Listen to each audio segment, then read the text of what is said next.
Good morning, distinguished guests, colleagues, and participants. It's my great honor to welcome you to the International Conference on Transnational Education, Beyond Borders in Higher Education, hosted by TED University here in Ankara. We are truly delighted to have you with us for this distinguished gathering, which brings together scholars, practitioners, and policymakers to engage in dialogue, share expertise, and explore new perspectives in transnational education. Our conference will take place over the next 2 days and will feature many esteemed speakers who will share their research and experiences on transnational education and internationalization, two essential concepts that continue to shape the content of higher education and institutions. Before we begin our program, we would like to kindly inform you about access to the conference program. You will notice a QR code on your name tags, which will take you directly to the conference program on our website. We kindly ask you to check the sessions and their timing to follow today's flow and talks. When it is time, we will also make announcements regarding the coffee breaks and lunch. Please note that both coffee breaks and lunch will take place right outside the hall, and we will all gather together there. This conference is organized as part of the Transnational Education Project, led by Newcastle University in collaboration with TED University and supported by funding from the British Council's Going Global Partnerships Program. The project is carried out through the cooperation of the English Language Education Program at TED University and the Applied Linguistics and Communication Program at Newcastle University. Now we will begin our program with the welcoming speeches. Please join me in welcoming our project coordinators, Dr. Müge Satar from Newcastle University and Dr. Zeynep Bilki from TED University to deliver their opening remarks and share information about their project on developing a joint postgraduate program between Turkey and the UK.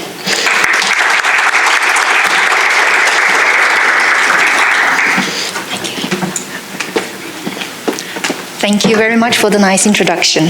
Good morning, günaydın, welcome. Distinguished guests, esteemed colleagues, honored representatives of the British Council, and dear friends.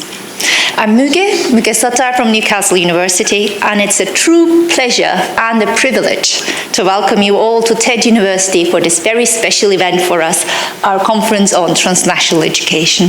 Thank you very much for being here.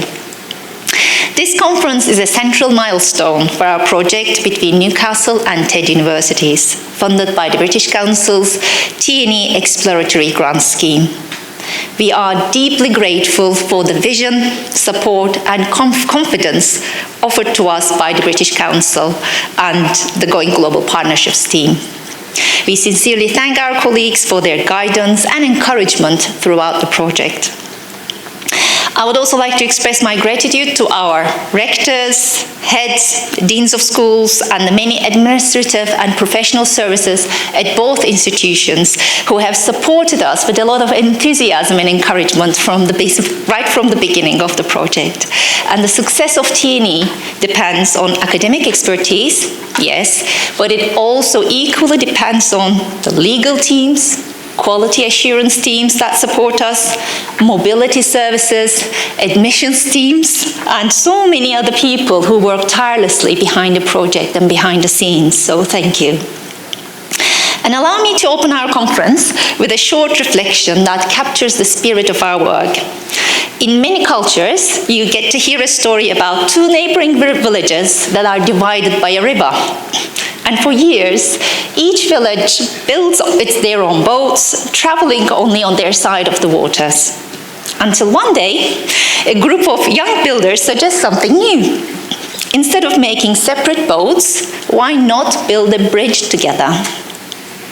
At first, this idea seems complicated.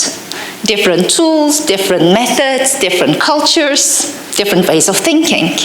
But as they work side by side, they discover that the real structure they're building is not only the bridge across the river, but also the relationships between them.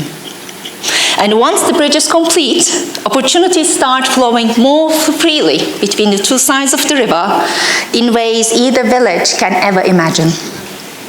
So in many ways, designing transnational education is building such a bridge, sharing a collective structure built through collaboration, trust, and collective vision. And this vision expands opportunities for everyone that it connects. You may or may not know, but we currently have only one joint degree between Turkey and UK, and none in the field of English language teaching. This means that together as Newcastle and TED universities, we are trying to do something pioneering and developing the first joint postgraduate degree model, the first of its kind in this subject area between the two countries. Transnational education today is shaped by shifting student mobility trends, emerging technologies, changing regulatory expectations, and an urgent need for more diverse and equitable pathways to international education. And navigating this landscape clearly requires courage, clarity, and a willingness to learn from one another. And that is exactly what this project enabled us to do. It has given us structured, thoughtful space for us to learn together and build a bridge together. And along the way, we have discovered that creating a joint degree involves more than aligning modules and credits and looking at the regulatory changes, although we have spent many hours doing that as well over the summer while we were here in TED. And it requires us to ask deeper questions. How do two institutions rooted in different academic cultures co-create something that is uniquely and genuinely shared? How do we develop programs that are accessible and sustainable for our students? And how do we build staff capacity so that our partnership thrives long after our funding period ends? Through our survey research and regulatory and feasibility studies, we have gained a clearer understanding of both the opportunities and barriers facing transnational education and joint degrees between our countries, from workload and mobility challenges to complex regulatory frameworks, differences in ETCS conventions, different thesis requirements, different fee structures, and different administrative timelines. Yet we have also seen remarkable goodwill and creativity from colleagues who genuinely want these collaborations to succeed. And over the next 2 days, we invite you to engage deeply with the presentations, panels and discussions, and our aim is to share the lessons we have learned, listen to your experiences, and collectively explore models of transnational education that genuinely benefit the students, the institutions, and their societies at large. And I would like to end my opening remarks by once again expressing my heartfelt thanks to all of you being here and for contributing your expertise to this important discussion. I would also like to offer a special word of thanks to my colleague and co-lead, Associate Professor Zeynep Bilki, and to the entire organizing team here at TED University. Although this has been a collaborative project between the two institutions, the dedication and hospitality of colleagues here at TED University cannot be overstated. Without their care and professionalism, this event would not have been possible. We are deeply grateful for their hard work and commitment. And on that note, it is my pleasure to hand over to Zeynep to formally open the conference. Thank you. When you are on the stage. Good morning. Thank you very much, Müge. Good morning. Thank you for being here. Our distinguished guests, dear colleagues, it's really a big honor for us to welcome you all here to TED University. And we are very happy to host this important event, which is a very special one for us, and I'm sure for many people sitting here as well, and to share the progress of our experience, our collaboration with you, which is turning out into the very first joint postgraduate degree program between two institutions, between Turkey and UK as well. And it's wonderful to see many familiar faces and just as many new ones as well, because this project, which is bringing two institutions and two programs, but our purpose here is just to open a new pathway for all other faculties and universities who wish to come up with a joint degree programs or become a part of transnational education and create a new platform for transnational education. For us at TED University, this collaboration with Newcastle University has been really inspiring and very deeply meaningful. When we embarked on this project, we knew we were aiming high, really high. It's not easy to start a new program, not easy to start a new joint degree program. So, and yes, we were designing one of the very first joint postgraduate degrees between the UK and Turkey, and the very first one in our field. But we also knew that we had the right foundations, including mutual respect, very important, complementary strengths, and a shared belief in the transformative power of education. As Müge mentioned, we have always believed that partnerships work best when they center people, center their expertise, their learning, and their creativity. And it is exactly this people-centered approach that shapes how we view transnational education today here at TED University, not just as an international effort, but as a meaningful opportunity to strengthen the quality of higher education in Turkey and contribute to broader social goals. Our project also aligns very closely with key national priorities, strengthening quality assurance, expanding international mobility, and preparing graduates who can thrive in global contexts. With the support of the British Council's TNE Exploratory Grant, we were able to explore these priorities in depth by examining how a postgraduate joint degree can be designed to be academically rigorous, financially sustainable, and accessible to a diverse group of people and students, including those students who might not otherwise have the opportunity to study abroad. During the first two phases of this project, our teams worked side by side, sometimes around the same table. We had reciprocal visits, sometimes across screens, to be able to understand the landscape in both countries. We together reviewed regulations, we ran surveys with academics and administrators, met with stakeholders to gather real insights into the lived experiences of transnational education. In our project, we learned that designing a joint program is like fitting together two beautiful but very different puzzle pieces. The shapes do not always align at first. There are differences in credit systems, differences in assessment regulations, differences in expectations about thesis supervision, academic calendars, fees, and quality assurance processes. This is right now, after having a lot of work in the past 1 year, almost a year, this is completely normal for us when two different systems, structures, and academic cultures come together. Differences naturally create questions, and those questions push us to understand each other better and to find new ways forward. And yes, we had differences, challenges, but these differences did not discourage us. Instead, they became starting points for us for creativity. And together, we explored a range of solutions by developing a hybrid co-supervision model, we hope so, working on clearer documentation processes, designing more flexible mobility options, and creating shared guidance on academic governance. Each challenge became an opportunity for us to refine, adapt, and strengthen our approach. And in doing so, this is our purpose, yes, we build on not only a solid framework for a joint degree, but also a much deeper understanding of each other's institutional cultures. I want to emphasize why this collaboration truly matters. The impact of this project, this collaboration, goes far beyond the creation of a single joint program. What we are building here contributes to something much larger.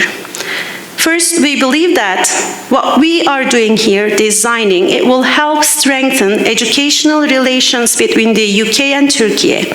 By working together closely, our institutions are creating deeper academic, cultural, and professional ties that we believe will benefit students and staff on both sides for many years to come. The work we are doing here is also helping us create templates and models that other universities can adapt. This collaboration is already developing staff capacity in curriculum design, intercultural communication, and navigating two different regulatory systems. And finally, our project contributes directly to broader sustainable development goals, from quality education and decent work to reducing inequalities and strengthening global partnerships. And in that sense, what we are doing here aligns with a much wider international agenda. We hope that the insights gained from this collaboration will serve as a roadmap for other universities in Turkey that wish to engage in transnational education partnerships. Before closing my talk, I would like to take a moment to give my sincere thanks to the people who have made this journey possible. I would first like to express my heartfelt gratitude to Professor Erdinç Çakıroğlu, our late dean, whose vision, encouragement were truly foundational to this partnership. He immediately recognized the potential of this collaboration and encouraged me to lead the project from the TEDÜ side and apply to the British Council's TNE call. Sadly, he passed away before we learned that the project had been funded.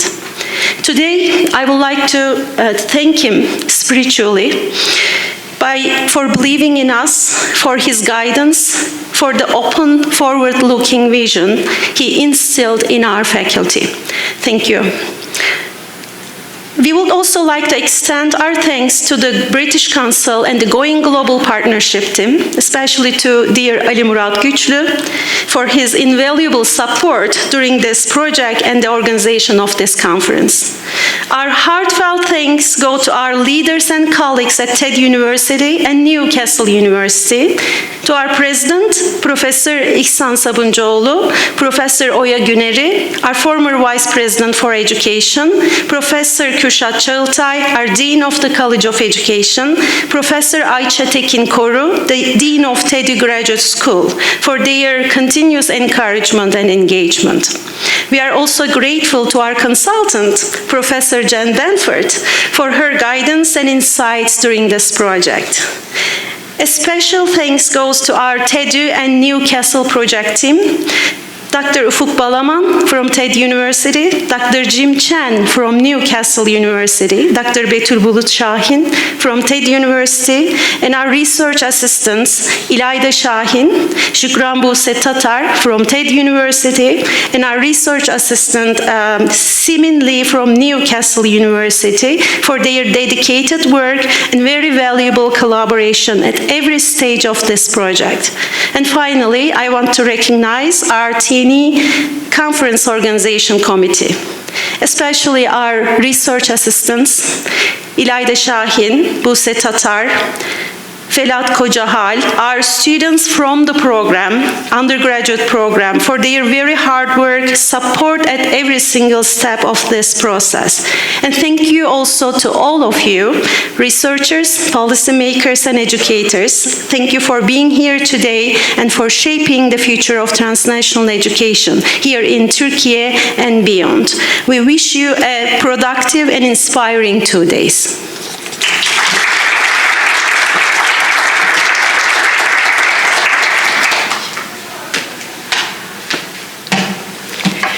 Well, thank you, Mr.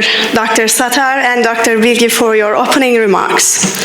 Next, it is our pleasure to invite Ms. Deniz Madingham, Country Director of the British Council in Turkey, to share her words of welcome.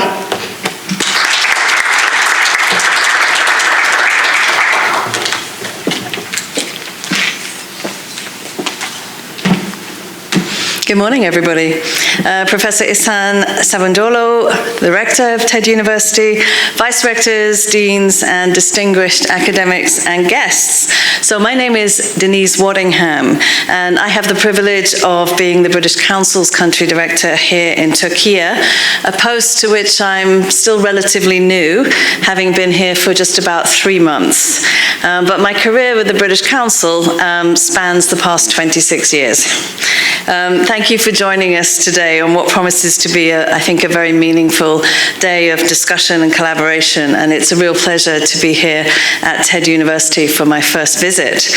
The British Council, as you may know, has been working in Turkey since 1940, and over these past 85 years, we've implemented a huge number of programs and initiatives across our core areas of English, education, and arts and culture. And TED University is a fitting host, I think, for conversations on internationalization and transnational education.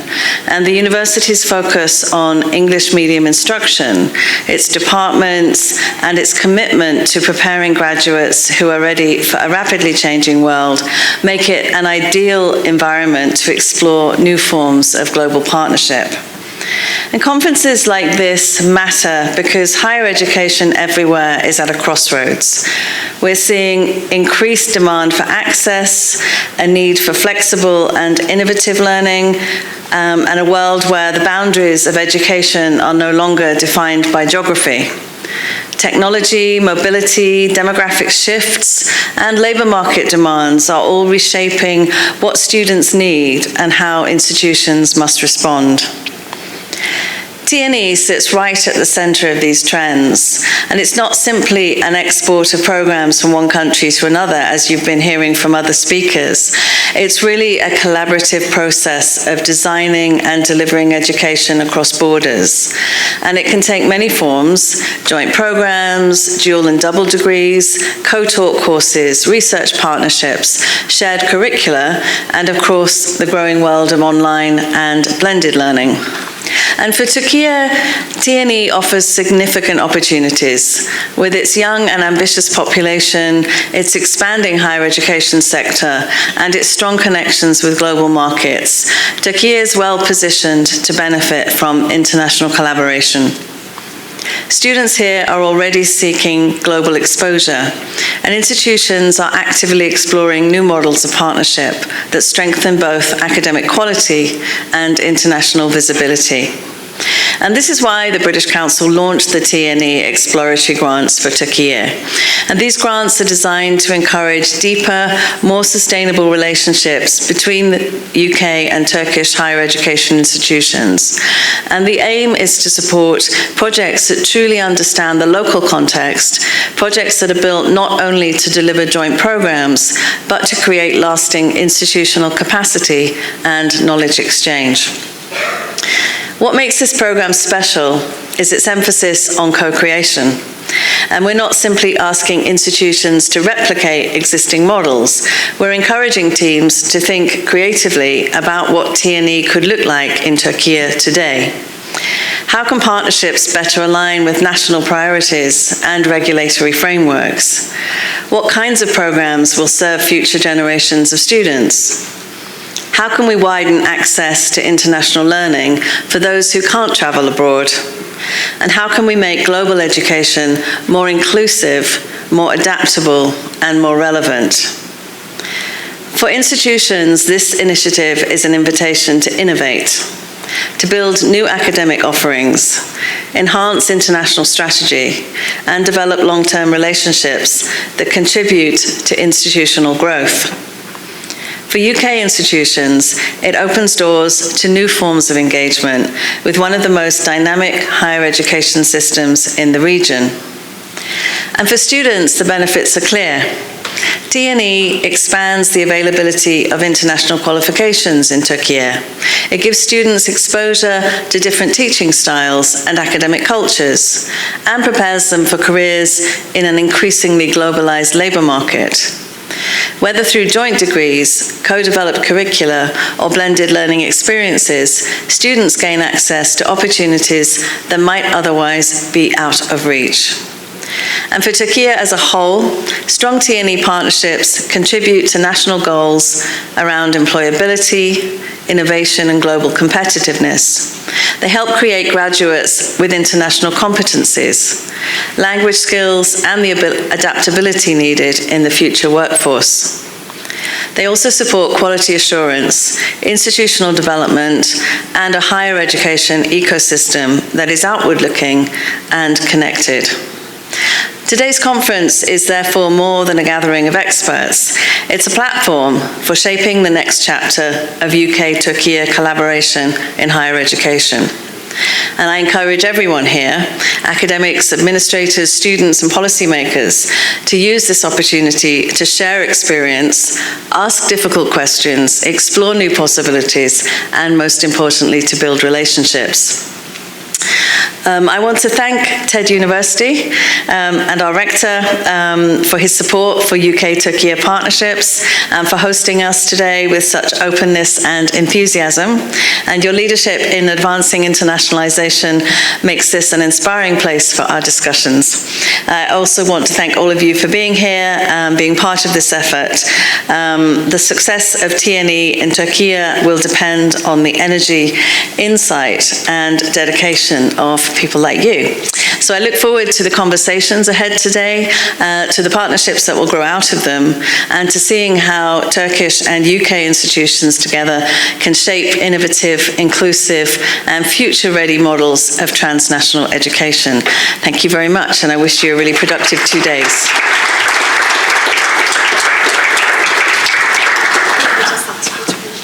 Thank you very much. Thank you for everything. Thank you. Thank you, Ms. Waddingham, for these good and fruitful opening remarks. We are also honored to invite Professor Dr. Kürşat Çağatay, Dean of the Faculty of Education at TED University, to deliver his opening remarks.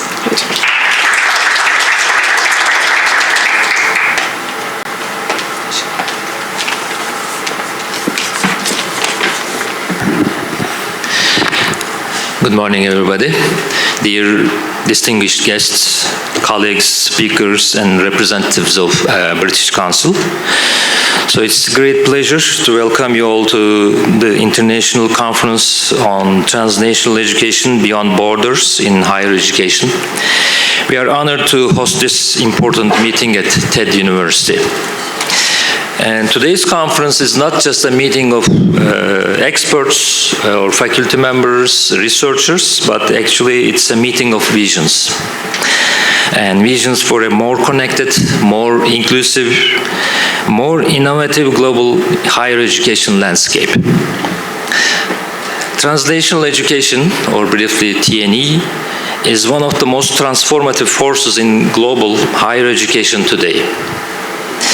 For Turkey, TNE represents a strategic opportunity, and this collaboration symbolizes shared academic excellence, joint curriculum and assessment innovations, cross-border research and publishing opportunities, increased student mobility and global employability, and most importantly, aligned visions for the future of teacher education. And this initiative actually places TED University at the center of an international academic ecosystem and strengthens our leadership role in Turkey higher education reform efforts. But this project is more than that, because TED University Faculty of Education is under a major change, or a paradigm change, and we are under an institutional transformation we call Teacher Plus, and a new generation of teachers are going to be trained at TED University. So this project is actually closely aligned with our Teacher Plus project. In Teacher Plus, we aim to train innovative educational leaders who can take on roles wherever learning happens. In this learning can happen in schools, in corporate settings, in organizations, in different ecosystems, in global collaborations, and also in emerging educational technologies. So how does TNE actually support our faculty's Teacher Plus transformation? The first one is global competence. Teacher Plus graduates must be globally connected, and TNE gives them that ecosystem. The second one is curriculum innovation, and joint degrees push us to rethink our curricula and international standards. And the third common thing or supporting thing is new learning architectures. TNE models, high-flex, joint supervision, cross-border teaching, mirror the learning environments our future teachers will design. And the next one is the research culture. And shared supervision and international research networks strengthen the academic identity of Teacher Plus educators. And finally, 21st century leading learning design, exposure to different pedagogical traditions enriches our design-based, learner-centered approach. So TNE is not just an internationalization strategy. At TED University, it's a Teacher Plus development strategy at the same time. So TNE accelerates our transformation, expands our ecosystem, and ensures that the teachers we educate are ready for the rapidly changing global learning landscape. So TED University is committed to designing tomorrow's education. Hosting this conference is a natural extension of that mission. So I encourage all of us to think boldly and collaborate openly and imagine new educational possibilities that extend beyond borders. So I hope this conference sparks ideas, partnership and innovations that will shape not only TNE but also the Teacher Plus educators our world urgently needs. So thank you for being here. Welcome to TED University, and I wish you a productive and inspiring conference. Thank you.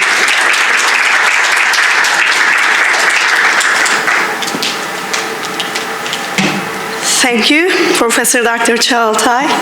And finally, please join me in welcoming Professor Dr. İhsan Sabuncuoğlu, Rector of TED University, for his opening address.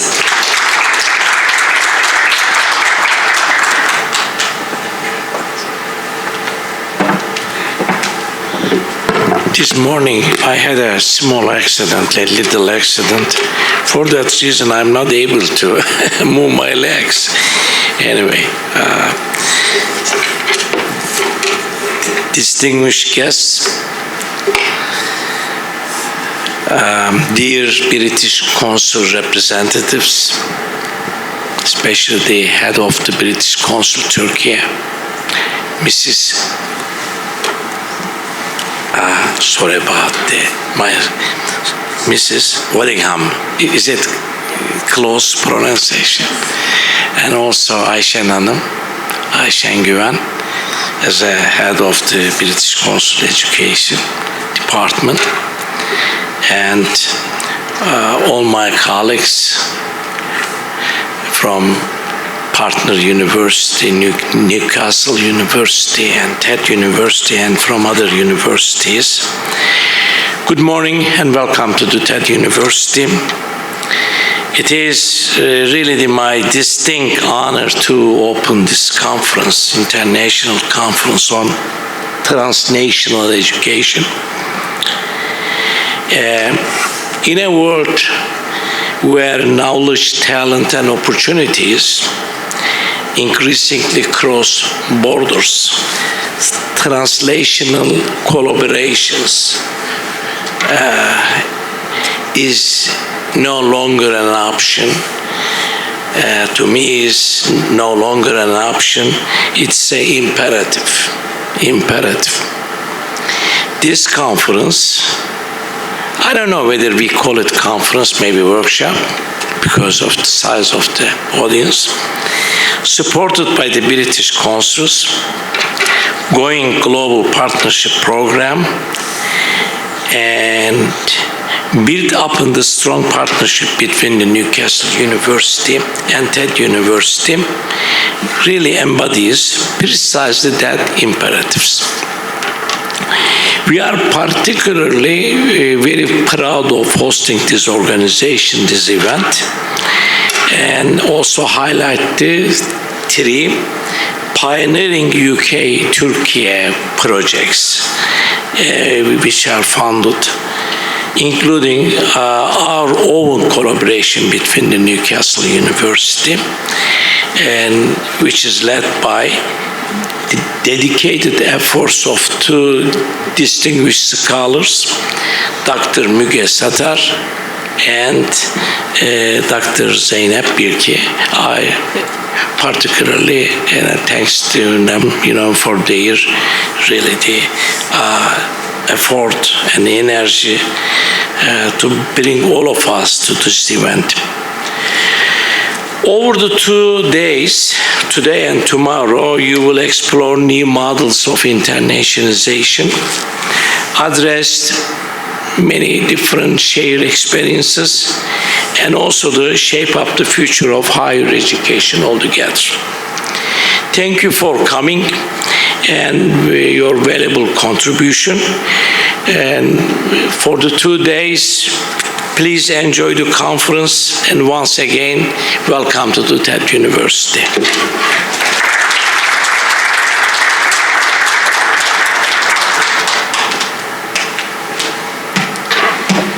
Thank you, Professor Dr. Sabuncuoğlu. We now have the honor of welcoming our first keynote speaker, Professor Dr. Jem Bamford. Let me first give you short information about Professor Dr. Bamford. Jem Bamford is Professor of International Higher Education at London Metropolitan University, where she has also served as Deputy Dean, Head of Student Experience, and International Coordinator. Her work explores intercultural communication, inclusive leadership, and students as co-creators in learning spaces. She has authored and co-authored several influential books, including Cultural Journeys in Higher Education, Joint Degrees and International Transitions in Higher Education, and Improving and Understanding the Student Experience. Professor Bamford is also co-director of the Higher Education Research Group at London Metropolitan University and a National Teaching Fellow. Professor Bamford will now deliver her speech entitled Reaching Beyond Borders in a Shifting Global Landscape, Daring to Reimagine the Possibilities of Transnational Higher Education. Please, Professor Bamford. Thank you. You've got slides. You just, okay. Okay, great. Thank you.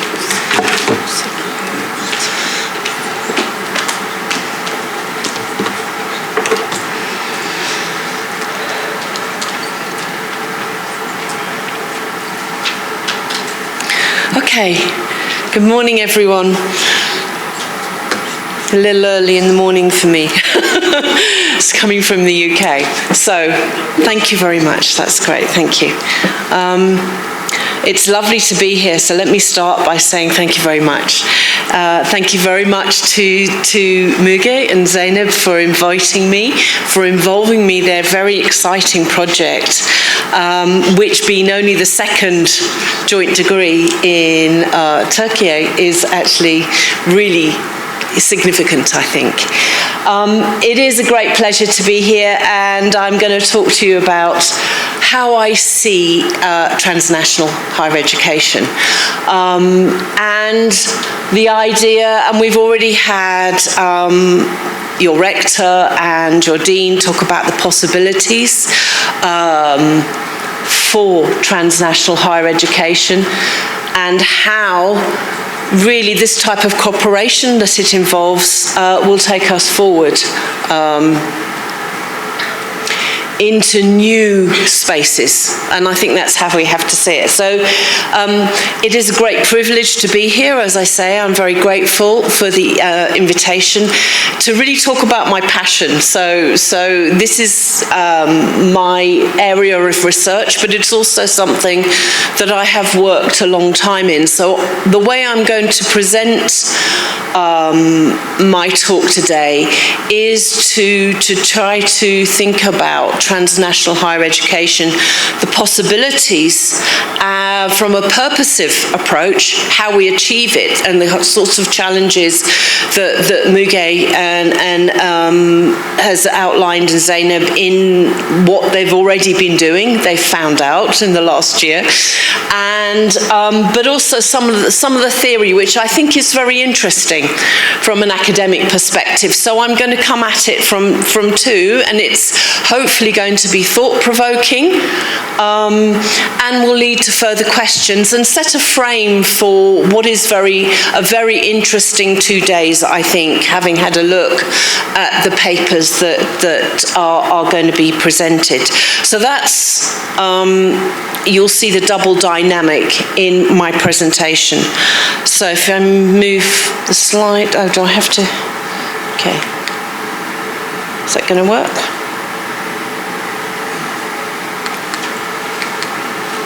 Okay, so obviously the world. I thought it was an appropriate backdrop. So just quickly an overview, and this is the sort of purposive dimension. I'm not going to do something that I was going to do, which is to get you to think about transnational higher education, so I'll skip over the next slide. But essentially, the first part of what I'm going to say is really looking at the definition of transnational higher education, transnational education, and what that means for us, those who are actively engaged in it. Clearly, there are some popular models which you're already familiar with, I'm sure. International branch campuses, online learning, joint degrees, and it's also quite useful to examine what that means. Franchise programs, something the British specialise in, certainly my own institution does, and other educational options, which is where I see it as beyond borders. There is significant impact involved in transnational education, and I think we've already touched on it from the speeches this morning. The idea of fostering equality in education and developing global competences, which is, again, a phrase that we use, and I wonder how we might see that as contested. Certainly I would, but, and I teach it, so it's something that I think as academics we need to unpack and just be aware of. I'm not sure that we can change the discourse, but I do think we need to think about it and pause. And how TNE offers us strategic growth opportunities. And again, this is a much more of a purposive approach to it, but those of us who've been in management in higher education understand the strategic dynamic that is at play. If I can get it to turn over. There we go. Okay, so that's the bit I'm going to miss. So I'm not going to do this bit because it requires me to be on the internet, but it won't let me. Okay.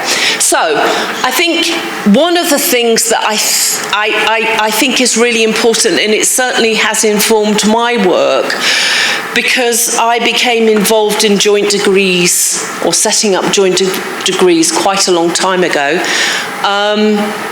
And I think the notion of TNE has to be contextualised. There is the macro, institutions and nations, and then there's the meso, particularly the staff in the institutions, and then what it means for individuals. And when I say individuals, I don't just mean the students, I mean the staff as well. And both Mugi and Zeynep mentioned the impact on each other and the need for respect and the team working together, that close collaborative working becomes a feature of any international collaboration, whether that's a mere franchise or whether it's online collaboration or something as in-depth as joint degree working. So there's lots of aspects to it. Principally, however, as an internationalist, I guess I'm going to have to own up to that. I see that there's an educational benefit from everything I've done, and particularly I focused on the lived reality for students and for staff involved in this type of education. And there are huge educational benefits, not just from the perspective of the future labour market, but also the possibilities, and again I come back to my title, of justice and sustainability, of equity, of broadening our horizons. And that sounds very cliche, I know, I'm aware of that, but actually I've put that little phrase there because it's something a student I interviewed said to me a very long time ago.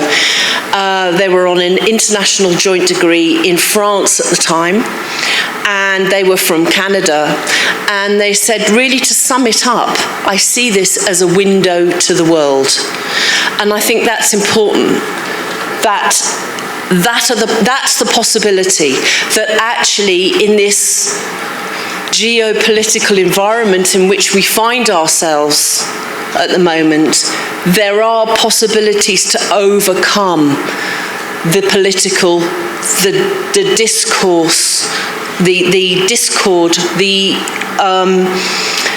lacking in understanding across the globe through education. And again, sounds cliche, but it's true, okay? Only through the relational and the education framework provides that relational. So deeper collaboration is what's needed. Connections to individuals, where we understand the very human aspect of living in different places and different cultures. And that applies, and I'm not just talking about, say, for example, the UK and Turkey. I'm talking more broadly, even in English-speaking, native English-speaking environments, where the use of words can be so very different, even. So, for institutions, there are some commercial dimensions to this. Let's be realistic, okay? And I have to say, even though I'm British, I can see that the commercial is a big driver, and we have to recognise that. As we move through this decade, what we're seeing certainly in the UK is a drop in student numbers, a shift. Firmly believe that the pandemic had implications for the higher education environment. AI. Let's not unpack the AI problem. This is not the subject for this presentation, but one must recognise that that is having an impact. And things like long-term sustainability of universities. How are we going to compete in this AI environment is, it's something that we need to consider, we need to give some thought to. So these are just some of the things to think about. And, I think just to frame it in a theoretical way, I think TNE is an intriguing concept for borders, for power relations, and for knowledge production.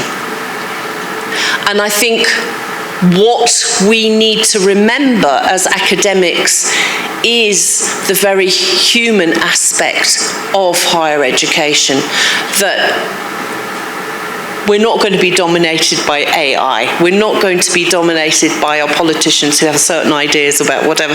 That actually knowledge production is important. And I guess I'm kind of inspired in a notion that if you look at medieval higher education, we have the idea of the wandering scholar. There was no borders. That in actual fact, people studied where they felt they were going to get their education. So whilst we might aim for that, the context of the nation state is a much more recent development, and we shouldn't be, as educationists, restricted by that concept of the nation state, that actually we're very much in the business of knowledge production, and collaboration and cooperation facilitate that. If I can get that over. Okay. Now this is, I've included this because it's something that a famous educationalist in the UK, philosopher in education, Ron Barnett, wrote very recently for the Higher Education Policy Institute blog. And I think he encapsulated some of the things that we need to think about.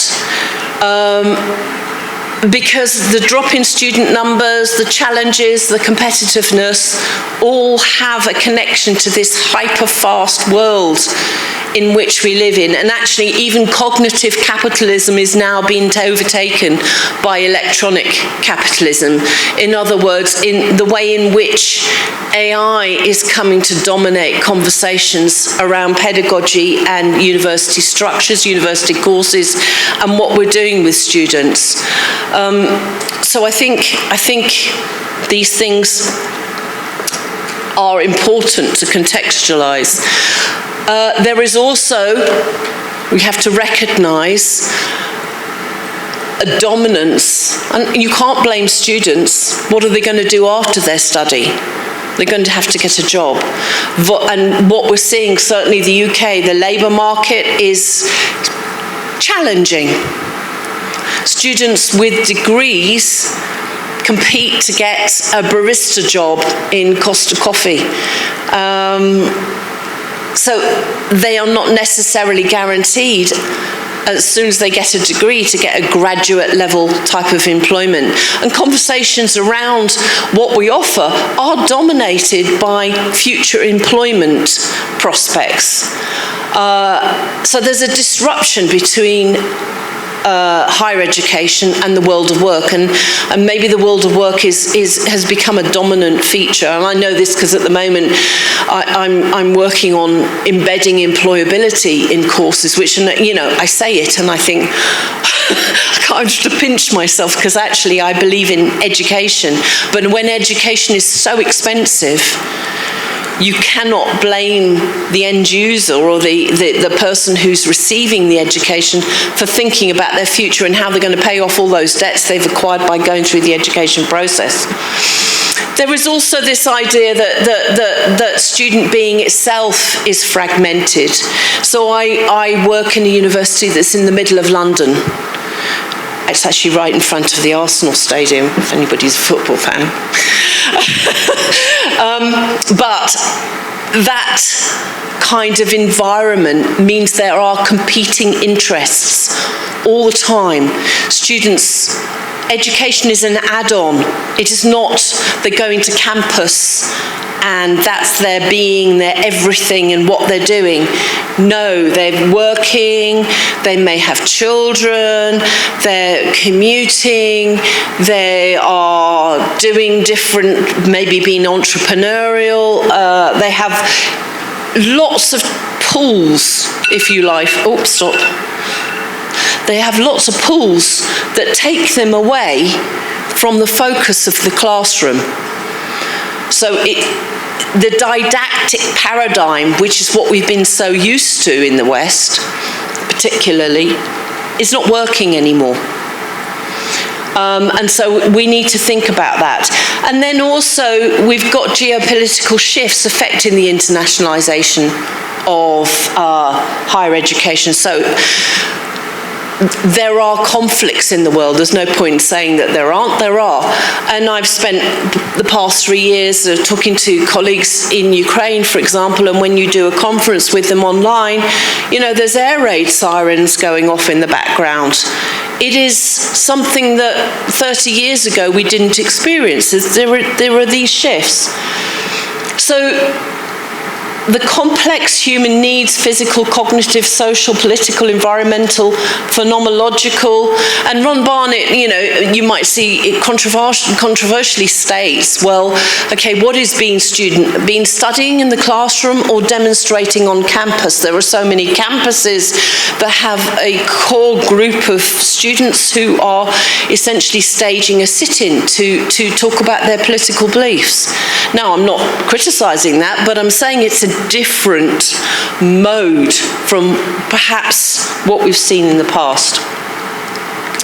So all of these things compete with our transnational idea of doing transnational higher education. So I'm coming now to what do we mean? I think I always have to go back to that question. What are we talking about? So a very simple way to look at this, and Jane Knight is, you know, a recognised scholar. Many of you might have even cited her.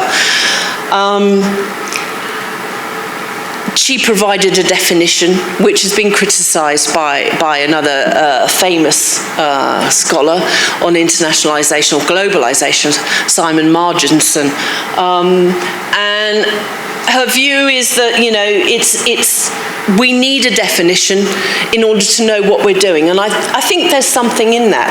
Unfortunately, Marginson thinks that, okay, you've made this definition, but it actually is dominated by a Western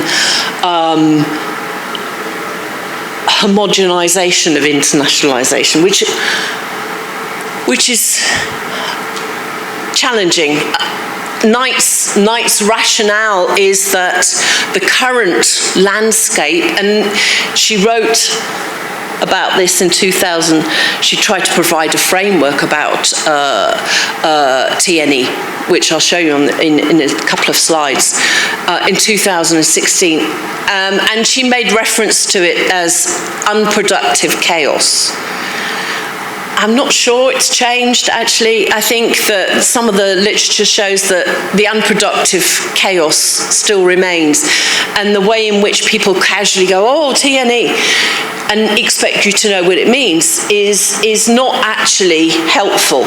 But the idea is essentially that qualifications from institutions in one country go to students in another. So that's a sort of very simple way of looking at it. Oh, okay, go back a bit. So, and Universities UK has something similar. Education is delivered in a country other than the country which the awarding institution is based. But really, is it? So this is the problem. You know, I can name you variations on that before we go any further. So there is an acknowledged complexity to, even when we say, oh, this is a conference on transnational education, what do we mean? And that term is country specific and culturally specific. So even if I speak to colleagues in English-speaking countries, I'm thinking particularly Australasia here, they have a different way, a different idea about TNE than the British do. And I'm going to show you a case study of British TNE a bit later on. But there is a different view. So, okay. So, Knight talked about what the term transnational higher education is as the mobility of an education program or higher education student stroke provider between countries. Actually, thank you, thank you.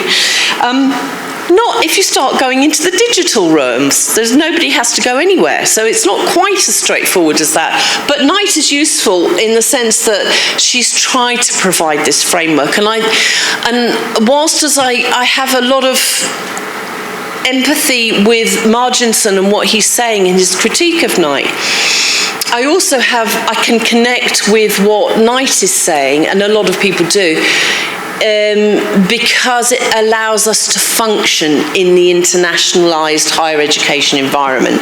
Although she does acknowledge that perhaps cross-border education is more explicit and a stronger term. But what she did in her paper was to provide a sort of framework, and I think this is useful because you can see a differentiation here that is appropriate. So there's collaborative TNE, which is very much a British model, actually, even though we do have international branch campuses and even though we've got joint degrees. Joint degrees are not that common. And then there's an idea of independent TNE, where the foreign sending provider doesn't necessarily have to collaborate with the partner in the location that they've chosen to deliver their education, which is quite an important difference, actually. It brings challenges, but different sorts of challenges. So obviously I can talk more from a British perspective, but what I can say is that this landscape, and I think it has to be, you can see from this, is quite broad, and there are variations in different environments. Okay, so this is just, and the reason for saying this is you can see here, so the British, colleague from the British Council here, so I'm kind of apologetic, but it is from a very regulatory, and it's very British. And the other thing I would say is that again, Marginson is Australian, so he has a kind of an Australian perspective, whereas I used to, in another lifetime, I taught law very early in my career, so I have this idea, because I have a legal background, there is no international regulatory framework, as my dear colleagues have found out very much to their lots of hours of work. The regulatory framework, so when we talk about globalised higher education, I have to kind of go, there is no single framework in which to do these things. It's contested. It's contested from each country perspective. And the British particularly are absolutely steeped in regulation. Part of it is that they are reporting statistics for TNE in particular ways, and you can see there an idea, and lots of those are kind of very broad categories, and what do they actually mean, versus lots of different ways of going about it and different definitions, and so there's this tension, and this plays out across the world, essentially. And for those embarking on TNing, and I know a lot of people are doing paper presentations during the course of these next 2 days, this forms an aspect, not just whether it's hidden, whether it's completely obvious, but it plays an important aspect in all TNE. So drivers then, just to go back a little bit to retrace, kind of laid out there some of the theoretical challenges. From what's going on in terms of activity, there are certain drivers. And obviously globalization is one of those drivers. We cannot say other, even though and Marginson does a very good critique of Jane Knight in the, he says, she implies that globalization is bad and internationalization is good. I'm not sure as if it is quite as straightforward as that, but there is certainly an idea that internationalization is a better term for what's going on in higher education. And I must admit, I kind of fall towards that because of the idea of the regulations. There is no convergence of regulations across the world. When you start working very closely in TNE, no matter what it is, you realise that that convergence really is not taking place, even if there is a globalisation driver that is behind the movement. Mobility is key, and we're talking about mobility of students, of staff, and of institutions. And all of these things, whether they are about finances, personal, political, they all exist as part of the landscape. And then you have these cross-country university partnerships. So personally, as someone who's involved myself in lots of international collaborations, I think it's a wonderful thing, but I would say that I'm kind of biased. And I'm sure Denise thinks it's wonderful, but British Council would. They're kind of biased.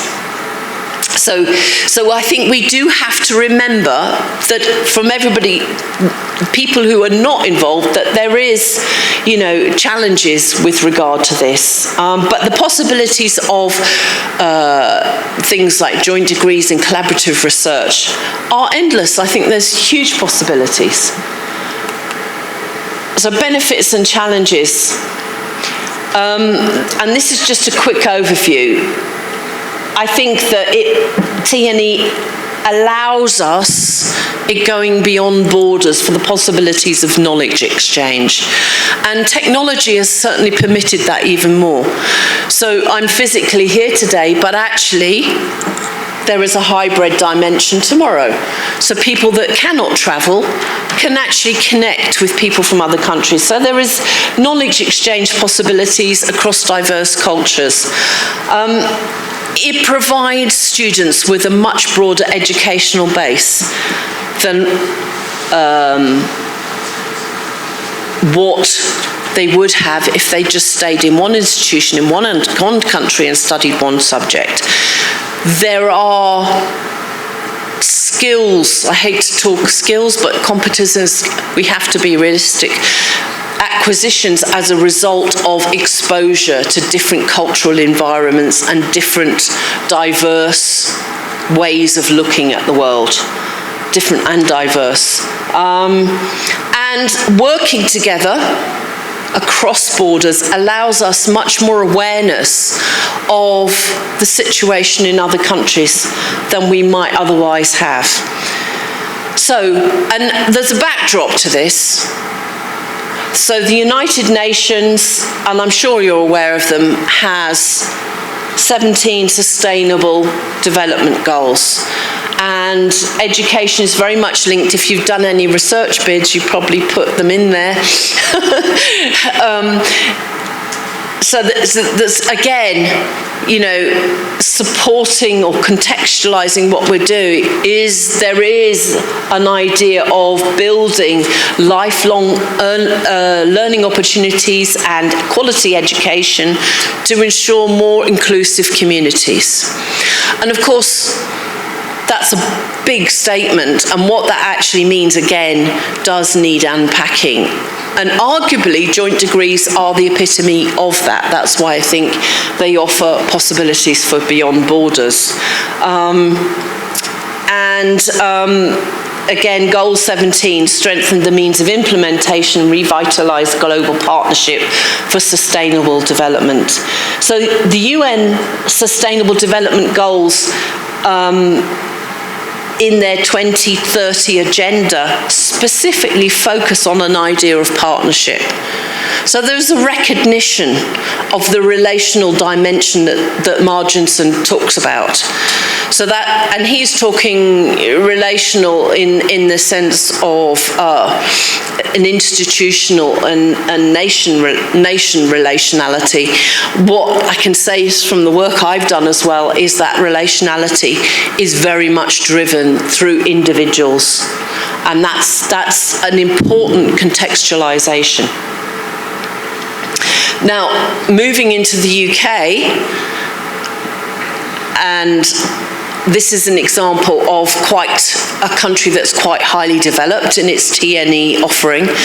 It tends to, as a country, we focus, but institutions, we tend to focus on overseas delivery in the form of franchises.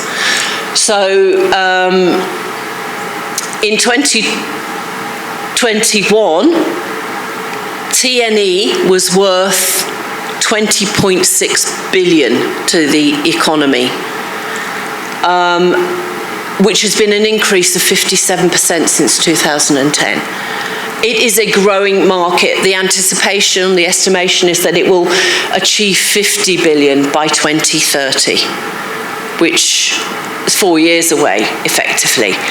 And a British Council report found 95% of overseas HEIs, higher education institutions, felt that increasing the supply of higher education and meeting the skills needs of the labour market were very important to their strategic aims. So there is a partnership in that sense. The UK institutions are offering what overseas partners want because they want to be competitive. Many of these institutions are in the private sector. Students pay fees. Now, that's an unashamed self-promotion. Apologies. But I will say that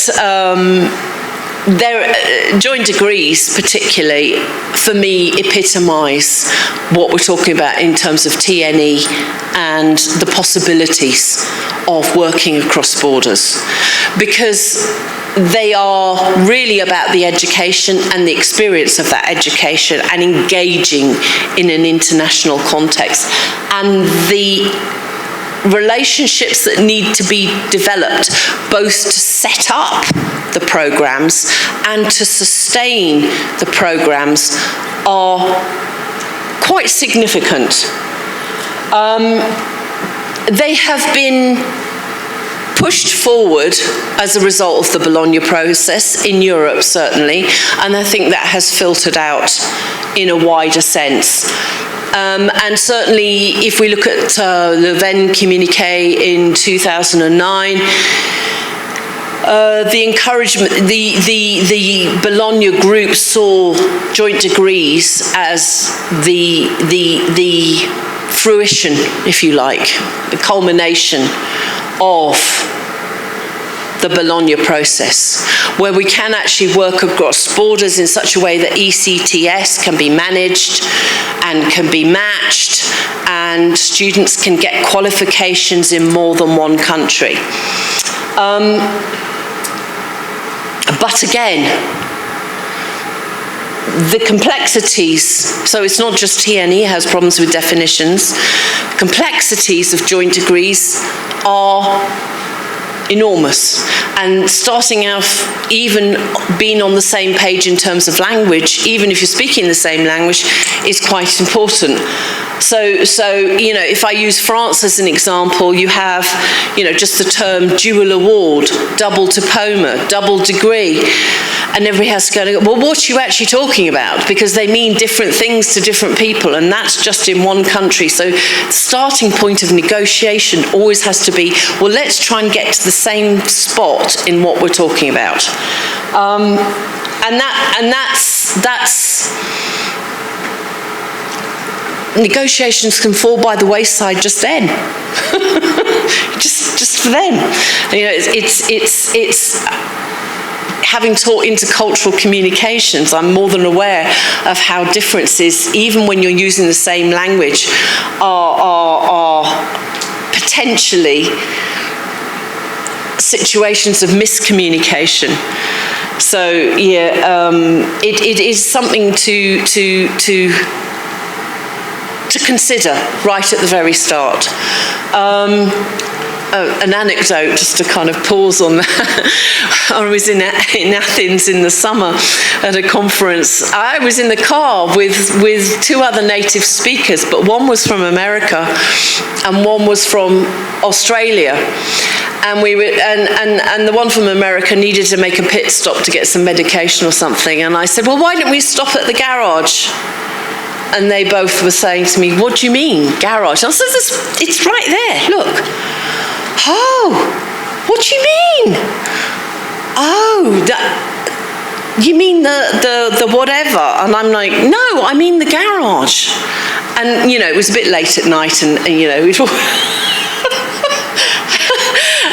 but it was the lack of understanding. We went round for about 5 minutes until we all realised we were talking about exactly the same place. So, because I've had a lack of sleep, I can't remember what the American called it right now, but essentially had no idea she was talking about the same thing I was talking about. But it's a and it illustrates the terminology is a hurdle, and you know, we make presumptions of knowledge of other people without pausing to think that they may not actually understand what we're talking about. And it sounds obvious to say, but I've set up 8 joint degrees internationally, and I can tell you it is a stumbling block and something that you have to kind of recognise that you have to overcome. And then, of course, and Mugi and Zainab talked about this, some of the matching, trying to match programs of study, even though we have ECTS, really challenging. Regulations cross borders, national restrictions, variations in the models of a master's degree. And so from the UK, for example, a master's is 1 year. For much of the rest of the world, it's 2 years. So I had to get creative, and a lot of this. A colleague who works for the European Universities Association called Howard Davis wrote a report on master's degrees in Europe in 2009. I don't think anything has changed, because what I would say is that maybe it's got worse actually since Brexit for the Brits in terms of recognition of qualifications. But the variations in models of masters are a huge stumbling block. And so what I had to do was get creative, and I say, well, actually, we're not so far off. If you take 2 semesters of learning, we're the same as everybody else. The dissertation is another semester, and then if you add a placement in, then that actually fits 2 years. So you have to have this creative approach. And Howard recognised that there's a lot of fudging that goes on in these negotiations in order to overcome. So actually it's about individual academics, how they work together and how they achieve something when trying to move across national border regulations and institutional regulations. And of course in the UK we have our Quality Assurance Authority, who have been quite restrictive in the ways, and it's the same in other countries as well. It's not just the UK. So it's a kind of, how do we battle the national regulations and the institutional regulations to get to something that we believe is beneficial to students? And then, you know, I've left that one, even though it's in the middle, to the last, the student experience. I mean, the book is very much about the individual experience, the individual lived reality. What are we doing in terms of managing student experience? Many countries around the world, we were having this conversation last night at dinner, many countries around the world, students, because they cannot get, there are fewer universities than there are in the UK, for example, they cannot get into state institutions, so they go to a private one. What are the implications for them in what might be seen as a lesser qualification? I'm not saying it is, it's not. But, of course, with the market forces, there are those aspects that we often don't actually think about. And one of the reasons for mentioning the student experience is this. At the level of the individual, and this is my point, and really kind of feeds into everything that I want to say, is that when we think about internationalisation, when we think about TNE, we have to think of the level of the individual. So this is just a diagram that essentially visualises the complexity of the experience. if you think about a degree in and of itself, then you have the student and the subject knowledge and perhaps an institution. Here we have to add the international classroom. Then we have to have negotiating. Say it's an international student, they have to have a visa to come to the UK. They have to negotiate a different culture. And then we expect them to go off to the next country and negotiate the visa arrangements for that country and negotiate the different cultural environment. And actually, a joint master's is not a very long period of time in which to be able to undertake all that. And then they have to negotiate the possibility that there's lots of people from different places around the world in their classroom, and they have to work closely. So both the UK and France, they have to do group work and do presentations, and leaves them open for potential conflict situations, for potential complaint situations, for potential miscommunication situations. And then, of course, often they've come from another place entirely where the language of both country A and country B are not their native language. So they're negotiating a third language. And then, of course, as I say, they have to acquire intercultural knowledge because they have to be able to negotiate all the different cultures around them. And even though universities do induction programs, often what I found was that that's just when they start. And everything's hitting them at the same time. And lots of you who've done any reading on induction and student university experiences will know that lots of universities do that sort of thing, and then about 6 weeks in, the reality of living in another country and negotiating another culture kind of sinks in.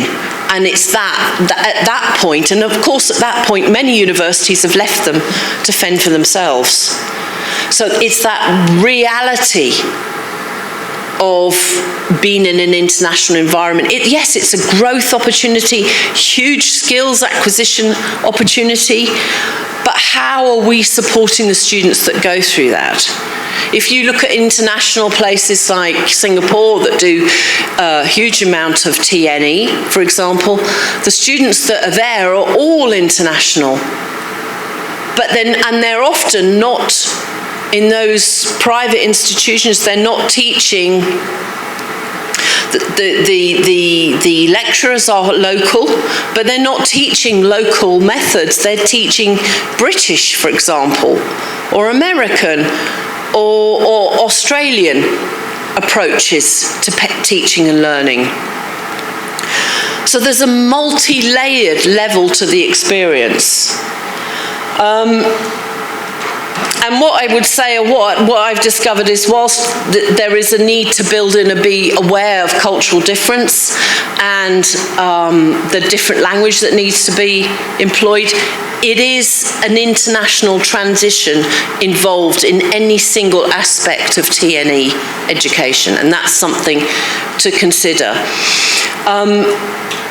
And there is a mutuality dimension to the delivery that is not very often referenced. You've got the host culture, the students' culture, staff interactions, and a different language. And in order for it to be successful, all of those things have to work together. Joint degrees do promote a culture of mobility. It is absolutely true. So the Bologna group is correct in saying that. But the culture of mobility is not without risk. And it's recognizing that. And steeped in amongst all of this it is about relationships on a very human level.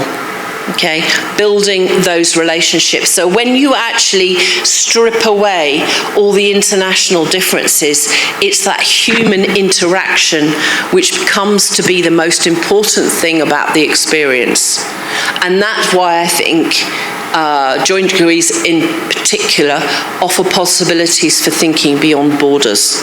Okay, to recognise that actually it's none of these things are all sort of, yes, they're there and exist, but they don't dominate.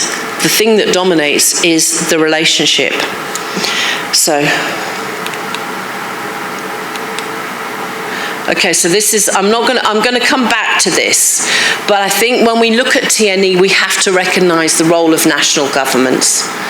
So we can all sit in the room and go, yes, great, we all really want to do this, but there are national regulatory frameworks to ensure, they say academic quality. Some might say it's colonisation. I'll come back to that point. So, you know, it can be politically challenging. There are accreditation bodies and international standards. Then there's also collaboration between the stakeholders and implementation. And then the need for transparency and robust quality assurance mechanisms. I'm sure for people who are setting up joint degrees, those are very much in the forefront of their minds, how they negotiate those. So this is a case study. I'm going to go a bit quicker now, because I'm very aware of the fact that I've already been talking for a while. So branch campuses, joint degree programs, best practice lessons. These are aspects of what this institution does or what the UK does. And for TNE in the UK, and this is where I'm going to come back to, so we have to recognise that the management of universities is often dominated by the need to make money. And that's just a fact of life. And it applies to many institutions whose students pay fees. It brings a kind of competitive dimension into the idea of TNE that cannot be ignored. And it's a driver. And so what we witness with many UK institutions is what we call subcontracting, which essentially is we're farming out our degrees to be delivered by someone else. And realistically, UK institutions make quite a bit of money from that. Joint degrees are not money-making, which is why maybe there's not more of them. However, from an educationalist perspective, I would argue that's actually the thing that is really going to drive the learning internationally that I would hope would be happening. And then also there's the political context. And this is part of the problem, we're going back to Jane Knight's definition of how people see Jane Knight, that she's encouraging the Western model of internationalisation, that the Southern Hemisphere has different views, and that probably is largely true, and that if we go off and sell British education around the world to places that we colonised, we're doing it again. And that has been a big debate for many academics. It's not necessarily ones that senior management are having, because of course we need to generate income. And the UK, you may be aware, I don't know, reading the press, lots of UK institutions are in a lot of financial trouble because there has been a huge drop in international student numbers. There's also a drop in home student numbers. And there's a bit of there's a crisis going on. Many universities are staying afloat because of their TNE, and that's just the reality. And then, of course, government regulation is part of. So we've got the Office for Students who dominate the way in which students are registered, how we report on the students, because they all have to be. So the big four for subcontracting are Canterbury, Christchurch, Bath Spa, University of Buckingham New University. And there's 84 registered partnerships with 44 that over 100 students registered at them. And there is a risk involved here. I'm going to talk about risk in a minute. So one of those providers had 260 students registered for a degree, and only 25 of those progressed. Now, Ethically, that's concerning. We can't say other. And that's a very recent piece of data. And so when you see these kinds of numbers, this is where I come back to this point about what's going on at the individual level. Are all these students succeeding and thriving and flowering, which is what you want them to do when they've experienced this international education experience? So Asia, for the UK, is the top TNE region. And 250,000 students, roughly, is a lot receiving UK higher education. Then the European Union, Middle East, Africa, North America, much less. South America, really not much at all at the moment. And China, obviously, it's no surprise that China is a significant market for UK higher education. So quick case study of a London institution. Now, this London institution does not refer to their provision as TNE, except it's in speak, it's collaborative provision. So it's framed as collaborative provision. And just as an example of one institution, the growth there has over doubled since 2019-20 to 2020-25. And they have 25 collaborative partners offering 165 franchised courses in 15 countries. Quite a bit.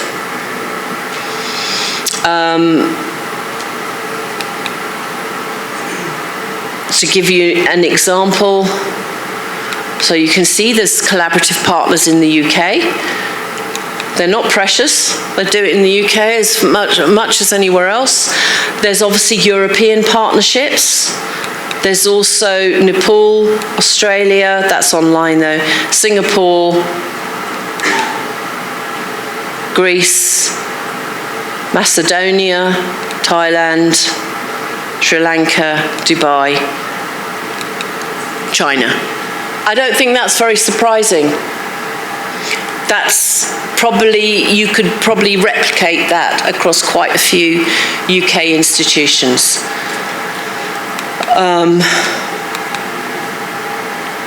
Moving on to an example from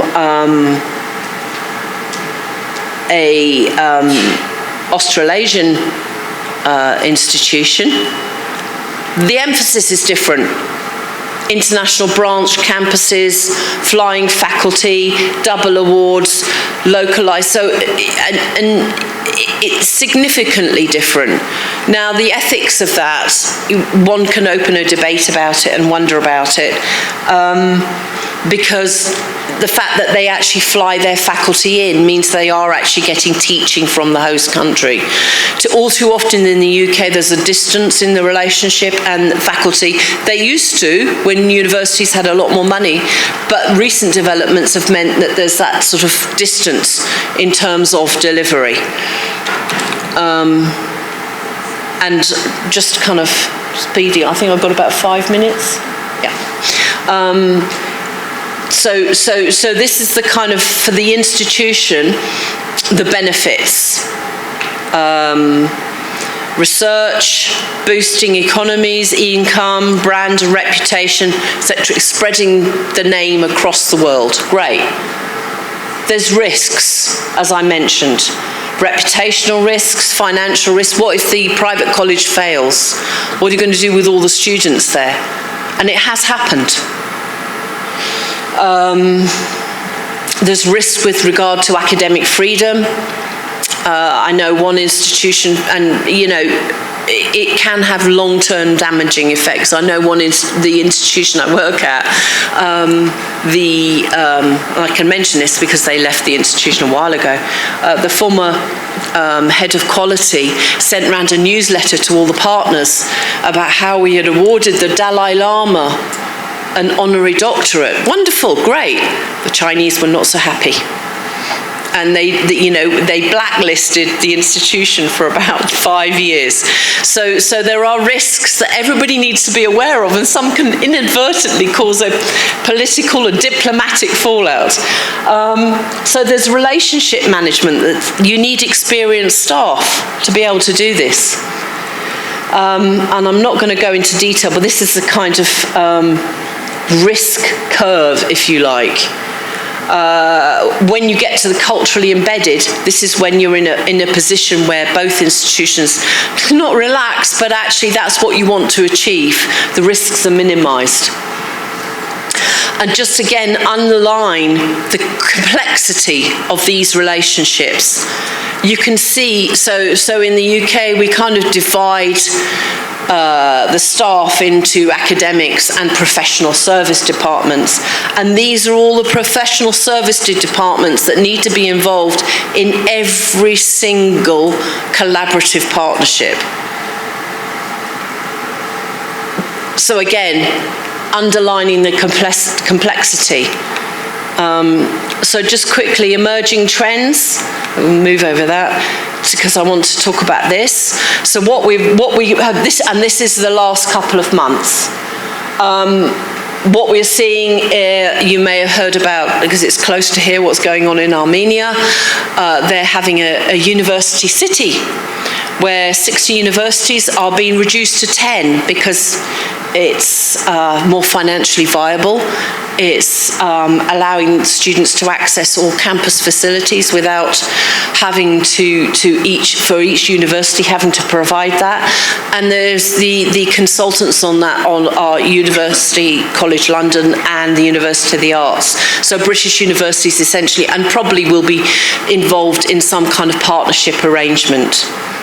I feel quite unsettled because there's a lot of universities in the UK, and I actually think we're going to see more mergers. There's been a recent merger between University of Greenwich and the University of Kent, and I think it's likely, as more universities go into the red, we're likely to see more mergers. That model, therefore, is interesting, but worrying.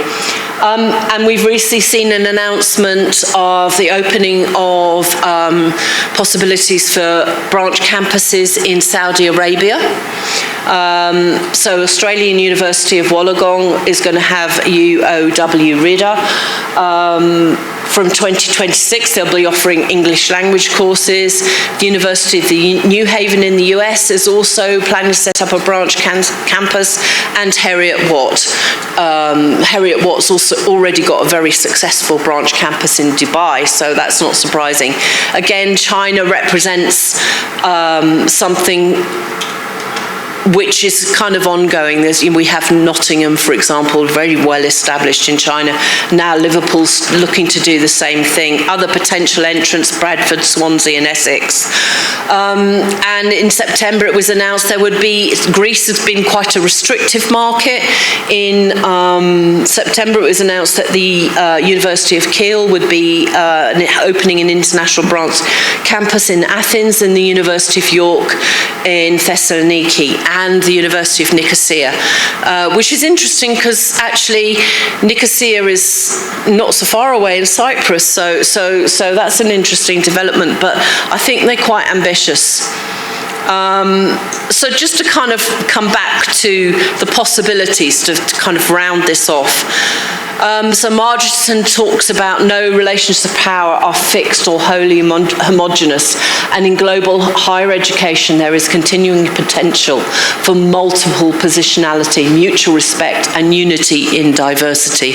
And I think that is profound and actually provides us with something to think about when we're looking at the international landscape and the possibilities that higher education can achieve. And within that, there is a process of economic, social, cultural and academic transformation for both students and staff and institutions. But we continue to battle, and I think this brings me back to the AI conversation. What are universities? What are we doing? How are we offering something to those students who come and study with us? I think we will continue to see increasing international initiatives, and TNE is the vehicle for that increase. There are new markets opening, new collaborations, collaborative online international learning. Again, it's quite niche and specialist, and so I have been engaging with developing something because I like to do niche things. Joint degree initiatives, more emphasis on digital spaces and reaching beyond borders. And this is an example of what I've been working on. So this is actually called, there's an activity we developed, it's gamified, with a student from Nepal. She actually did all this. So she came from our partnership in Nepal to the UK and developed this, and now working in the UK as a learning technologist. So this is our collaborative online international learning development, and essentially what we've done is try to allow students to understand how the working environment is very diverse and how they develop their global competencies, if you like, for engaging in international teams and having an international career. So, final reflections. It broadens access, TNE broadens access to education and fosters international collaboration and skill development. There are challenges around quality assurance and regulatory compliance. Technological process is allowing us to collaborate more, and that's quite clear, and it's about how we do use it in the best way possible. And so it's kind of, what's the best thing to go for this? So I thought I had a last slide there, but okay, we'll finish there. So I'm happy to take questions. I don't know if it's a rather long talk, so thank you for bearing with me. I thank you very much. I'd be happy to talk to you for the rest of the day. I think it's really interesting. I think the conference is really interesting, and I look forward to hearing colleagues' presentations on specific pieces of research that they've been undertaking. So thank you very much.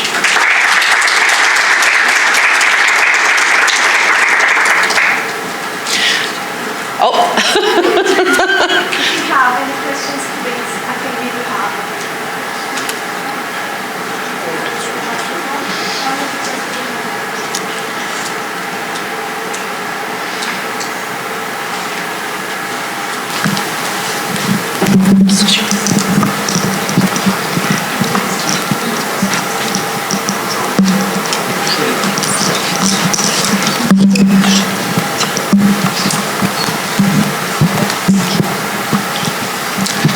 Thank you. My name is Francisco Caramelo. I'm from Nova University, Lisbon, but I'm currently living in Egypt and running a branch campus of Nova in Egypt. I made my day coming here. To be honest, your presentation as a keynote speaker was absolutely brilliant. Oh, thank you. No, I mean it because for me, trying to reflect and to think about the experience of a transnational education based or focused on IBCs, you have mapped all the problems, so it's kind of handbook for everyone studying this. Now, being in Egypt, I struggle as a branch director of this campus. I struggle with specific problems. So I feel that IBCs in Egypt essentially connected with economic and financial groups, private ones in Egypt. Nova is a public university, is a European continental university, and I'm stressing this because it's not a UK university.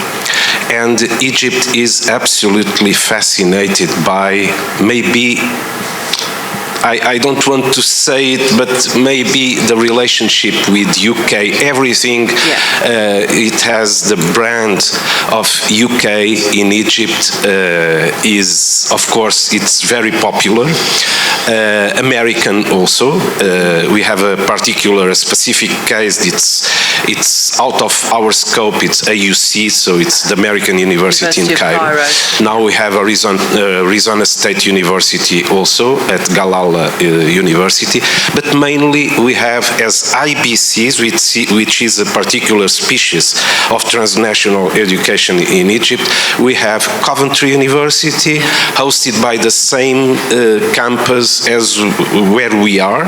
So we are it's not our purpose to compete with Coventry, but we are completely overwhelmed by Coventry, of course, which is operating in Egypt since 2019, and we came in 2022 when we started with the foundation year.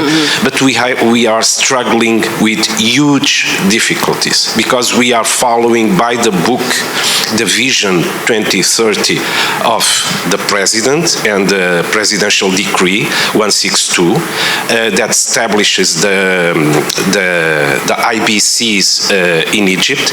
So we are committed to mirror exactly what is our what are our programs in Portugal at our university, accredited by our national agency, and we are facing problems with that because we are not being able to recruit enough students, and if we are not able to recruit enough students, probably we are not we will not be successful. Yes. So I wanted to first congratulate for your fantastic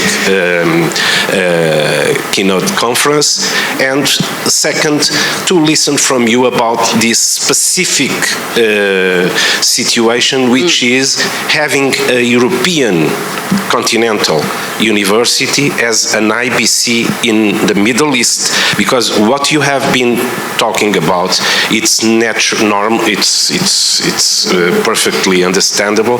The UK focus, but being an European and the only European continental IBC in Egypt now, because we have Hertfordshire, we have Coventry, London University also in Egypt, but we are facing this problem. Thank you again, and sorry for the long problem, and I'm sorry that you're in this.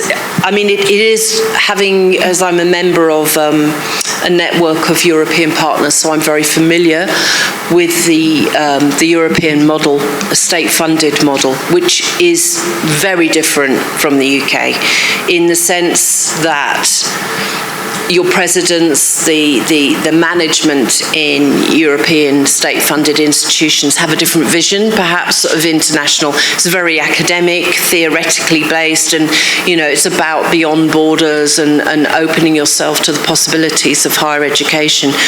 And international branch campuses are about the finances, I'm afraid, because you're not really supported by the home country. So you have to be financially viable in the branch campus. And of course, therefore, to do that, you have to recruit students. I would sympathise with the idea with Coventry. Fortunately, there's not too many British colleagues here, but Coventry are ruthless in terms of their commercial activity. I mean, sorry, I can name a few, but Coventry are one of them, and they have actually had a lot of quality difficulties in the UK as a consequence of that. They're like a conveyor belt of education, and they just churn out degrees.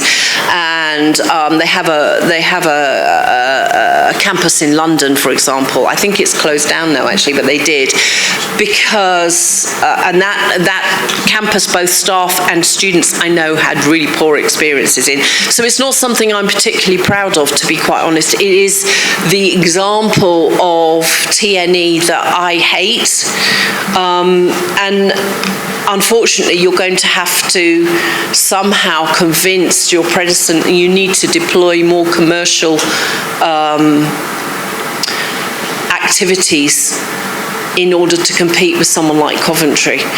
There are variations of, not all UK universities are like that, but Coventry is a particular example they're highly competitive in terms of the market situation. And what you have in an international branch, you are subject to the forces of the market. And it's a difficult challenge. And unfortunately, you have to become an expert in finances and risk in order to succeed, and marketing. I don't think that really answers your question, but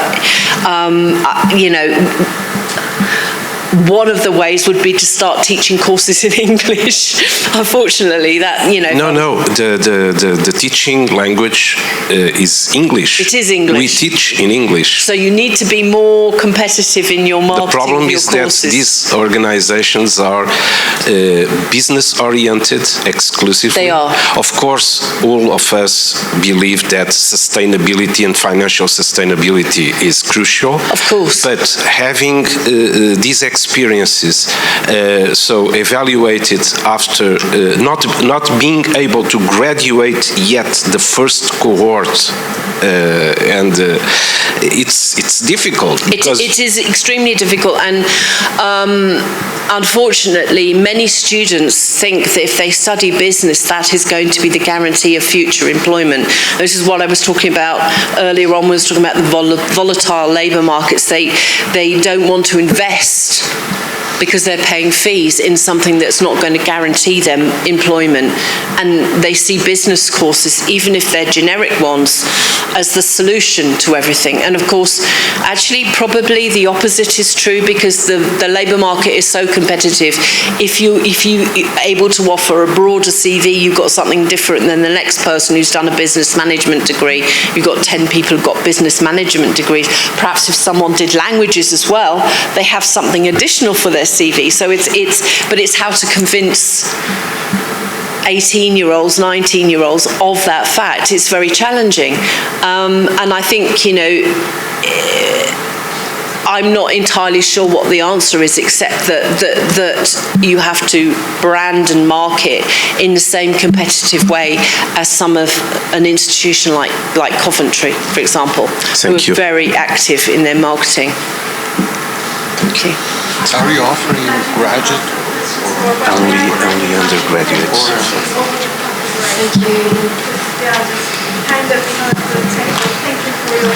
Thank you. Thank you. Thank you, everyone. Thank you. I would like to invite Dean of our Faculty of Education, Professor Dr. Çağatay, to present a certificate and a gift of appreciation for your contribution. Thank you.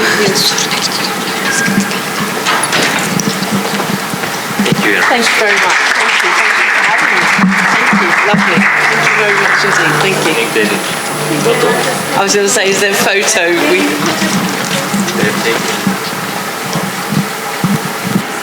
Welcome back.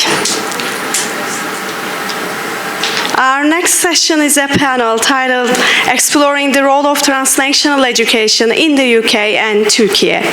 This panel serves as the dissemination event for all three projects funded under the British Council's TNE scheme in 2024, and will host the project coordinators of these three initiatives. In this session, our panelists will explore key perspectives on the development, implementation, and the impact of transnational education practices in both contexts, offering valuable insights into the evolving landscape of international collaboration. After the panel session, Mr. Ali Murat Güçlü, Education Project Manager at the British Council Turkey, will deliver a presentation on the British Council's TNE strategy and suggestions. We are also honored to introduce our moderator, Ms. Ayşe Güven, Director of Education at the British Council Turkey. Ms. Güven will guide today's discussion. We are privileged to hear from our distinguished panelists who will share their expertise and experiences regarding TNE practices in both contexts. Please Please let me briefly introduce our panelists to you. Professor Dr. Tuğba Şavlı from Yeditepe University, Professor Dr. Gürel Çetin from Istanbul University, Associate Professor Dr. Müge Satar from Newcastle University, and Associate Professor Dr. Zeynep Bilki from TED University. Professor Dr. Yelena Kalyusnova from University of Reading and Joanne Fowler from King's College London will join us online. Please have your seat. That's it from me.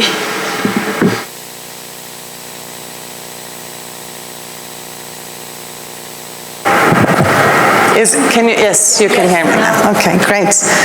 Okay, welcome, and thank you for hosting us. Thank you for your nice introduction. I'm Ayşen Güven, and I work as Director Education for the British Council in Turkey. And it's an honor and privilege for me to host this panel, not just face-to-face, but also online. I saw Joe also joined us, and Yelena has joined us, so it is a full panel of 6 participants, 3 projects. And before I introduce our panel and we start, I just wanted to say a couple of words about the openings and set the context. As Denise has mentioned, transnational education is key to our work as the British Council, not just in Turkey, but globally as well. And we're doing a lot of insight and research analysis into how to strengthen collaboration with the UK and other countries, including Turkey, of course. And again, I just want to refer back to Kürşat Hocam's opening speech. He said, this is not just a meeting of projects, it's a meeting of visions, having a shared vision. And we had a shared vision, I think, a couple of years ago when we started discussing how we could strengthen collaboration between the UK and Turkey further. And we conducted 2 baseline research specific in Turkey, and İhsan Hoca was also part of it. We had a vision, we shared openly the challenges, the opportunities, and it's great to be here today, being able to share 3 projects which are the results of this vision. And as was mentioned again in the opening, we think it is not just sharing about the projects, but it's really looking at these pioneering experiences that draw the pathway for the further development of this opportunity. So we're very happy to be part of this, and we will be sharing 3 specific projects funded by the British Council's TNE scheme in 2024.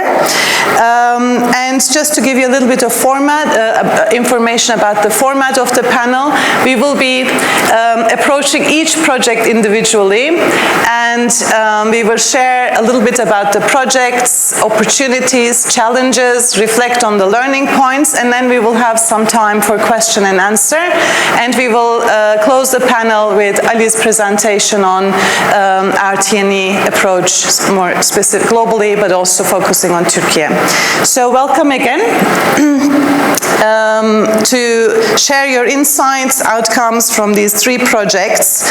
And you have already introduced our panelists, but just to say that we would like to start with Reading University and Yeditepe University with our first question on sharing the project, a bit of more overview on the project that you have been working on. Thank you. Over to you. Thank you. Well, I would like to start by thanking British Council to support our project and help us to enhance our collaboration with University of Reading's Henley Business School. In fact, we were discussing whether we can do it, what can we do, but as we get the support from British Council, then our work a little bit structured, maybe not a little bit, more structured and disciplined. So now we are ahead of where we were planning before we got the project. So thank you. And also I would like to thank TED University for hosting us here and inviting us for this wonderful event and making us a part of it. Thank you for your hospitality. Well, our project is to establish a double degree undergraduate program in business and management. So we were aiming the undergraduate students who would like to have an international perspective, who would like to have some of their, at least, education abroad, having different cultural views. So this is a good opportunity for them. And we have one double degree program with the US university, but with the UK universities, it will be probably much more attractive for the students because of the geographical reasons, of course.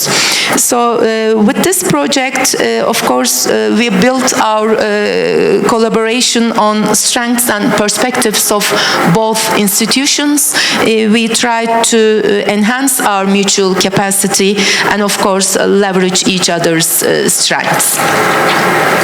So within this project, of course, mapping is a significant part of it. After having the Memorandum of Understanding, we start working on the mapping of the courses. It's not easy because the systems are quite different. There is 3 years curriculum at UK with 180 ECTS, and in Turkey we have 4 years program with 240 ECTS, and unfortunately we are clearly subject to higher education council requirements, and it's very difficult to make any changes in that sense. So it took time, but the important thing is that besides the mapping, we also considered the administrative issues together. How are we going to transfer the courses? How are we going to make the assessments quite aligned between institutions? How are we going to have a mutual perspective in the faculty in both institutions? So we had to consider them all together. These are not only administrative issues that we can do it after the students have already been sent to other party. So we considered them all. The nice thing is we made a site visit to the Hanley.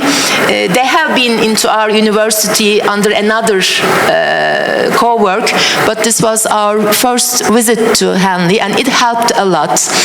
We had the chance to solve outstanding issues regarding mapping with face-to-face interviews, meetings.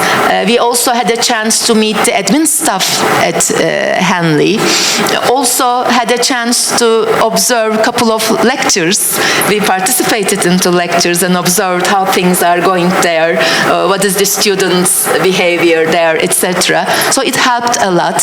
And I know from my other previous expertise that it's very important having been there when you talk to students, when we talk to, unfortunately they are adults, but during the, at the beginning before they register, we also talk to families, you know the situation in Turkey. So it's very helpful if you have been there, you are more confident when you talk about the program, when you talk about the counterparty.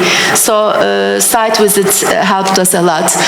During this site visit, we only did not make the meetings, but we also participated in a training program to understand how it is going on in Hanley.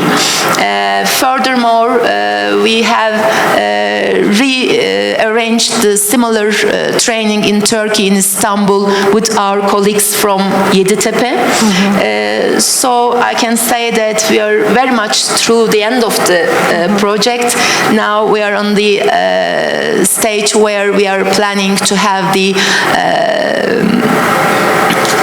assessments of the colleagues in Turkey, after having this training, what happened, how they applied those topics in their way of giving the lectures during the autumn semester.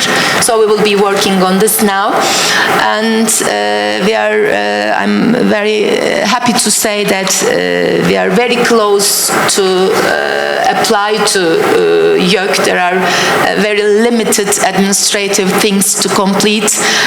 So by the end of the project, I think we will be also ready to apply for YÖK. But of course, the Higher Education Council side will take some time, and this is another issue after the project that we have to concentrate and work on. So up to now, almost 32 people engaged in this project from Hanley and Yeditepe, and we also considered the gender split, so we are very good at that point as well. So it's going well, and I'm sure that the outcome will worth having this project. Thank you. Thank you. And if I continue and to look at not just the activities which we did, but probably the shared scheme and what is driving our cooperation, it's basically looking forward opportunities which we identified together. As Tuba said, we are long-standing partners, University of Reading and Yeditepe University. We engaged in a number of other projects, and therefore we understand the asset, we understand the philosophy of the both institutions, and we could see the student value proposition as a dual towards mobility and global employability. Our cooperation is also linked with the institutional strategy of the both universities, and we are strategic partners, long-term partners, and our MOU is an anchor. It's not a MOU which is signed just for the sake of MOU. We came to that after 4 or 5 years of partial cooperation, and obviously this particular grant was a logical continuation of the seeds which we had probably 5 years ago. What we also found that none of our programs will be relevant for the students if we wouldn't have the link with the industry and the structured input from the employees and professional bodies, basically keeping us in a good shape and in a sort of stable ground, because it sharpens competency outcomes, and we are not teaching for the sake of teaching, or we are not enjoying each other for the sake of enjoying each other, but we are giving opportunities to our students to flourish beyond their graduation. The hybrid delivery potential obviously is important because we have the blended modules which would extend and reach beyond the mobile cohorts, and of course EDI and access. We have the opportunities to mainstream and inclusive practices and widening participation internationally. As Tuba mentioned that in April we had the visit, we hosted the visit University of Reading of Turkish counterpart, but we have the similar project of the same nature with Kazakhstan, and we invited partners from Kazakhstan as well, and we tried to link 3 institutions together, and it was very interesting and invigorating in terms of the understanding the modality and the needs of the different regions in Eurasia. So if we talk about the biggest challenges and how we address, when we were preparing for this conference, we discussed together and we identify three probably major dimensions: academic, operational, and cultural institutional dimensions. So, of course, being in academic environment of the UK and in Turkish environment, we found that different module structure and learning outcomes is certainly taking place, and it is a natural process. Assessment norms, grade translation, it's all part of the, I would say, challenge, not barriers, but challenge. The solution which we found that we had a joint mapping workshop, we shared equivalency logic, we agreed assessment principles. Basically, that was a very interesting academic cooperation.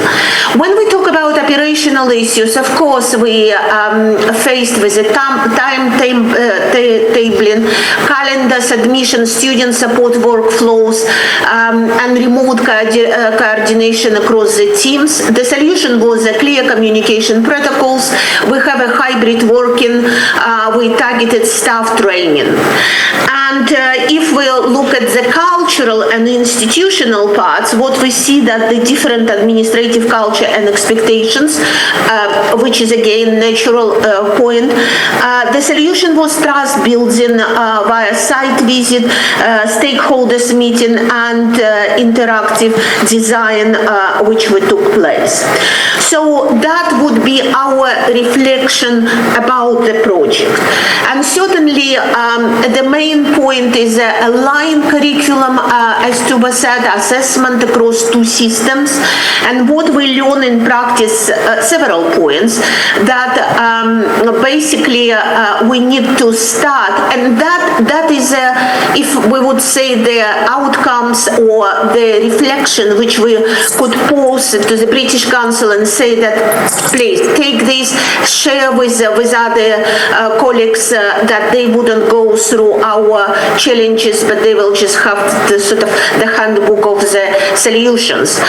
Start with the learning outcomes and credit levels, equivalence, and only then map content. It's important to reach an agreement and shared assessment philosophy, which is what good looks like before choosing the methods. We build a moderation and feedback loop early, and that helped a lot.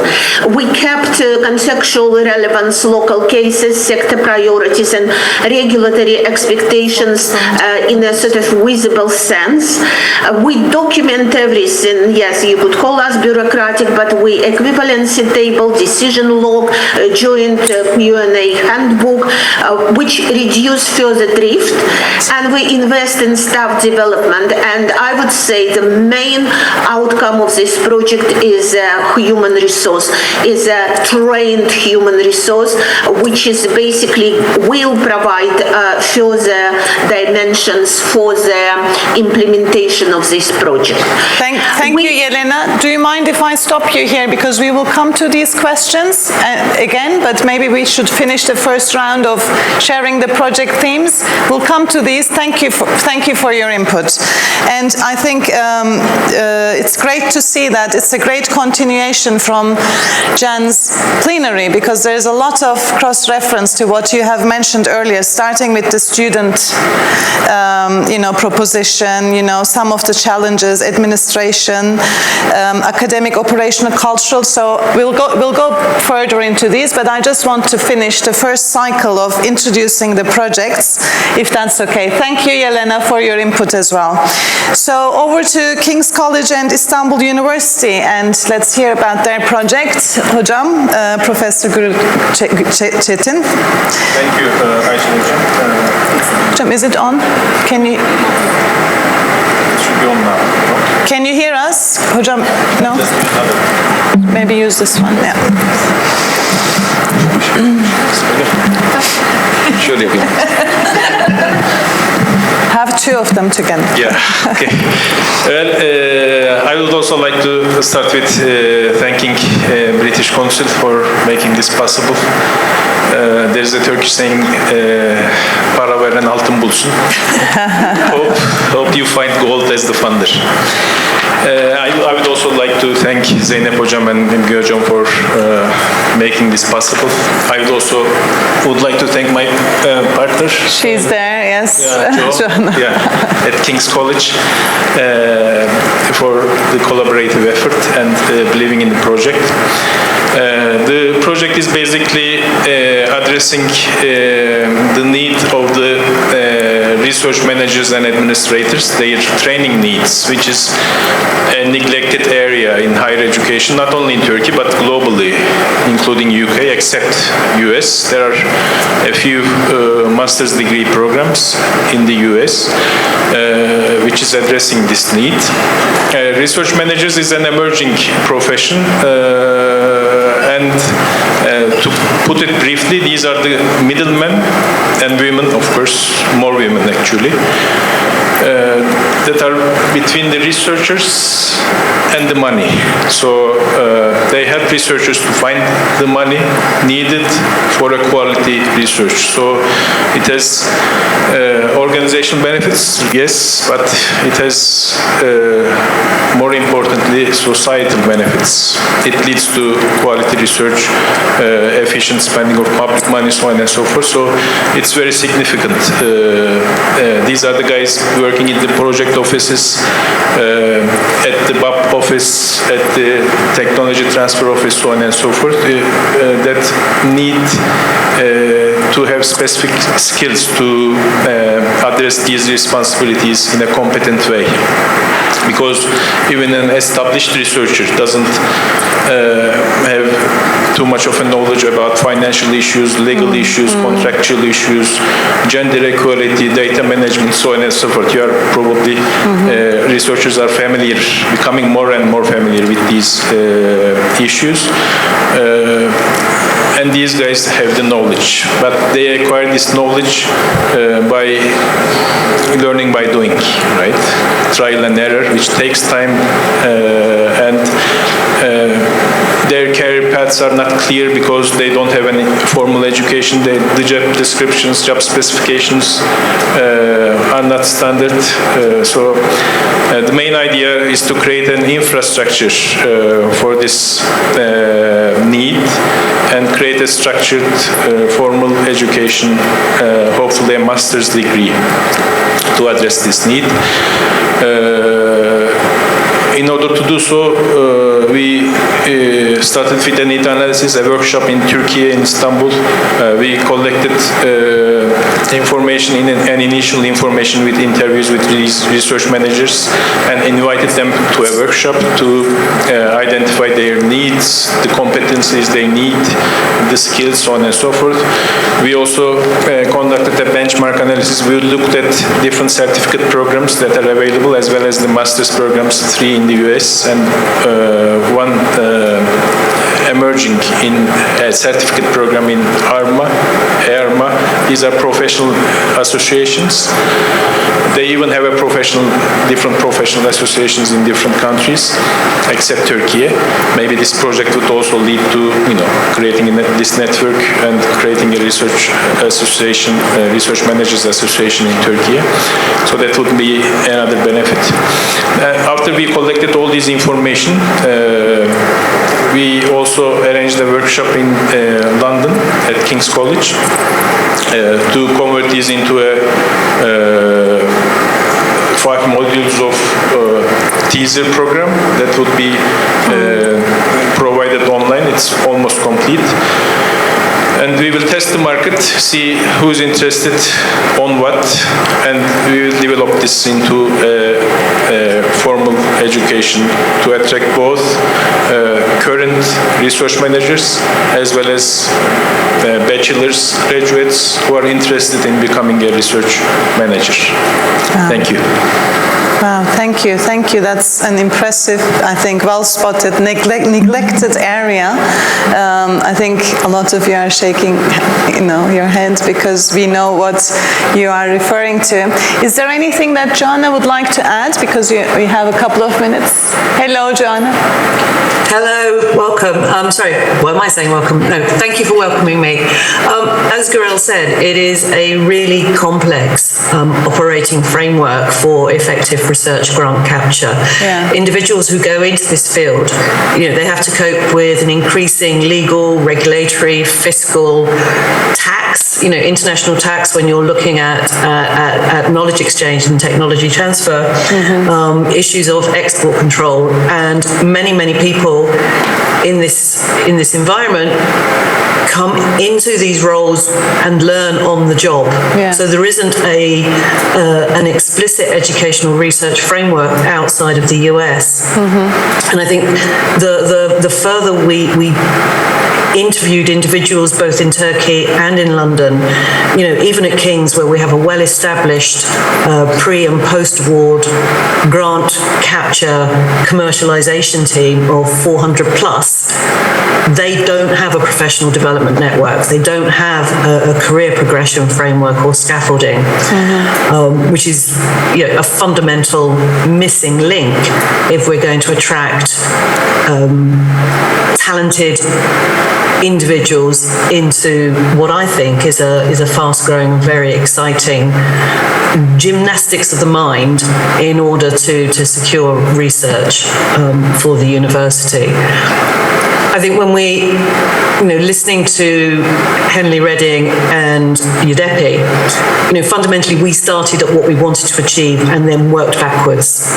So, the British Council funding is great because it allows us to explore and it allows us to test market demand for this activity.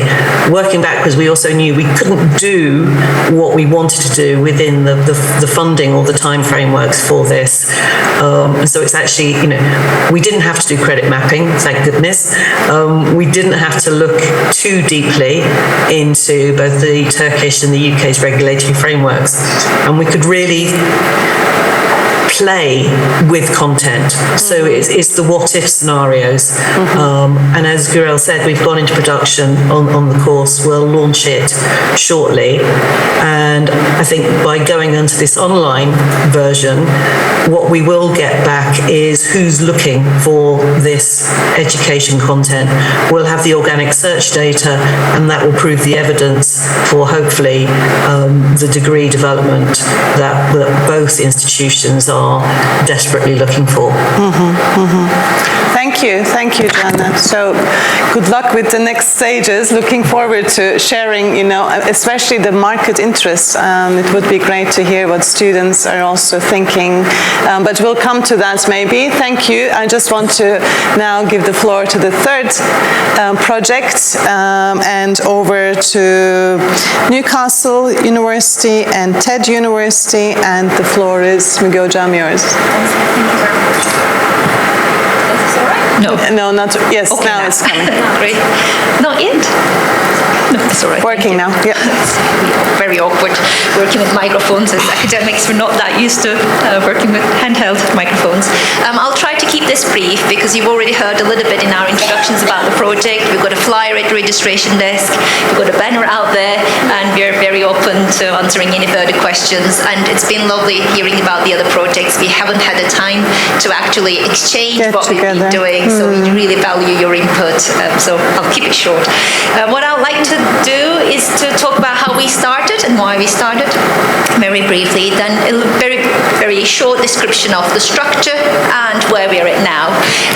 Over time we went through similar processes. We had exchange visits and stakeholders and mapping. That's all part of the same process. But how we started was actually 2018 when Zeynep and I started with a collaborative online international learning project, and we did that over 3-4 years. We're doing one again now. The students are already connecting.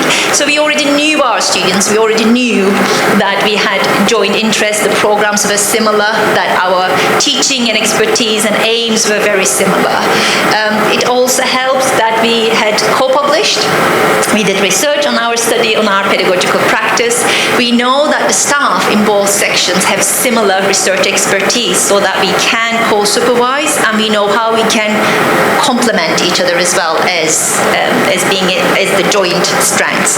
So that helped us start with an organic bond bond, as one of our case study participants said. We did a survey, we did interviews, we did 3 case studies. The first one was the one we mentioned, UK-Turkey joint degree between Istanbul Technical University and University of Strathclyde. It's a 2+2 undergraduate degree in marine engineering, which is totally different from what we're trying to do in that sense. But organic bond came out as one of their strengths as well, how the success that made the key success of the program. The other case study we did is looking at the English language teaching joint degree with SUNY and Middle East Technical University. That was the only one we could do. That's another undergraduate program. There is also another master's program at Middle East Technical University, GETMA, looking at German-Turkish master's program in social sciences. Of course, it's with Germany, but it was similar to us in the sense that it is an MA degree and it's quite research focused. So that was quite interesting. All these 3 case studies showed us that there needs to be a niche and there needs to be an organic bond, that the program fills a gap. In terms of our structure, as we were just talking over the coffee break, we're looking at a double degree. We hope that it will be a double award, 2 independent awards from each institution at the end. We are looking at postgraduate master's level, but in the UK, it's not. Most master's degrees are postgraduate taught, which is almost tesis yüksek lisans, but we do have a short project, but it's different. Research isn't the main emphasis. What we want to do with this program is to have a postgraduate research master's in the UK, which is the equivalent of the Turkish master's degrees. We want the program to be truly binational. We want the students to spend 1 year in Turkey, 1 year in the UK, and we think the market is not only the Turkish students. We think MENA, Middle East and Northern Africa is or some of the Turkic countries are going to be part of the market for this program. We are currently at the stage of going through our Newcastle University internal processes, which I thought were going to be simpler, but turned out to be almost as difficult as going through the Turkish Higher Education Board. Once we passed through that hurdle, we've already looked at the protocol and we realized some of the requirements and what we need to include in the protocol are not the same. So some of the aspects we need to look at at Newcastle side is missing from the protocol. We found it is detailed, but also not necessarily comprehensive. Throughout this process, the case studies helped us, and learning now from your input, we're going to, I guess, we still have a bit more time to do revisions, but also having Jan as our consultant has been as well. So thank you very much. Thank you, Gülcan. Anything you'd like to add, Zeynep Hocam? Not at this point. I think we went over everything well, but it is really, I mean, it's a pleasure to bring this, our project, and all other funded projects to the stage today that were an excellent setting for us as well.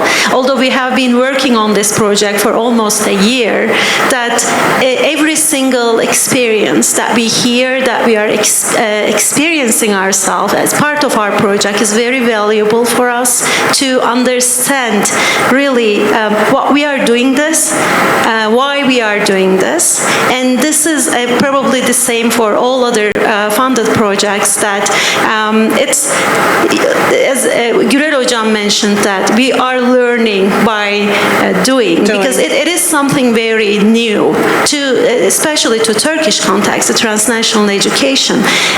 Designing a joint degree program is something very new as well, and yes, we are having challenges, but I think that for our own project, we had 3 phases to complete, achieve. We had specific purposes to achieve that. Of course, we had challenges, we had some barriers, but this is what it has to be able to figure out, understand the both landscape, different countries, cultural backgrounds, educational, pedagogical backgrounds, and everything, and to come up with something together. Yes, thank you. I think the cultural engagement one is key for us as well, as the British Council, not just the, higher education bit, but the cultural engagement. I mean, from all the 3 projects, you have shared a lot about, the opportunities and the challenges you have faced, so which is great. I just thought, I don't know if the audience, 3 very different projects. They have their own niche, but they also have a lot of commonalities, and I think a lot of reference again to your plenary, in terms of practical experiences. So thank you again for summarizing it. I think the next question I'd like to ask, and you can choose because different pairs have already answered some of them. So I'd like to pose 2 questions, and please feel free to start. One is, what drives you? Because you have all mentioned, and we also know from the reports we have published, from all the research we have conducted, the regulatory environment in Turkey is not, an easy regulatory environment to make this fully come true. So we knew about this right from the beginning, and you have all committed to this, which is great. So what was the driver, and what motivated you? What opportunities have you realized? The ones who have already answered this, I will ask about challenges. So this will go a bit more organically than we have planned now, since the answers were slightly different. So who'd like to start? Maybe Elena can complete while she was talking. She already talked about the challenges. I'll come to you, Elena. First, let's start with the positive or the challenge. It's up to you. Yes. Positive? Positive, okay. First over to, yeah? Who would like to take that question? I can go. Just, I have the microphone already ready. Okay, excellent. This is, if there are no motivations or opportunities that keep you motivated, it is not something to be achievable. So yes, when we look at, we have been working on this project for a while, a good learning experience. But what we learned, when we look at the current landscape, both in the Turkish context and in the UK context, there are a few both motivations and opportunities that we think stand out for the UK and Turkey transnational education issue. And there were, based on our own experiences, we can share 3 key drivers that also kept us motivated to continue and develop this program. The first one we can share, and what we have observed, is that this is something that we see concretely and clearly. There is a great demand in internationalized learning pathways today, in Turkish context for sure, but these pathways do not require a full relocation of students. Like here at TED University, for example, we constantly met with students who want global exposure and international experience, but these students are having personal, sometimes financial, and also visa-related barriers that make long-term mobility difficult for these students. But the global exposure one is there still. So we believe that this is a good, very concrete opportunity that we have observed in both institutional contexts. The model we are designing, creating this 1+1 model right now, will turn into a new pathway for students that is at the same time, which is important, academically rigorous for students. We need to satisfy from the academic perspective, but at the same time will be more, hope so, more affordable and more accessible for the students. So this is one key driver that we have observed and seen. The second one is there is a very, Müge already mentioned this, a strong complementarity between the UK and Turkey, which also affected our work. We believe that is affecting already. What I mean with this is that, from our our institutional background, there is a natural and strong academic fit between two institutions, between two programs actually. Like from Turkish side, in Turkey, including our own program here, English language education program, has a well-established pedagogical background in English language education. This is the program that we are trying to bring together.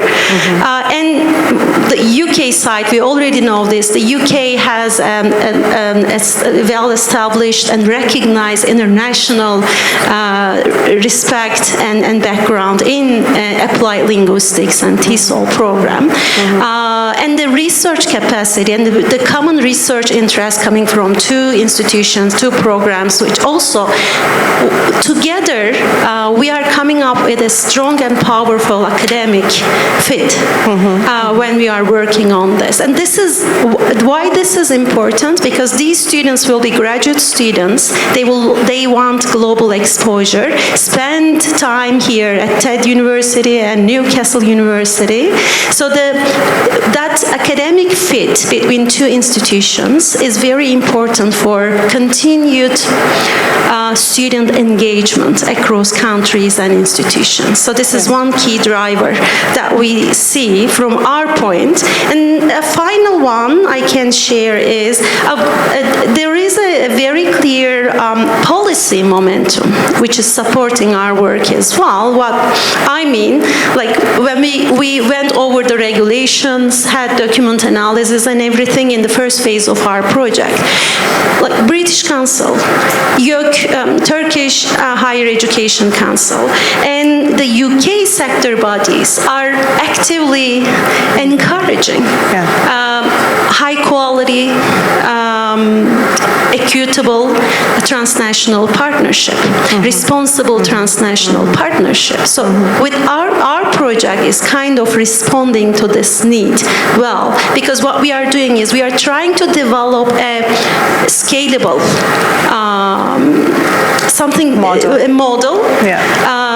And we hope that what we create here is that with all the challenges, motivations and everything will turn into something, a model that will be used by other institutions and universities, both in Turkish context and UK context as well. So this kind of, our individual experiences here is kind of responding the wider national the needs from both contexts. I can say. Thank you. That's very good to hear, actually, especially the policy momentum. So we think it's a good timing as well. Let's see where it will take us. Can I give the floor to Joanna and Jelena? Either question, motivation and opportunity, or the challenges. So shall I start with Joanna first? You're on. Yes, happy. Yes, happy to talk about motivations.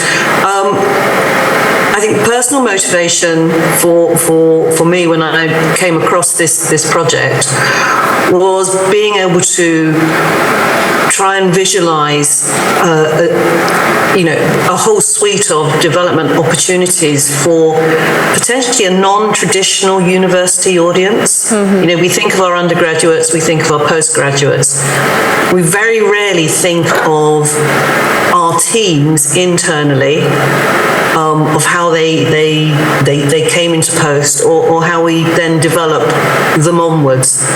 So I think the vision that Gürel and the team presented from Istanbul University really sparked that little bit of excitement, because within the UK policy framework we're being challenged. Higher education institutions are being challenged to look at lifelong learners, to look at adult learners, to look at the non-18-year-olds. How do we develop the workforce for UK PLC? And the vision from Istanbul was really about that, is how do we recognise excellence, and how do we look at this underrepresented group of people who are doing complex complex work in a complex operating environment that's getting more and more and more complex as we go through, not just in, as I've mentioned before, the regulatory frameworks, but also the ethical frameworks. So trying to provide something new that covers all of those components is actually really motivating for me, and I think for the team. The other key thing on this whole project was the interface between the research professionals at King's and at Istanbul, the learning designers and the academics. That sort of triangle of input, I think, will make this something that's really special and rather unique. And so that overlaying of the academic team, the research professionals team, and then our online learning designers to try and pull this all together into something that's coherent and useful and hopefully will be a big market is and seeing it through from the very visualization through Istanbul, who brought it to King's, and working together on it. We're at two different stages in our research professionalism, but the commonalities between the two teams was wonderful to see, actually. And the recognition from both teams that there is a need for this new whole, well, I hope to be a suite of professional development through to degree for them is something quite special. Thank you. Thank you for sharing your reflection, and I think it just echoes what was said before. The demand, it's there. The passion is there, I think, beyond the demand. So, Yelena, hi again. You were mentioning challenges. I don't know if you want to continue from the challenges or say a couple of words about the motivation as well. Well, I think I finished with the challenges when I identify academic, operational, and cultural challenges and the solutions. So it would be foolish to say we didn't have the challenges, but that's not the matter of the project.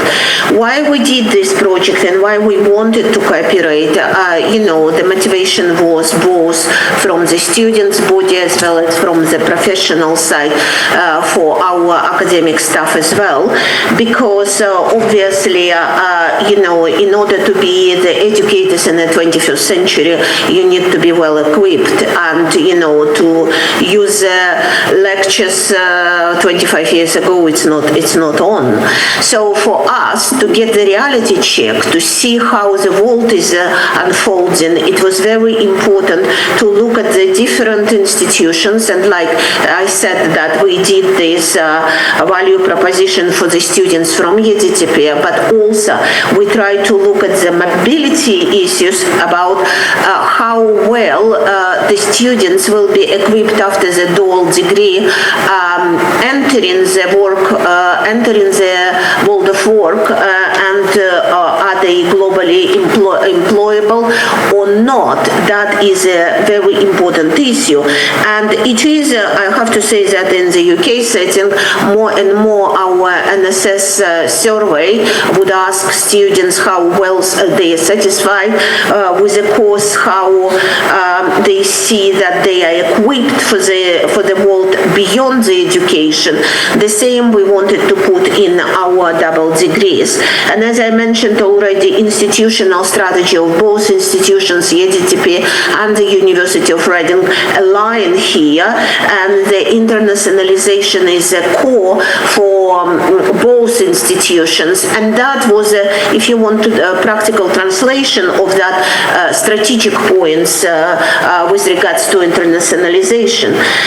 Linking with the industry, and of course Henley Business School, we always have the dialogue with employers, give us a check of the reality, and that would be a great motivation for our colleagues who are engaged in the teaching process, to check what is important and what is relevant for the world of work in the 21st century. So that's it. Thank you. Thank you. Thank you, Yelena. Any final comments? Gürol Hocam? Yes. Well, concerning the motivations, I already mentioned it. Research management is important, and when you look into the ranking of universities, it's more and more the universities that are able to create more funding in Turkey as well. That those were used to be public universities. Now, especially some of the private universities are emerging because they are getting more funding.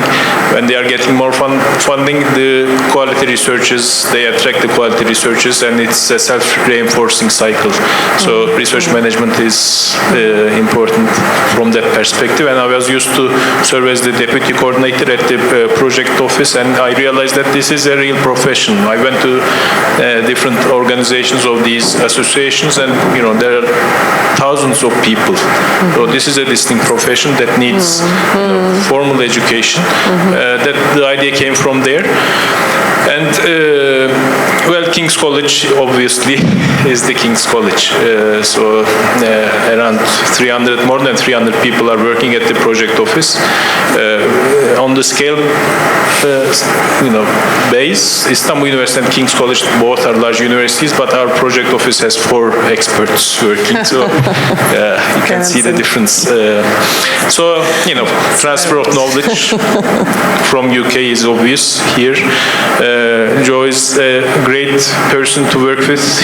Her team is, when Joel looks for help, 10 people are looking back to her, whether she needs assistance, and they are very well motivated. That doesn't, I'm sorry for the other UK universities, but normally the UK funding, you need to complete everything 2 months in advance. So, because there are reviews and reviews, there is this work tribe.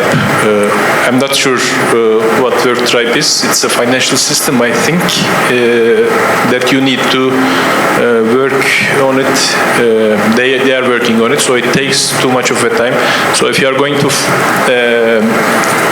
apply for funding, UK funding, particularly UKRII, you need to prepare it well in advance. That's an advice. And the challenge overall in the UK, King's College was much more efficient in that sense, thanks to Joe for that as well.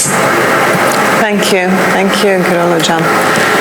Any final comments? Because I'd like to open... No? Yes. Okay, great. Because we have 10 minutes, I'm told. Okay, great.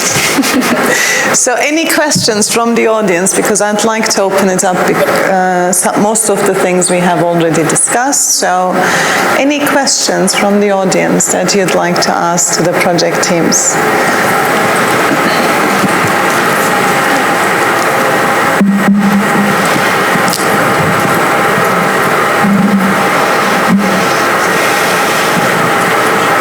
Hello, I'm Begüm Çiçek from Koç University, and all of these projects were very inspiring. I'm more on the administrative side, so my questions will be more about the administrative implementation. My first quick question is to the University of Reading and Yeditepe team. You mentioned that there were trainings done to the staff members and that you would be conducting assessments. What were the trainings exactly, and how would you be assessing their development? Is my first question. We will have both questionnaires for the microphone. Yes. We will have both questionnaires, but also arrange focus group discussions, discussing the content we had in training, whether they were applicable to their own training courses, or what were the challenges or areas for improvement for the forthcoming sessions. This will be the main idea of this last part of our project. Thank you, Hocam.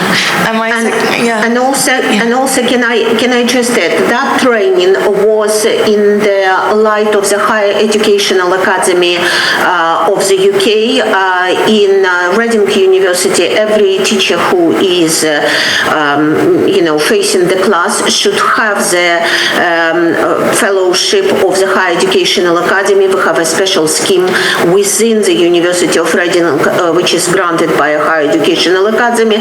It's going from associate fellow to the principal teaching fellow, and we had a consultant from Higher Educational Academy who was training the YEDTP staff, explaining the pedagogical principles which we are dealing, and the framework, pedagogical framework, which previously was UK PFS and now just general PFS principle of 2023. And that was important because it's exactly the alliance, and if you want, the training of the pedagogical language which every member of staff in the University of Reading speaks. So we assume that our colleagues understand us, and this is what we asked the consultant to make sure every participant went through the training, got the certificate from Principal Fellow of Higher Educational Academy and National Teaching Fellow. So that is what was training is about. And obviously now we are trying to understand how much take every lecturer from EDTP will take for their day-to-day practice. We always regard that continuous professional development is not for one occasion, it's for life. And that we are going to implement further, and we'll make sure that our colleagues are fully aware of these principles in the life of this project. Thank you. Thank you, Yelena. Thank you. I have one more quick question. Can I just see whether there are any others, because just to give everyone a voice. I'll come back to you. Sorry. Thank you very much to the panel for their very interesting presentations. I'm Nazlı Vasti from the Middle East Technical University in Ankara. My question would be to the research management education, which I find extremely fascinating and a big need in universities here. I was worried about how much customization you had to do for the training, because I could envisage some parts of it to be like the legal infrastructure, IPR issues, those to be different in the two countries. So how much commonality did you have in the education that will be given to the two sides? Thank you. Well, King's College Joint Team is also an expert on professional education, and their design is pretty much bulletproof. We created various personas that might be interested in this education. Then we supported with the benchmark analysis and the workshops. We created the topics that might be addressed in this formal education, let's say, including IPR, gender equality, sustainability, dissemination, communication, exploitation, commercialization, contractual issues. So there are also some soft skills that these people need to have. I'm not sure whether we have any project managers here, but it's there is a huge emotional labor as well, and you are dealing with researchers. I'm one of them, and they are not emotionally stable as well. So, so it's very hard, communication-wise, time-wise. You need to have those skills as well, time management, so on and so forth. So it's a very hard job that needs very comprehensive training, including technical skills and soft skills. But our TESE program, of course, doesn't have these at the moment, but our idea is to be able to attract both research managers at their early careers, as well as senior research managers who are established, and creating these elective courses for particularly the early career stage research managers, that the senior managers don't need to take those courses, so they will proposal writing, the research methodology, or generic courses about funding ecosystem, so on and so forth. The seniors, they already know these issues, right? So we are going to customize it, using those elective courses at the very end. That's the idea. That's a good way of dealing with it, right? Okay, thank you. Anything else to add, Joe, to the question? No, I think Gurel girls summed it up really well. I mean, fundamentally, we looked at the research grant capture life cycle. So, from the first steps of ideation through to winning to bid, through the contract, and then through the dissemination. There's a surprisingly large core of commonality. And then, as Gurul said, as we go into further deeper dive, and as I said, hopefully further into degree development, we know what the core is.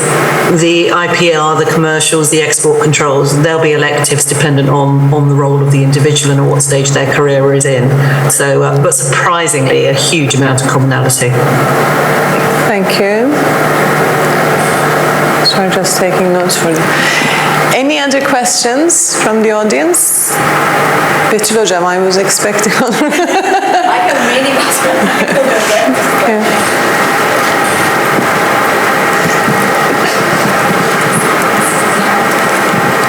Thank you.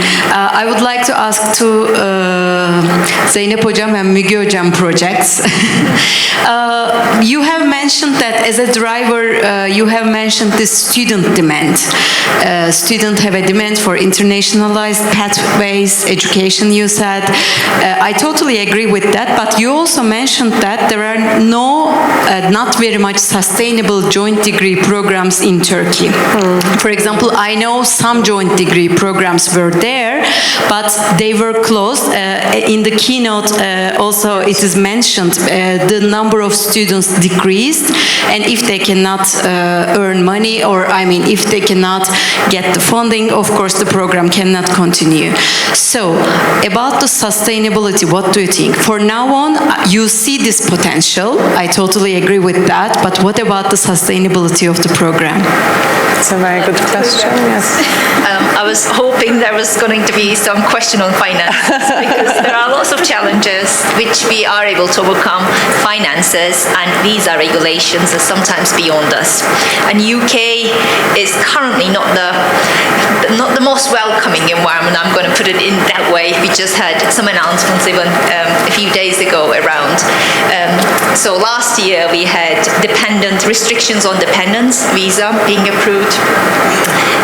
There are issues around postgraduate visa length that was reduced from 24 months to 18 months. And we think one of the drivers would be being able to work for a few years in the UK and have experience. How we try to overcome that is to make sure that we cover most of the taught part of the degree in the first year here at TED University. We know they're able to deliver high quality teaching, and they're able to engage the students with all the aspects of the core learning that they want to take.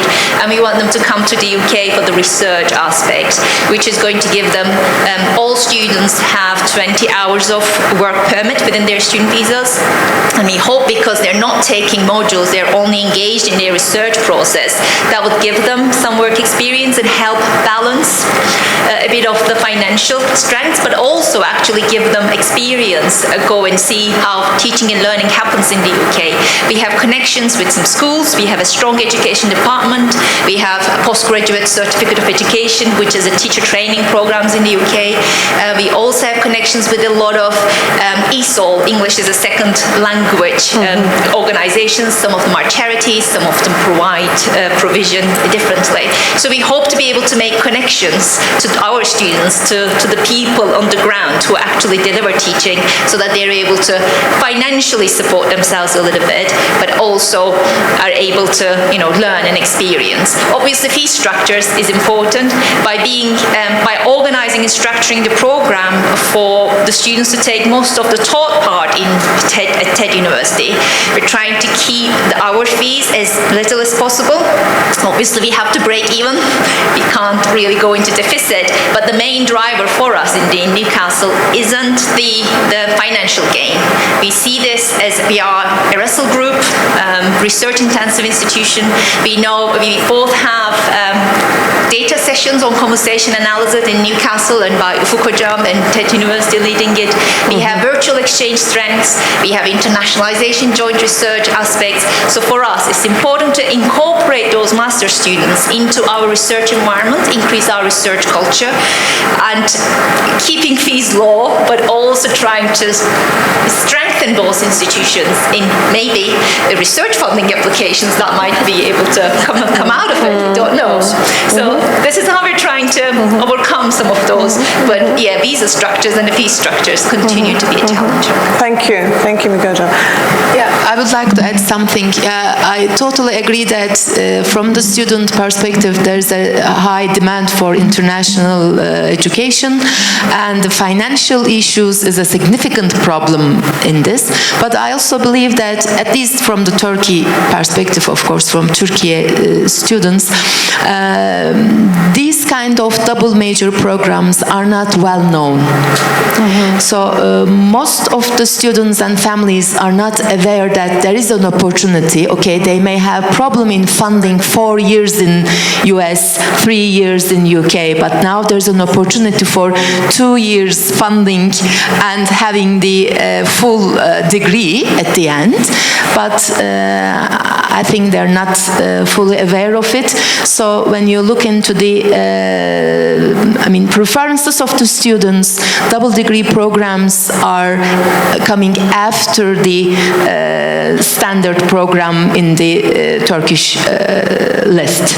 So I think the main reason is they're not totally aware of it. So we should do something. Maybe British Council can help on this issue to make it more well-known alternative for students and families, I would say. I know that it should be the students' decision, but we should consider also families from the Turkish perspective.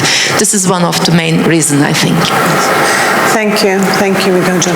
I think I have to start wrapping it up so that we can hear a bit more about where we were, where we want to go in terms of TNE, and how we will continue to support, and how we, or the advocacy. I think that's very important. I think a lot that you have been saying shows that there needs to be much more, which we have been trying to do with the reports we have done, and so it's actually great to be here today and be listening to you, the real life experience. And I won't try to summarize the panel because that will be very difficult after your speeches, but I just want to say a couple of things. And what the demand, we always said also in our reports, there is a demand from institutions. And I think the demand is not just in Turkey. The whole higher education sector is changing. And there are new models of learning, new models that are more internationally linked are needed. I think that's where we're actually starting from. We also, I think you've mentioned that very well, the right timing, good policy changes. Yes, there are challenges, there will always be challenges, but there are also some good things happening. The commitment to internationalization, but also from the UK side, the commitment to diversify TNE for higher education institutions. So I think, again, good timing. And I was just reflecting as you were all sharing your amazing stories. I just want to close with the British Council values, because all you have done just reflects so well. We wanted to be open and committed when we published the reports. I think you have shared so many examples of being open and committed and expert. I mean, the expertise that you have mentioned, the numbers you have mentioned, that's going into this thinking of these new models is, again, impressive. Thank you for sharing your expertise. And I think we'll have time over lunch and coffee to share more if participants would like to find out more about the projects. We will definitely be interested in following up how the next steps will go and how these will be realized in action. Thank you very much. Thank you also, Yelena and Joe, for joining us online. I know it's not easy to be online, but thank you very, very much. And Ali, now the floor is yours to... Shall we? Yes, we can go back to our... Yes, thank you. Having a session before lunchtime is hard. I don't prefer that, but I'm going to be very quick.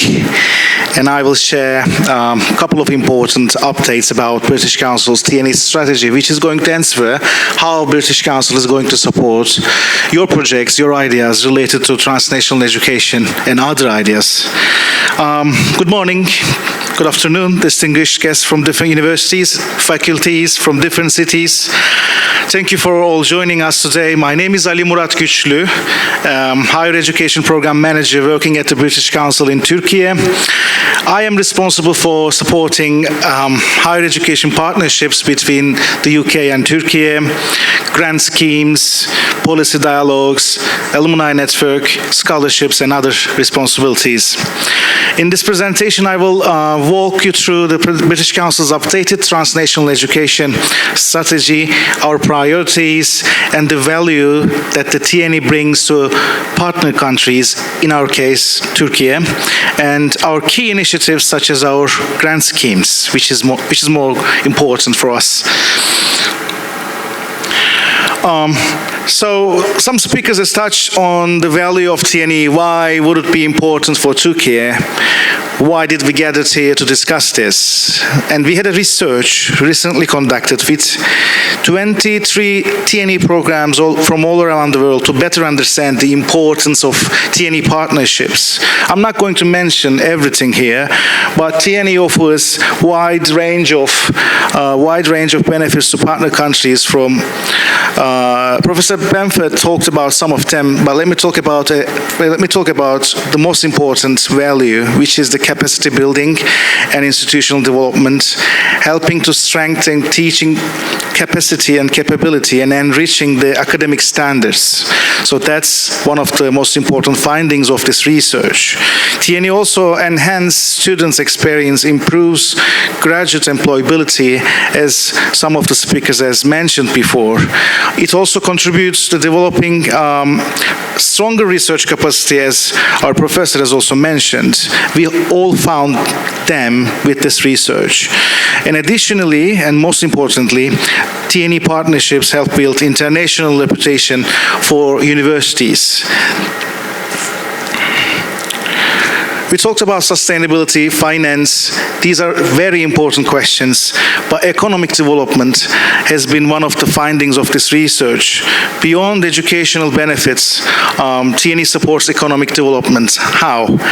It contributes national competitiveness by helping local universities build capacity and produce graduates with better skill sets, which is going to impact our country's economic development. So another aspect is revenue generation and diversification.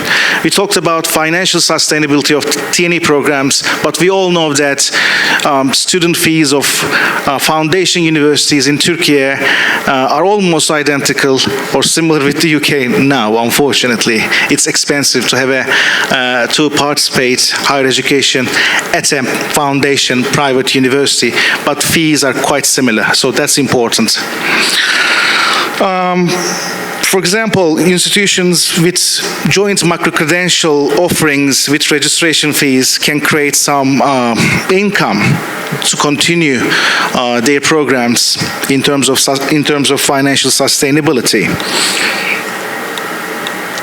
So I forgot to change that. That was I was talking about, yeah.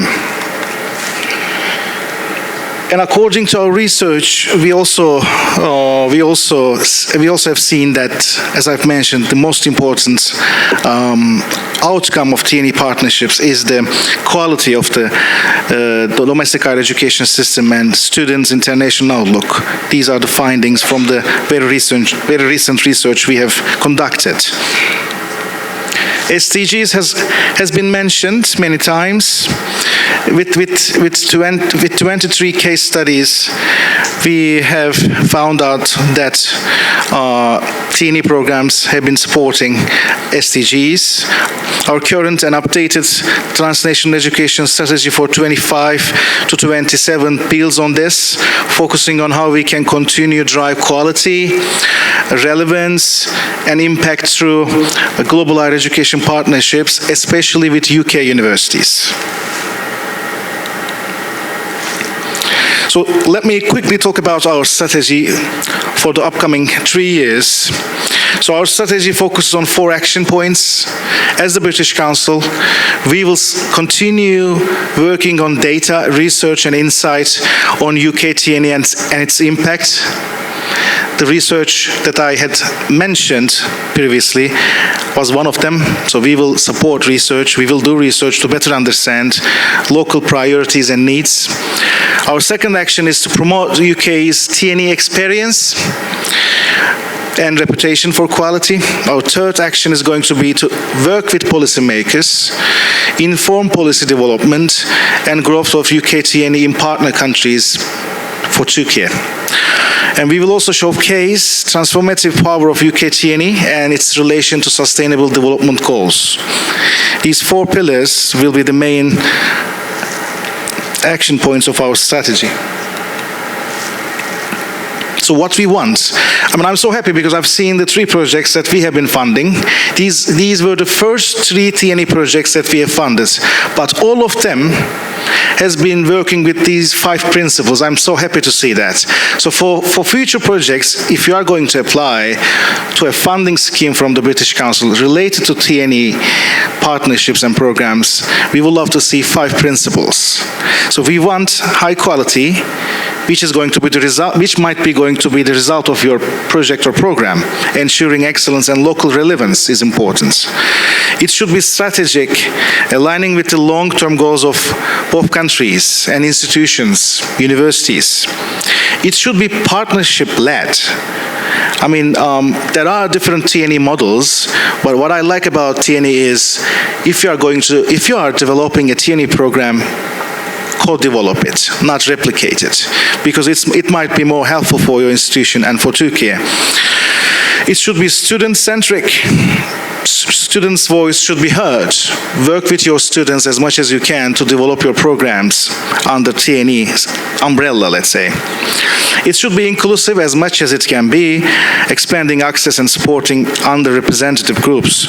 So these principles shape every program we support, and these principles are the core 5 principles of our higher education programs, including the TNE program we have been running in Turkey. So we talked about that a lot in the morning. I'm not going to repeat that, but it should be scalable. It means that the program should be able to grow beyond the pilot phases to reach more students within your institution. It should be sustainable. We mean programs that meet present needs without compromising future generations. We do not focus on financial sustainability. We also focus on values related to sustainability. As I've told you before, our strategy is supported by evidence and research. Within your bags, you have seen a couple of research that we have shared with you.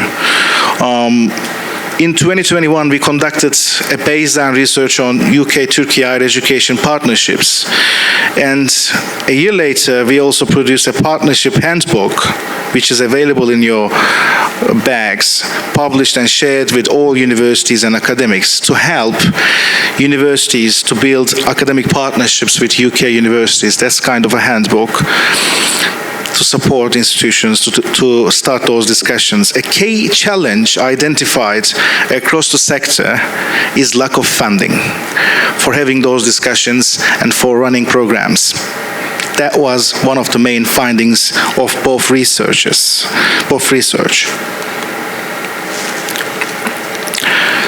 So at the heart of our TNE, or let's say higher education program, supporting collaboration between universities has been key and major focus. So we brought funding, we made funding available for Turkish universities, for universities from Turkey to work with their UK counterparts and apply.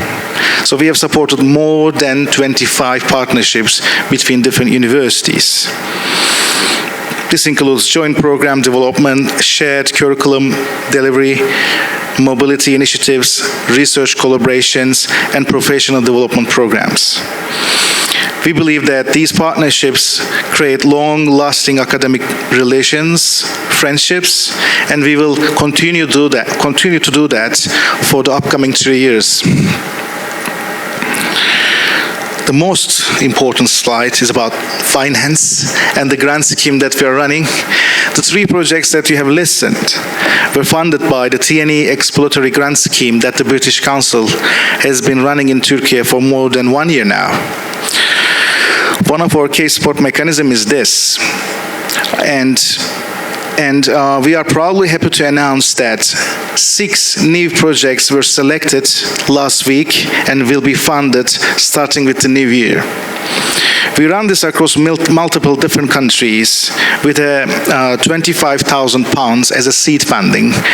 It's not a big budget, but it's a good budget to start conversations and to be able to work on a joint program. The aim is to help universities to develop initiatives that improve TNE, quality, joint programs, diplomas, certificate programs, and etc. The funding is not for research. Even if you can have your small research within your project, we want some actions related to TNE, strengthening regulatory and operational conditions, and contribute to SDG-aligned educational transformation. That's the aim of the grant. So I'm happy to tell you that we will open our 3rd call in next summer. Please follow our website, register to our newsletters, and follow our social media accounts where we will announce upcoming grant calls which will be available for universities from the UK and Turkey. The British Council in Turkey is ready to support your TNE ideas, universities, leaders, academics. Once again, we wish everyone successful 2 days. Thank you for listening. And let's start. My title is Professional Experience in Transnational Education Program Practitioners in Turkish Higher Education Institutions. Oops. TNE has expanded beyond students' mobility to include institutional partnerships, joint curricula, dual degrees, and digitalization. Despite increasing students' mobility statistics, current research largely neglects the experience of international office staff. This study explores the experience of these practitioners, identifying institutional and individual challenges and opportunities. When we look at the conceptual framework, Knight in 2016 says we need a clear framework to better understand TNE since it has expanded so much in past decade. In the last years, Community and Putty studied on international branches and interinstitutional collaborations illustrate how TNE practitioners have transformed organizational structures, governance models, and the boundary-spanning models of actors. At the policy level, British Council had a report, and this report indicates that government support for students' mobility is closely linked to national TNE strategies, while also pointing to major gaps in areas such as quality assurance and degree recognition across the countries. Although some international studies have mentioned the professional development challenges faced by implementers, the number of studies offering in-depth findings on the subject remains limited. My purpose in this research is to explore the experiences, practices, and challenges of professionals involved in the implementation of transnational education programs in Turkey. I have 2 main research questions. The first one is, as an international education program staff member, do you encounter difficulties in your daily or routine tasks? If so, could you describe them by giving examples? My second question is, what are the challenging aspects for you within your institution's document management system, institutional bureaucracy, or internal workflow process? In this research, I conducted semi-structured interviews with 10 participants in different countries in Turkey, and participants held roles as Erasmus program coordinators, office specialists, or administrative staff. After that, I made thematic analysis according to their narratives. when we look at the characteristics of the participants, 6 out of 10 are women and 4 are men. The age average is 4 of them are more than 46 and 4 of them are between 35 to 45 and 2 of them are 25 to 35. When we look at their experience, 5 of them are between 0 and 5 years experience, and 1 of them had more than 16 years, and 4 of them had experience between 6 to 15 years.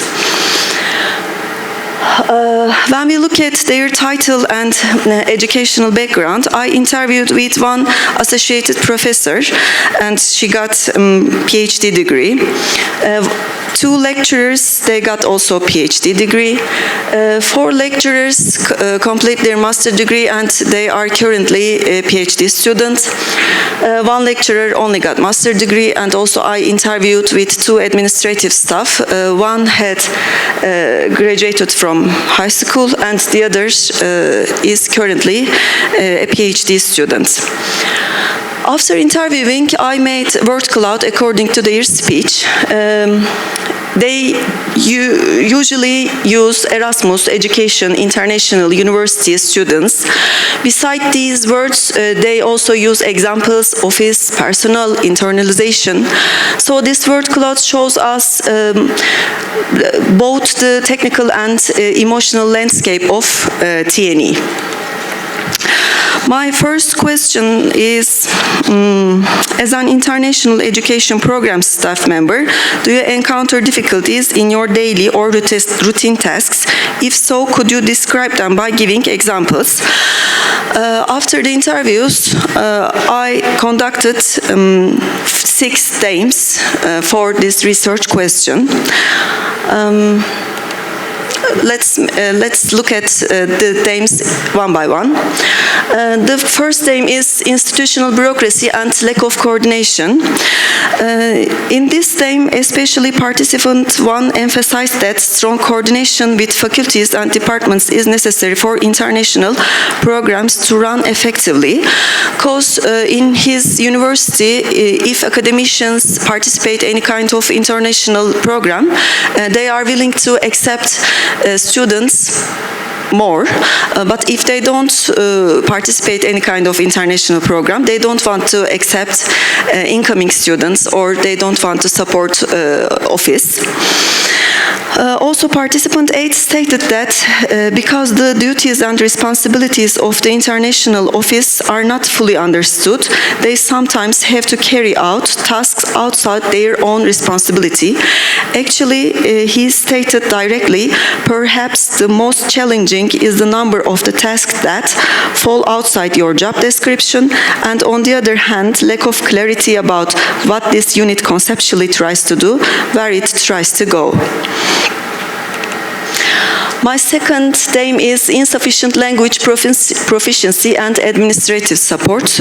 Participant 1 complained about the insufficient number of office staff, and participant 2 also indicated that in addition to their academic responsibilities and teaching load, international office tasks occupy a large part of their daily work, and they don't have any well-educated staff in their office.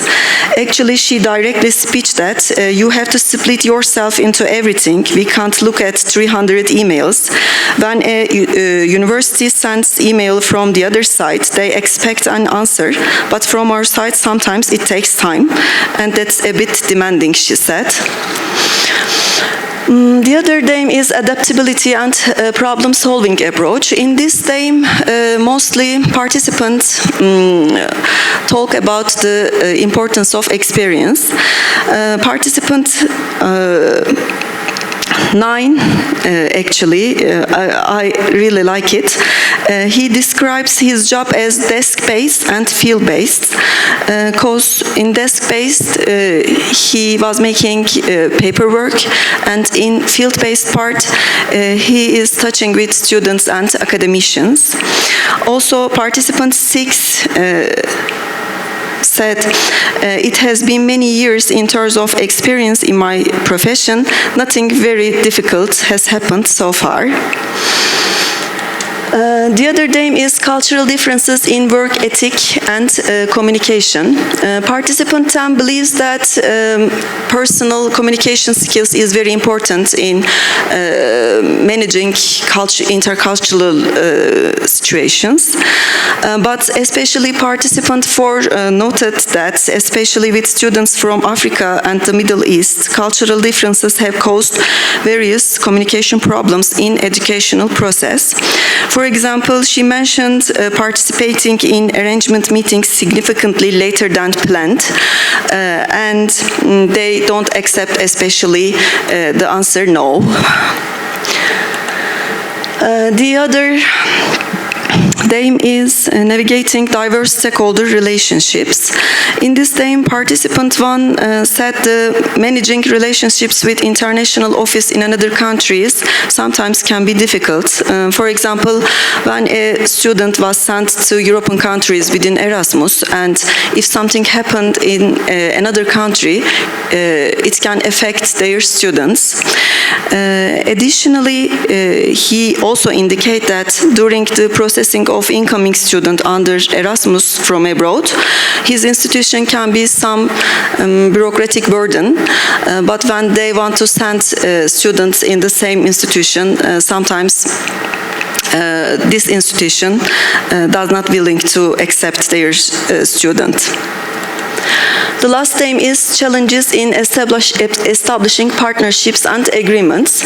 Participant 5 and participant 9 had different experience in this theme, because participant 5 works in newly funded university in metropolitan city in Turkey, but participant 9 works in long history university, but it is out of metropolitan city in Turkey. But they both had the same issue. They are forcing to find partnership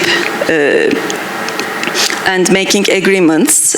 So we can think that there are another factors to find partnerships and making agreements. My second research question is, what are the challenging aspects for you within your institution's document management system, institutional bureaucracy, or internal workflow process? First of all, I would like to say something about document management system. As you know, many institutions, all the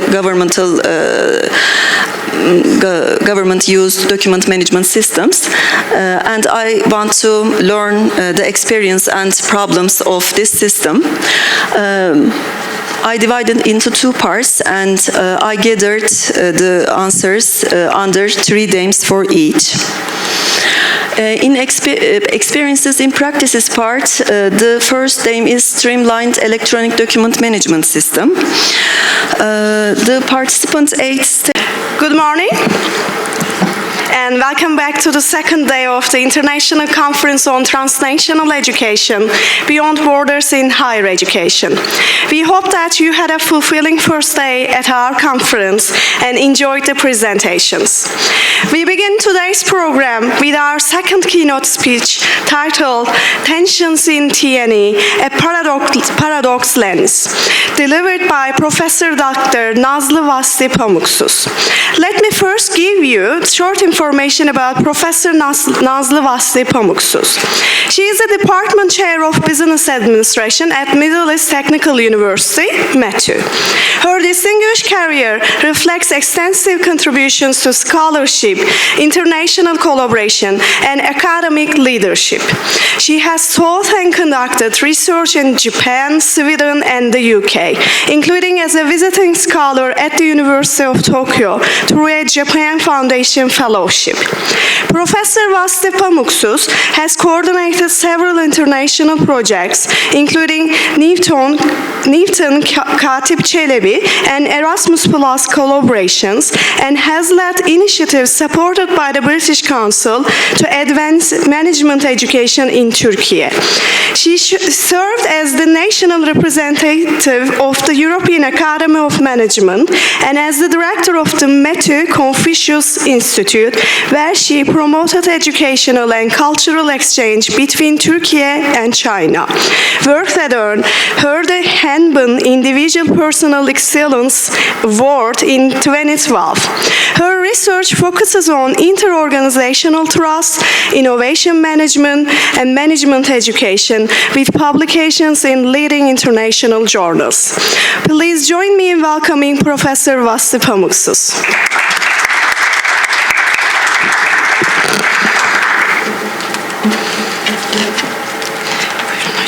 Saat getirdim ama siz bir 45 dakikada bitirmeyi düşünüyorum. Hani bir 5 dakika kala bana söylersiniz. Bir de şunu deneyeyim mi? Okay, that works. Teşekkür ederim. Good morning. I guess this is working. Good morning, everyone. It is a great privilege for me. Hold on, I'm just going to set my timer. Okay. This is a great privilege for me to join a group of people who every day make transnational education possible. I would like to thank the organizers, Zeynep Hocam and Müge Hocam, for giving me this opportunity to connect with all of you.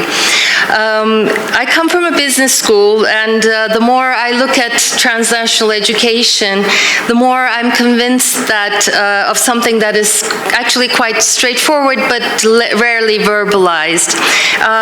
T&E partnerships are not just educational projects, they are complex business collaborations, just like joint ventures, alliances, and cross-sector partnerships.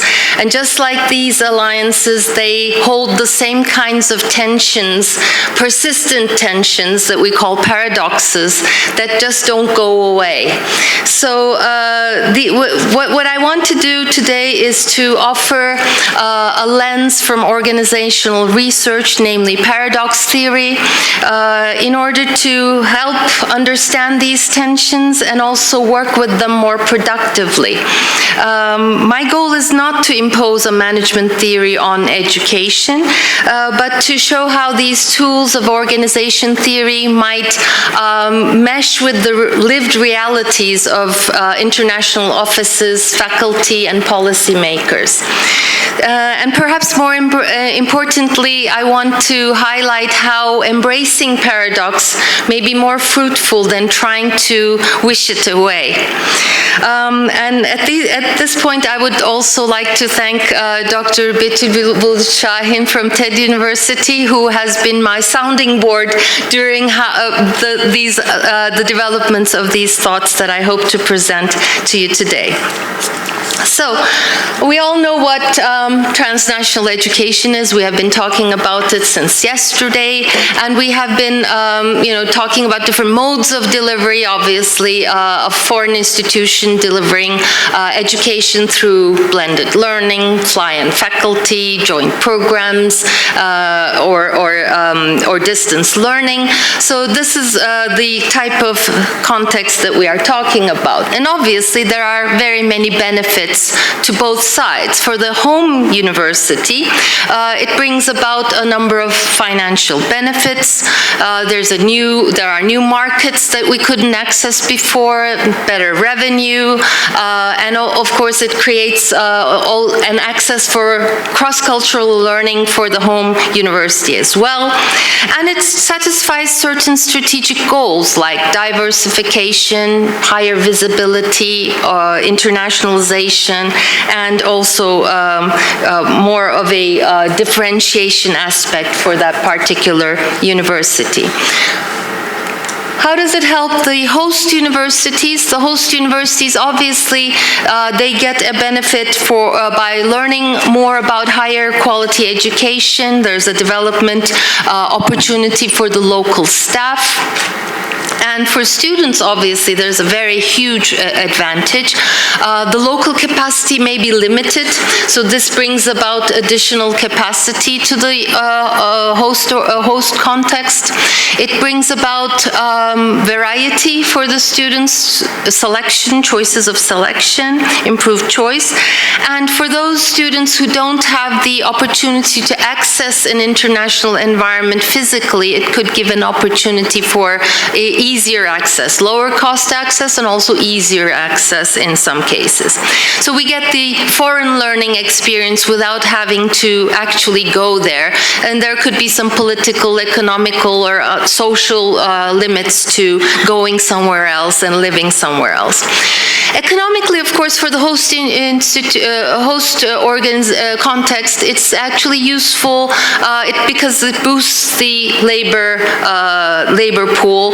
The higher quality graduates, multicultural graduates, let's say, they bring an impetus to the labor pool, the labor market.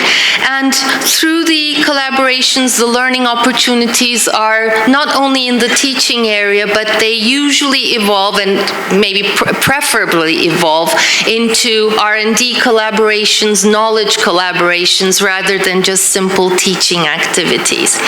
And this is actually a skill. Partnerships are a skill. That's actually in management literature, we talk a lot about how to manage these partnerships, because that's a whole different ball game, and organizations learn from their experiences, and we have been hearing about some experiences since yesterday.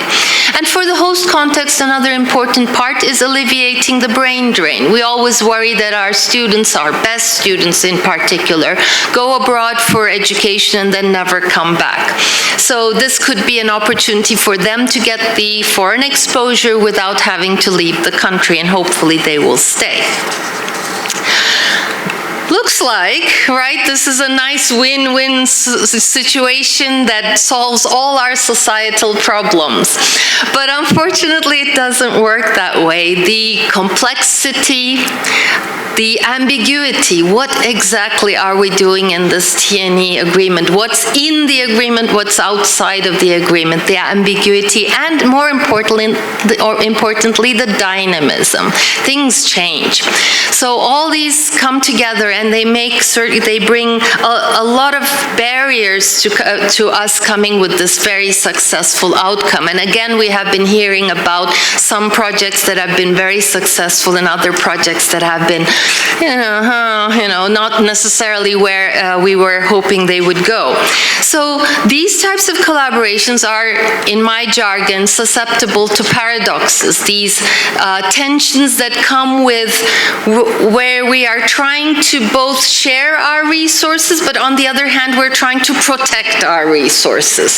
So there's this tension between co-creating the value, but also trying to capture as much value as we can from this collaboration. So this is what we would like to investigate today together. I think it will resonate with most of you, and I'd like to hear some of your examples as well. So this one was kind of briefly mentioned yesterday. I believe Professor Bramford hinted at this one. So here's a news report, very recent news report from the Times Higher Education website.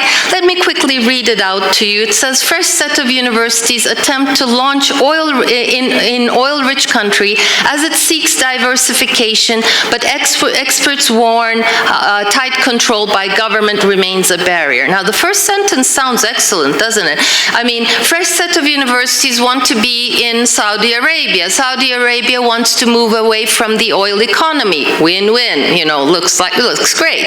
I have the education know-how, you have the barren opportunity, here it looks like a perfect fit. But then if you read further, it says, well, more universities are vying to become the first to launch branch campuses in Saudi Arabia as the country seeks to diversify its economy away from oil, but experts have warned that they face tight regulation and risks to their reputations. Now, I'm not, by the way, I have no stake in this website. I'm just giving you an example of what is being said or what is being discussed in real life.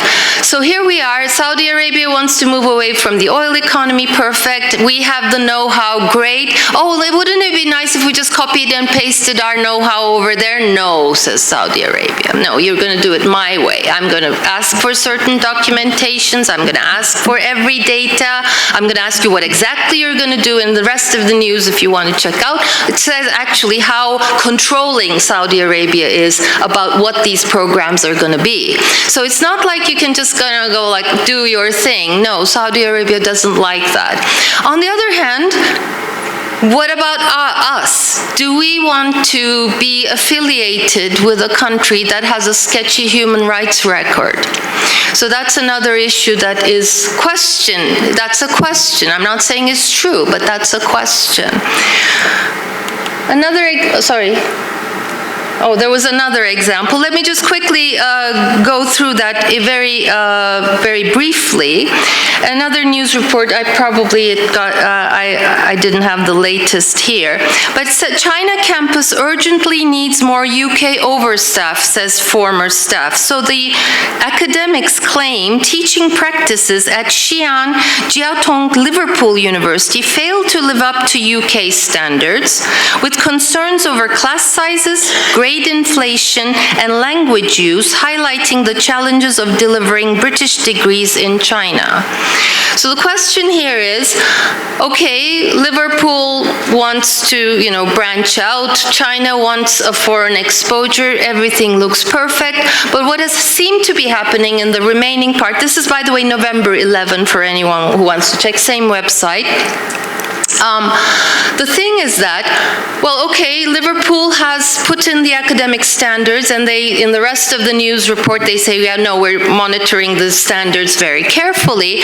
But the Chinese people have apparently said, the Chinese party has said, no, but wait a second, our students have different needs, and they have modified their delivery according to the student needs, one being English proficiency. So the exams and the class delivery has become mostly in Chinese, kind of drifted in that direction. That's the news report. Again, as I said, I'm not verifying any of this. And then it also says that the class sizes have become very large. Well, if you think about it, we want to make money. The more students, the better. So, the local university is looking at their own needs at the same time. So there's discussion going on as far as, Liverpool says this, and then Chinese University Jiaotong says something else.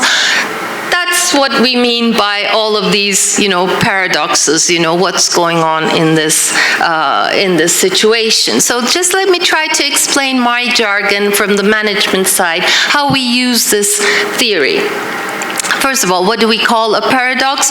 A more formal definition is persistent contradictions between interdependent elements. And this, you might be familiar with this. I don't know if this is working. Anyway, the yin-yang picture, the kind of, they're together, but they're separate kind of a situation. So persistent contradictions between seemingly independent, seemingly distinct elements that come together, and they coexist because of each other. And a simpler, more user-friendly definition would be a family of concepts which include tension, contradictions, dialectics, dilemmas maybe. Okay, so that could be the way we will be approaching it today. What are the characteristics of paradoxes? Paradoxes are, first of all, persistent. You can't wish them away. They happen, and they are because of the interdependency, meaning one doesn't exist without the other. So the two parties are actually pushing each other. If one of them goes, then there is no paradox to be dealt with. But there is an interdependence. Both parties kind of need each other, but on the other hand, they're also kind of pushing each other in a different way. And maybe the most scary bit is that these paradoxes are typically latent. They don't always show up at first. So they come out over time when they are triggered. So what triggers them? Well, the very obvious reason they are triggered is because we have plurality, a large number of stakeholders, all of them asking for their pound of flesh and asking for something else that probably conflicts with somebody else's demand. So we have obviously the home institution, the host institution, but beyond that there will be governments, there will be regulatory agencies, there will be employers, students, and yesterday we also mentioned in the Turkish context families and everybody who wants something from our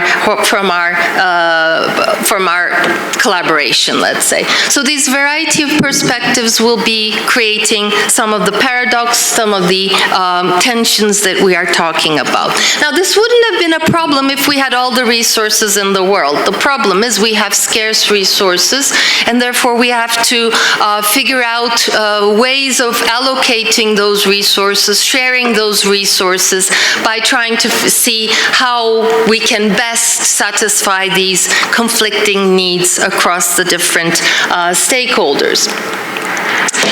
Now, you might have thought you have reached some sort of a balance when things change. So just when you are kind of okay and things kind of seem to be running smoothly, then something changes. It could be a political situation, it could be an economic situation, it could be any kind of event that could, if you can't co-evolve with that, if you can't quickly modify yourself accordingly, then again we will see, you will kind of go back to square one in terms of facing the paradox. So these three are basic triggers why we face the latent paradoxes that we might have not observed or we might not have been aware of at the very beginning.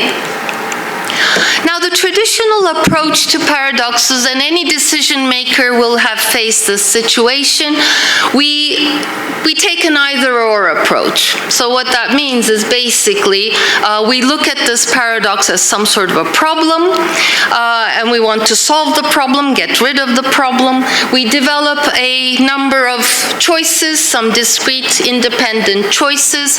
We run the numbers, we do the checks and balances, and we find the solution that seems to be the best, and we go with that. Now, this is actually, as I said, quite legitimate, and we do this all the time. There's nothing wrong with this, but the problem is if we are always favoring one side of the paradox, and in paradox jargon we kind of use the word pole for some reason. So, you know, if we ignore one pole of the paradox over and over again, that one pole becomes invisible, and it kind of gets forgotten, it becomes abandoned. And this could be okay temporarily, but if it gets, you know, too much of an, if it's just kind of put into under, you know, buried under all the other issues, it might come back to haunt you. So this is not an option that we usually prefer. There's an equity issue there that we don't like, and it might actually come back to bite us.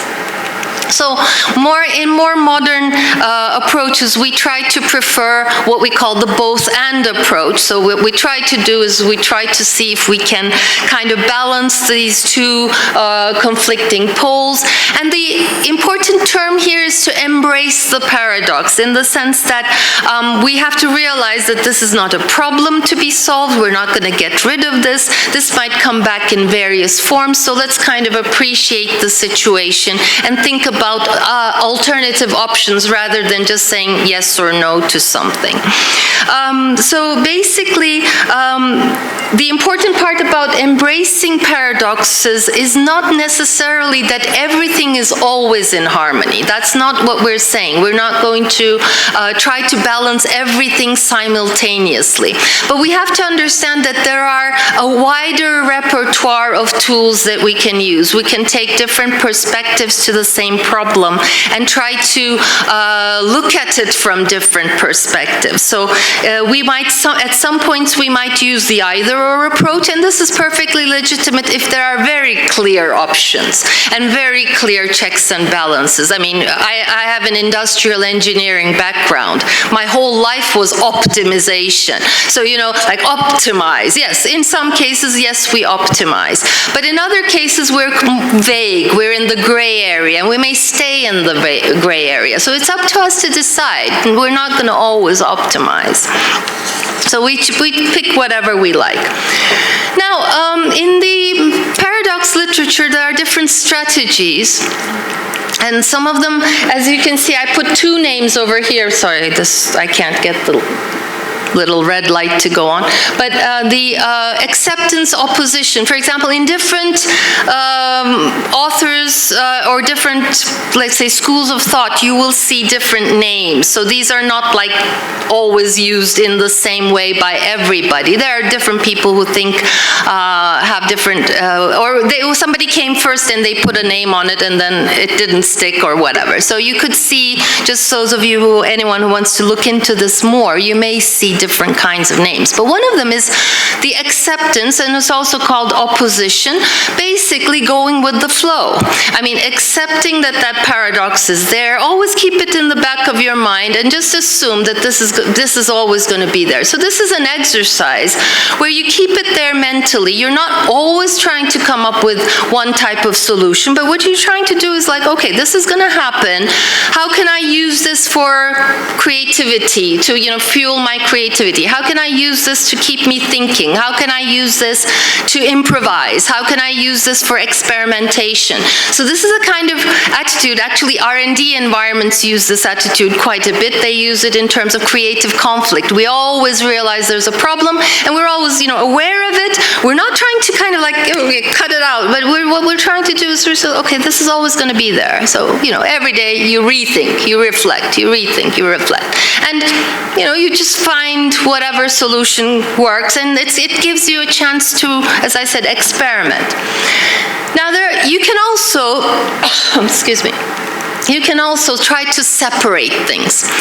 You can separate them by time, temporal, or you can separate them by space. So those conflicting pieces, can we keep them apart?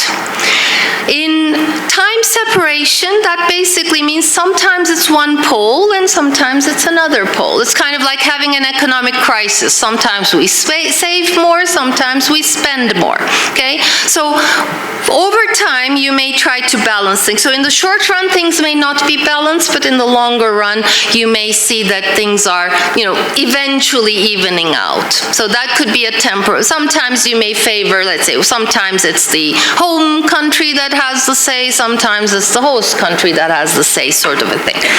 Or spatial separation would mean that you could put barriers as to the space. When I say space, it's not exactly a space all the time, but you might think about like two departments. Okay, if it's a topic A, this department's authority will be acknowledged. If it's topic B, then these guys will make the decision, sort of thing. So you could separate it by department, separate it by home and host, separate it in many different ways so that they don't, butt heads all the time. Or you can think about what we call synthesis. Now, synthesis is a little bit more difficult in the sense that you try to move away from this squabble and try to go to a different kind of level, try to transcend that level. So you say, okay, we're fighting over this, but if we had a different picture of the world, maybe we wouldn't be fighting about this. So can we find an alternative way? Like if we were looking this way and we're seeing this problem, but if we look this way, that problem is gone now. Can we come up with another way of looking at things? So that synthesis is a little bit, as I said, idealistic, but it does work sometimes. Let me try to give you a few examples, and this is the part where Betül Hoca helped me a lot, because I had to find examples of, what kinds of tensions would be helpful, to explain to you this concept. So I was looking for some tensions, so she helped me with identifying some of these tensions that we face as TNE practitioners at different levels. One of the tensions that we face is the curriculum, the adaptation, balancing of the curriculum across the home and host context. Now, the home context says, hey, I have this excellent computer science program. Let me just copy paste it, plug and play all over the world. Boom, boom, boom, boom, boom. Triple, do this. this is not the right place for me. I'm so used to the, having it on my neck that I completely forget this one at the moment. Sorry about that. Very distracting. But so what do? Just copy paste the same program, double, triple the money. Isn't that lovely?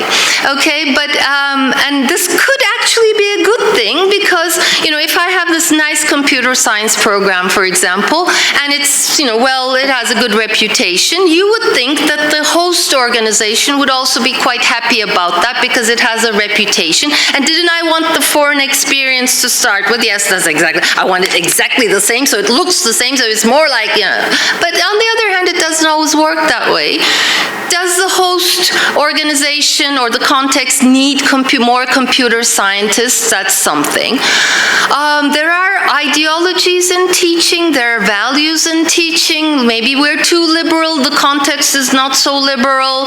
All the stuff that computer science is fairly neutral, but they're not all topics are that neutral. There are social sciences that are not at all neutral. So, what happens here? Are my ideologies, my values, my style of teaching, grading, everything, is that all okay with the host context? So, they might ask me to adapt to the legal structures, they might adapt to the local ideologies. So, how is this going to work? And they may not like our pedagogies as well. So, what kinds of solutions can we come up with? So, I just tried to make up some of solutions using these different kinds of paradox methods. So the first one, obviously, is I don't care what the host institution wants. I'm going to plug and play my own program the way I did it wherever I was, and I'm just going to carry on, take it or leave it.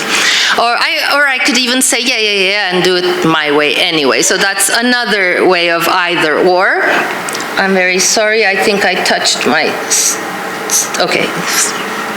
So that could be the way. I could just say, no, this is an easy program for me to teach, and it's economical. I'm just going to plug and play this. So that would be kind of like an either-or solution.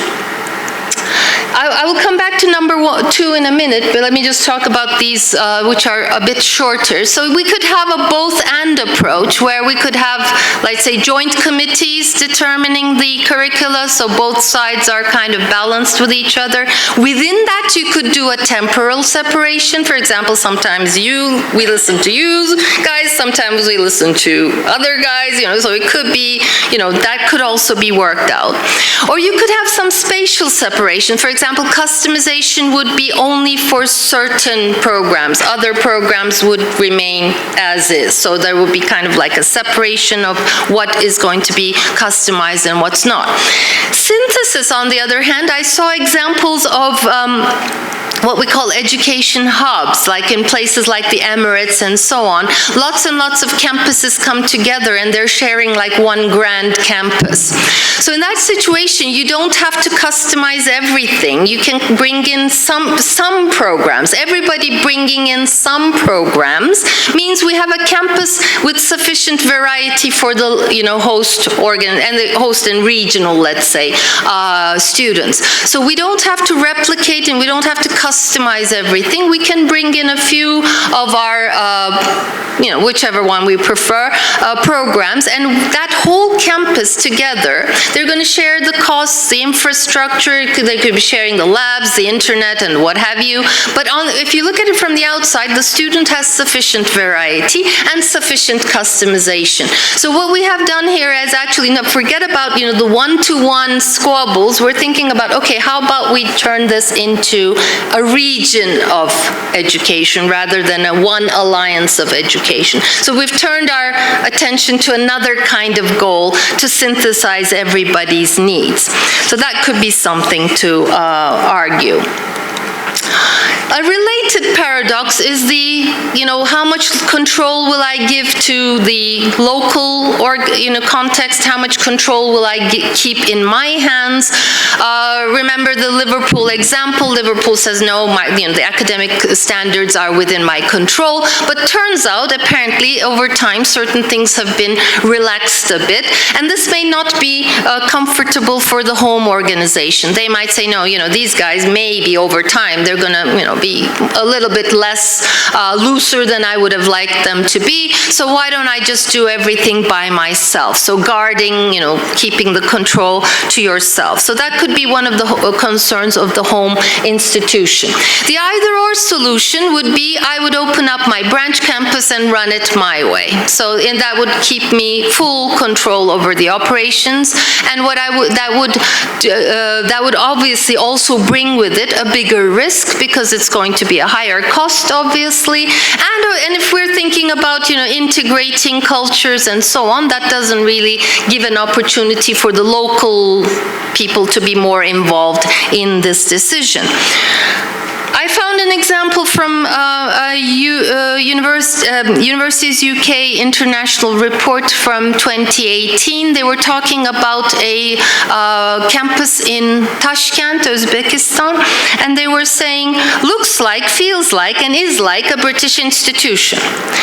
Okay, but in the same report it says British educational model blended with local tradition and standards. So clearly they have kind of accepted that this is going to happen.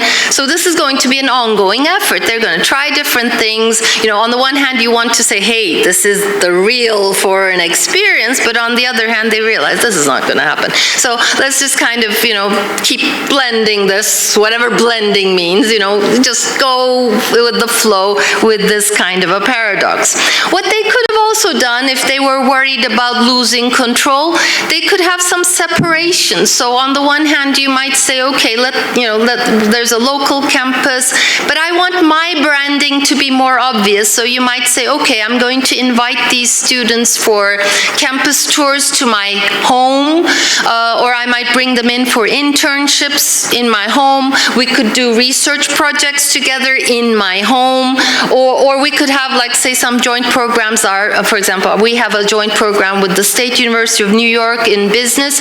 So half the time they're in the States and half the time they're with us. So both of us get our branding there. So that could be some sort of a situation where we are, if we're worried that we're not really putting our branding or our quality standards exactly when that faraway campus is, out of sight. So maybe you can bring them in from time to time over space and time, naturally, to give more of your standards, give more of your norms. And this could also apply to local faculty as well.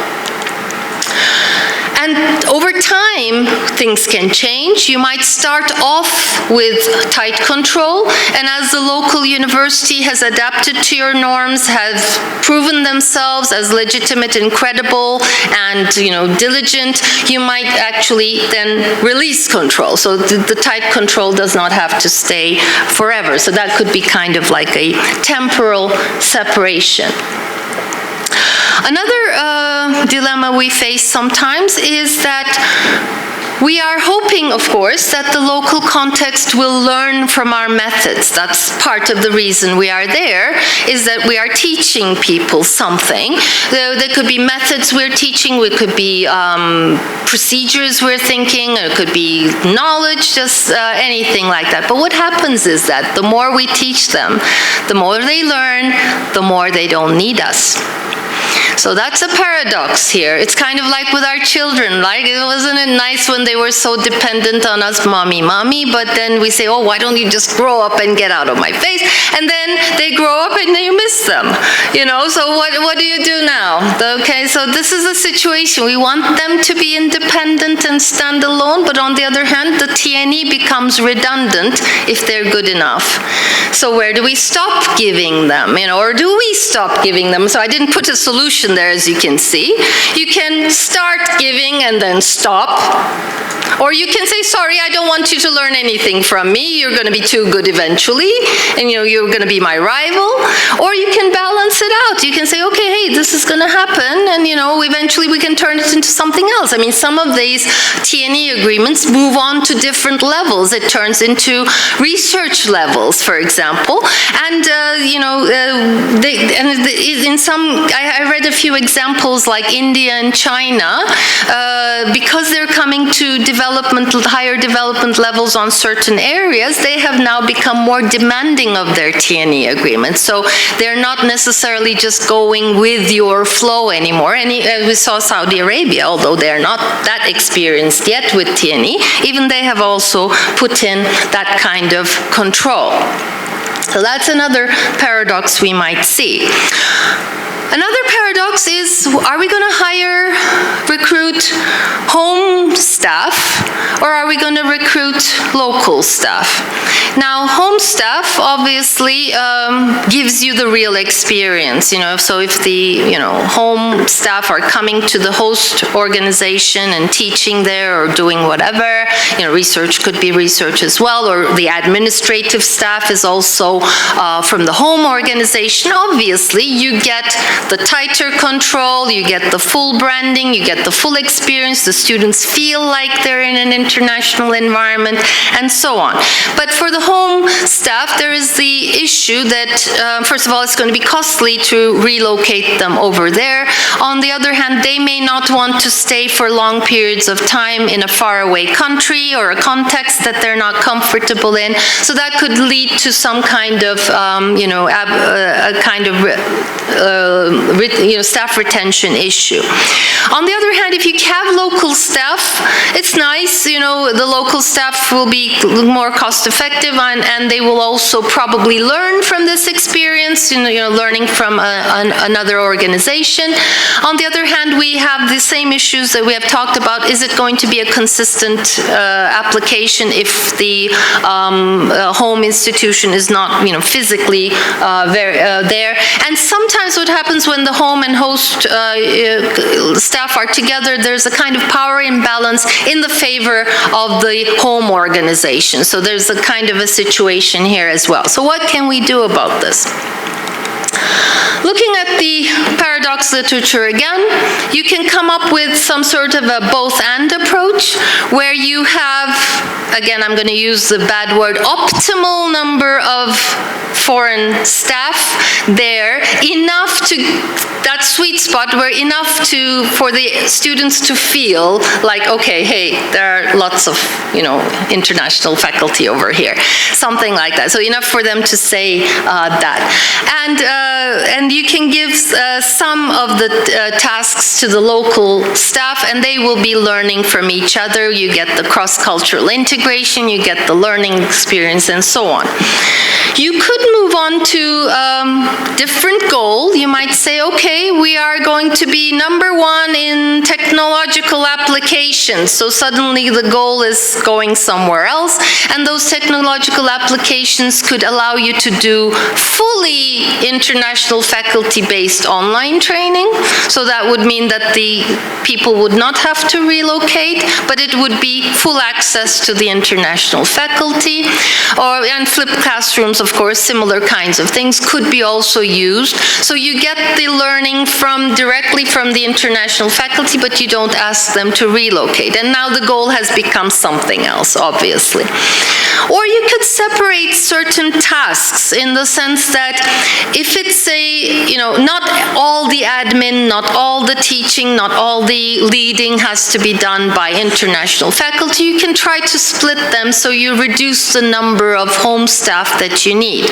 For example, if it's a culturally sensitive, urgent, procedural issue, maybe the local staff could be given that work, and all the other, the home staff can go back if they're doing that. And then the activities more related to the quality of teaching, for example, that would be the only home staff that you keep, so you can limit the numbers of people that you need. Here is another paradox, which I kind of hinted at. We want to make money, so let's bring in more students. So this becomes a tension between the home and host organization, particularly when the home organization has a claim to being elite. So you might think about, you might say, okay, this is going to be an ongoing problem. This is like a continuous negotiation between parties, and that happens sometimes. It's like an ongoing issue. We might accept this as a fact of life. Some universities may say no. I have a cap on student recruitment. I want to maintain my elite status. That could be as well. And some of us may just say, okay, let's use a both-and approach. We might say, okay, we're going to focus on the mass market. Let's just bring in all the cash. But if this is going to discourage top students from coming to us, because if we're looking like a very ordinary place for top students, then we might offer some very prestigious scholarships to the top students so we can get the benefit of both. So that could be also one way of looking at this. Let me talk about an experience that's near and dear to my heart, the Confucius Institutes. I worked for almost 8 years as the local director at the first Turkish Confucius Institute here that we opened up at METÜ, and it was in 2008, sorry, 2008 we opened up, and I joined slightly afterwards. I wasn't the first director. So this was actually a kind of, it looked like a win-win situation again, in the sense that the Japanese, by the way, for those of you who don't know, the Confucius Institutes are kind of like the British Council, Goethe Institutes, similar to that. They do language, culture, and those kinds of activities. Language, we have proficiency exams in Chinese and so on. And on the other hand, the difference between these organizations is that Confucius Institutes were based on campuses. So they were built with a partnership of a local university and a Chinese university. METÜ's partner was Xiamen University in China. So the Xiamen University would send us a director, and I would be the local director, and the two of us would be running the Confucius Institute together. Now this was, the Chinese government, of course, did this for soft power reasons, and it took off like crazy. They were thinking that they were going to open up maybe 100 of this around the world, and suddenly there was demand from all over the place. They had to open over 500 of these. But why was there such a demand? Well, it looked so wonderful. I mean, educated, specially trained teachers of Chinese are coming to your context. Like for a place like METÜ, we didn't have these kinds of teachers, and they were bringing in their learning materials with them, and it's not just, all kinds of equipment, textbooks and, all kinds of technology and whatnot, games, everything. And there was funding obviously coming, so we could do some cultural events, and there was a big social impact as well, exhibitions and concerts and dances and anything you can think of, and cuisine, which was very popular. Chinese medicine was also very popular, by the way. So, all this stuff is, amazing. So all these countries wanted to have more and more Confucius Institutes. On the other hand, there was a tension, particularly from some U.S. Universities and some Nordic universities, for example, were very, very cautious about why these Confucius Institutes were built on campuses. So one of the things that their claims were that these people were planted there so that they could monitor the Chinese students' activities, whether or not they are, obeying the party principles. Or some people said that they were affecting academic freedom negatively, because around that time, Taiwan, Hong Kong, Xinjiang, these were all very tense issues. So, are they going to interfere with the research being done on these campuses and so on? And of course, the idea of the Confucius Institutes initially was that, okay, we're going to give you funding, and I'm talking about very generous funding, by the way. We're going to give you funding, and we are, expecting you to do stuff, but over time, you're going to start generating your own income. 10 years down the line, we hadn't really started, at least at METÜ, to develop our own income. It was very, very small compared to the amount of money that China was originally giving us. So we had this dependency going on for the funding. So this became a tension point, and I will not necessarily tell you what happened in my case, but what I want to give you an overview, and you don't have to read all this. What I want you to, what you see out of this is that different countries and different contexts, they apply different kinds of solutions. Just to summarize, some of them said, okay, the existing Confucius Institutes will stay, but I will not open anymore. So that was one kind of a trade-off. Some people said, close all of them, either or, go. Some people said, no, those guys can stay, but I will open up other avenues, maybe Chinese departments or cultural activities. I'll do my stuff on the side, and I will not, send all my students over here. So there was like all kinds of alternatives. Us guys at the bottom, Africa, MENA, Turkey, etc., because we were more dependent on the funding and more dependent on the training materials, and we in general had a more positive attitude to the Chinese, we didn't really do a whole lot. A lot of them just continued as is. So, as I said, different contexts require different solutions to the same problem. So, TNE is a paradoxical journey. So we can turn this into a vicious cycle where we constantly push away certain options and we don't think about them and put them into oblivion. Or we can turn this into a virtuous cycle where we're constantly innovating, creating, coming up with new solutions and using it as an experimentation method, trying to accept it rather than being, avoiding it. As far as the, I'm sorry. Oh, I think oh, it's coming up, sorry. I might have switched my... So what do we mean by this paradox mindset? Well, obviously we have to reflect, hold a mirror to ourselves and try to understand the bigger picture rather than getting defensive, not just taking the lesser evil option, looking at it as an opportunity for experimentation or risk-taking, because it's not going to go away. From the reports I've read, TNE is getting bigger and bigger. More students, new markets, and also new issues. Now, this is a problem. We might have balanced our former TNEs, but now we're talking equity, we're talking decolonization, we're talking sustainability. So all these issues are now other paradoxes that we have to deal with. So it's getting actually more and more complex. And the power dynamics are shifting. I just mentioned India and China, but it doesn't have to be those big countries either. I mean, in some kinds of knowledge, like desert agriculture or traditional medicine or tropical medicine or desalination of seawater, many other countries are much better than the so-called West.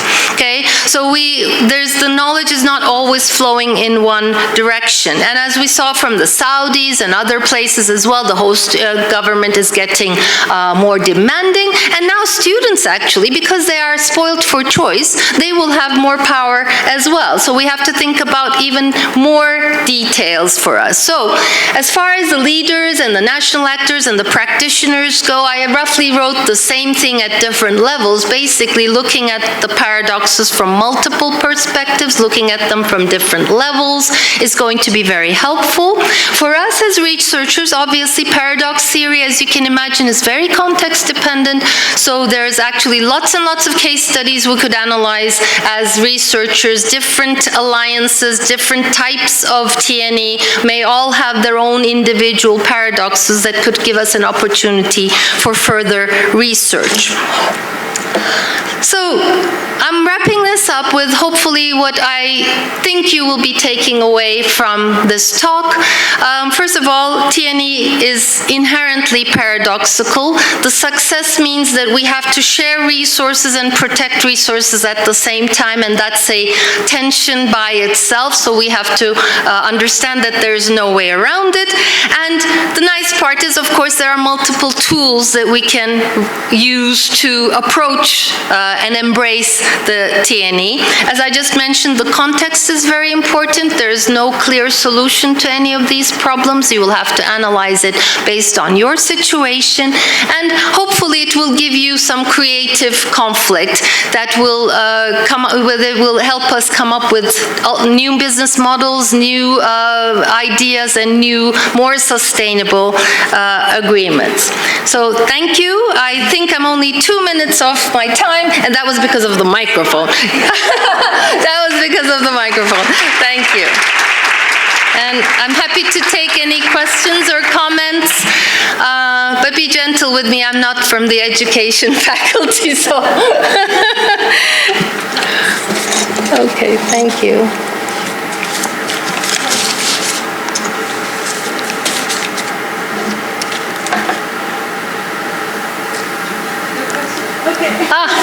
Müge Hocam. By the way, I think I can use this.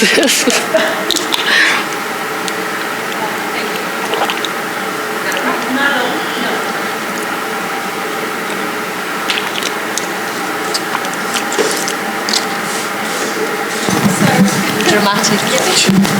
Is that all right? Oh, that's too much. Thank you very much, Nazlı Hocam. This was an excellent presentation. Thank you for giving us a tool to try to find solutions to multiple paradoxes. One of the paradoxes we are facing, well, we have a Confucius Institute with Shaman, and I had the privilege to meet your show. Your former director is now at TEDÜ'de. Yes, indeed. I had the privilege to meet her as well. So I understand a lot of the things you're saying. And looking at China, India, Saudi Arabia, I suppose a lot of UK institutions are considering these avenues as different ways of internationalization, but also as a solution to the current crisis, shall I say, that a lot of us are facing.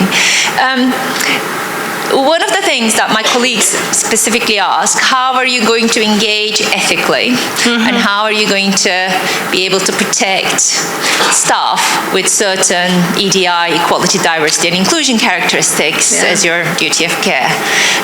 If you were to come up with a creative solution or any solution, or the messaging, do you have a tool for us to manage the messaging? Oh, goodness.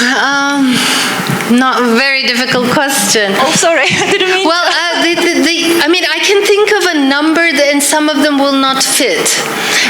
For example, just to give you a very, very standard example, if you have a student club that deals with EDI, that's a kind of spatial separation. On the one hand, you say, okay, I have EDI on campus, but on the other hand, it's not spreading to the people who are going to make a big fuss. So, there are ways of looking at this. Or, I mean, there are also superficial ways of doing this. For example, in every class, we're going to spend 1 hour on EDI kind of thing. That's also, again, another spatial separation.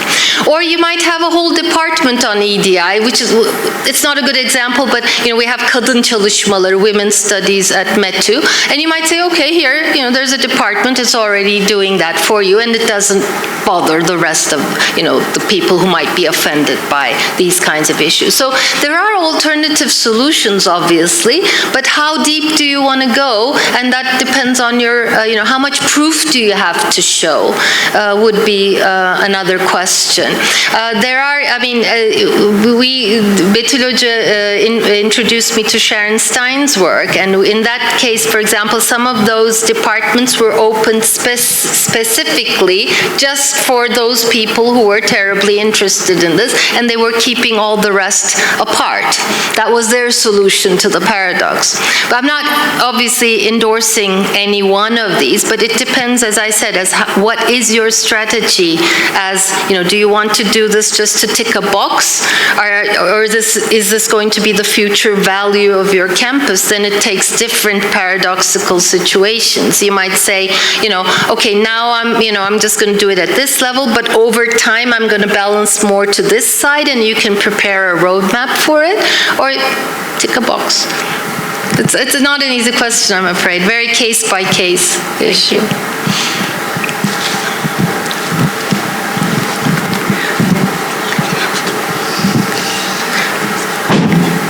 Thank you, Nazlı Hocam. That was great, and I'm happy to be listening to the entire thing, and I learned a lot of new things. I found myself thinking about temporality of all the things, and I was thinking whether there are some fluctuations over time. So, well, you gave us different categorizations, but I also found myself thinking, isn't it either or for all of the cases? These are conceptual, of course, and they're not mutually exclusive in the sense that, I mean, I'm simplifying life here by just putting these into boxes, but they can be used together as well, and they could be, you could also name something, oh, this looks like this, sometimes their boundaries are also kind of blurred. So I wouldn't think about this as a, you either do this or that or that. That's that's not the way I would look at it. But the idea that I would like to endorse is that, instead of just saying, okay, we have to look at all these options and then pick one option, you might think about it from a broader perspective. So, that could be something, and some of them may involve time, and some of them may involve either or over time, So, and actually, if you think about it, maybe those are, if you split it into narrow time periods, it's an either or in each moment. But then over time, it's a different picture. So you might say, okay, yes, no, today I said yes, today I say no, yes, no, yes, no, yes, no, yes, no, and then eventually it's an average, balanced answer. It could be that as well, yeah. So it's not only a paradox, it's also chaotic, complex. Exactly. Why are we doing it? What are we doing here? Well, that's very philosophical. What are we doing here? Betül Hocam has a comment, but I think actually it would be nice to hear from her as well, because she helped me a lot with these examples. Maybe she has some stuff to add to this. Nazlı Hocam, first of all, thank you very much. I mean, I am always inspired by your talk, and it was like that as well, because, I mean, when I hear paradox theory and you said that it is applicable to TNA, I couldn't get anything at first, but then I understood how it is applicable really to TNA. But I will not ask something about that, and I don't have any answer to Ufuk Hoca question, Yes. sorry.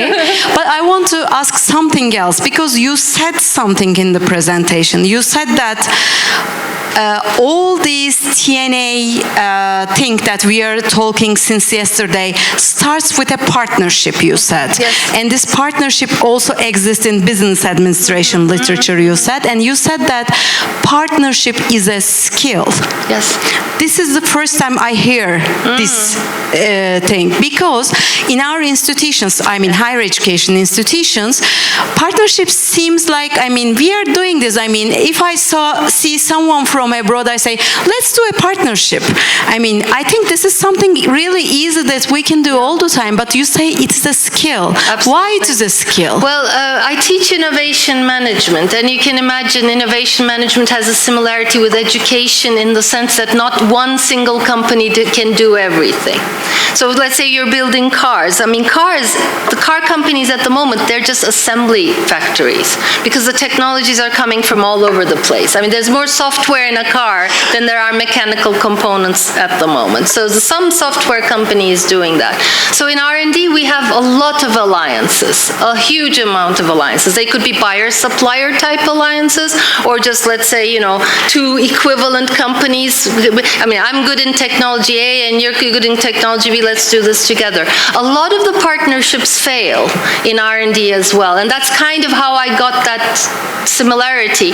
And for instance, in my classes, we talk about Corning, an American company, Corning, that has probably like hundreds of alliances. And their advantage is actually being able to manage these alliances, because they have so much experience of running different kinds of partnerships. And there's a very big tension there. Your whole competition depends on that alliance. On the other hand, you don't want to share anything with these people, because they can take off and do something with your ideas.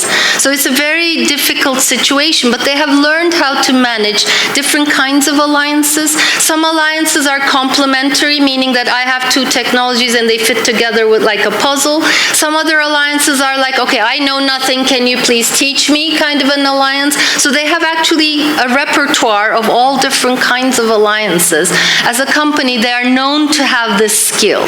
So it is actually, the contract writing, how much information we're going to share, building the joint teams, all of these are skills. And and on the other hand, there's also a lot of distrust. For example, when you visit the other party's factory or whatever, in some cases that you're not taken around the premises, you're just taken to one room that has no furniture in it.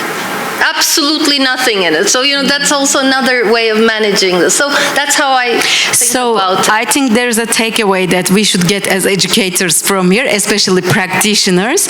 Then that means that, partnership is the first stage. Yes. So we have to be careful and open during that stage so that we can have sustainable, joint degrees, branch. I don't mention branch campuses. We are very far away now from that internationalization type. But even for joint degrees, partnership is the first step. Okay. Those two reports, one of them didn't show up. I think I might have added it later. Maybe that was my fault. But they reek of distrust. There's a lot of distrust. There is no trust between parties. Takes time, unfortunately. Thank you very much. Hande hocam.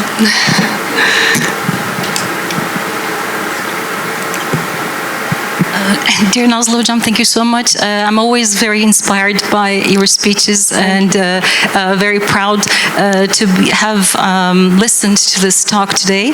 I'd like to get your perspective in regard to the paradox of knowledge creation, in regard to the depth of knowledge, which could maybe be associated with a particular curriculum, versus the breadth of knowledge in regard to interdisciplinarity or even transdisciplinary work that is part of creating knowledge in itself.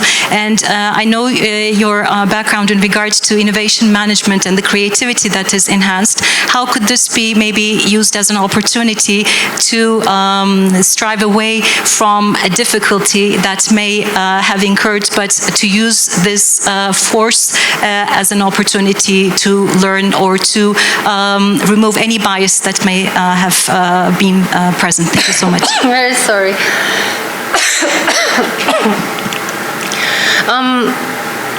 In innovation management, we talk about this creative tension quite a bit.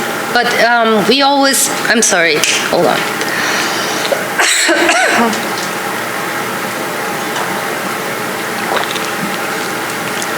We are kind of underestimate the difficulties. In the sense that, okay, we always say that interdisciplinary teams work best, but they're the hardest to run. We say diverse teams, men, women, older, younger, whatever. Sorry, I probably talked, I have some water over here, but I just probably talked too quickly. Excuse me.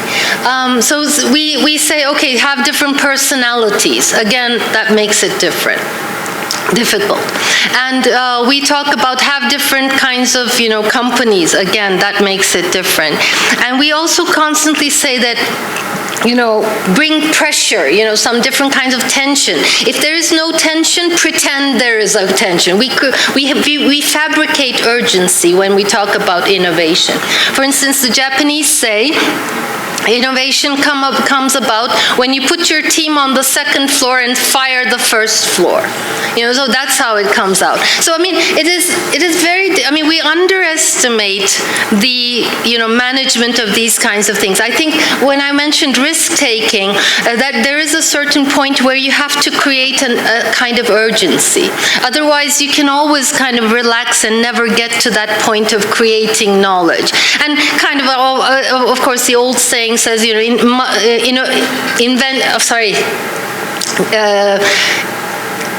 necessity is the mother of invention. Couldn't quite translate it in my mind. Necessity is the mother of invention. So yeah, sometimes you have to force. In the business jargon, for example, Steve Jobs was considered to be ruthless, with his teams, always pushing back more. So on the one hand, yes, there is this thing about, having diversity, having tension, having this, and this is expected to be creative, but nobody really tells you there's a dark side. So, again, context. How important is this to you? Thank you so much. I also, just to add on the comment, I think our perception of chaos should also be revisited in the sense that it is an opportunity. In regard to systems view, it is a balance of somewhat, but it's not the particular balance that we might not be requiring in regards to local or global optimization. I mean, yeah, exactly. When we look at balance, I mean, first of all, idealizing balance is not the case. There might be some imperfections, but the thing is, if you are accepting these and you're always thinking that, just not ignoring it, saying that, okay, it seems okay and it seems to be running for now. In the slightest change or in the slightest resource scarcity, it's going to come back. So that chaos has to be managed as well. Yeah, absolutely. Thank you so much. Thank you.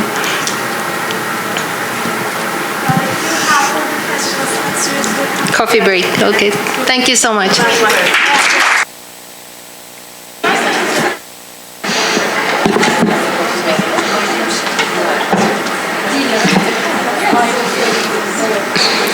We now move to the second panel of our conference, which will focus on experiences in designing and delivering joint degree programs.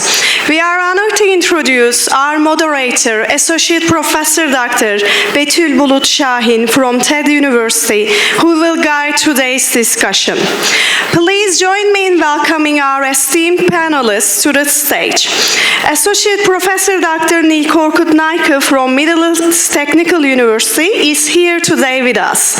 Professor Dr. Özlem Tur from Middle East Technical University and Dr. Esin Aksay Aksezer from Koç University will join us online.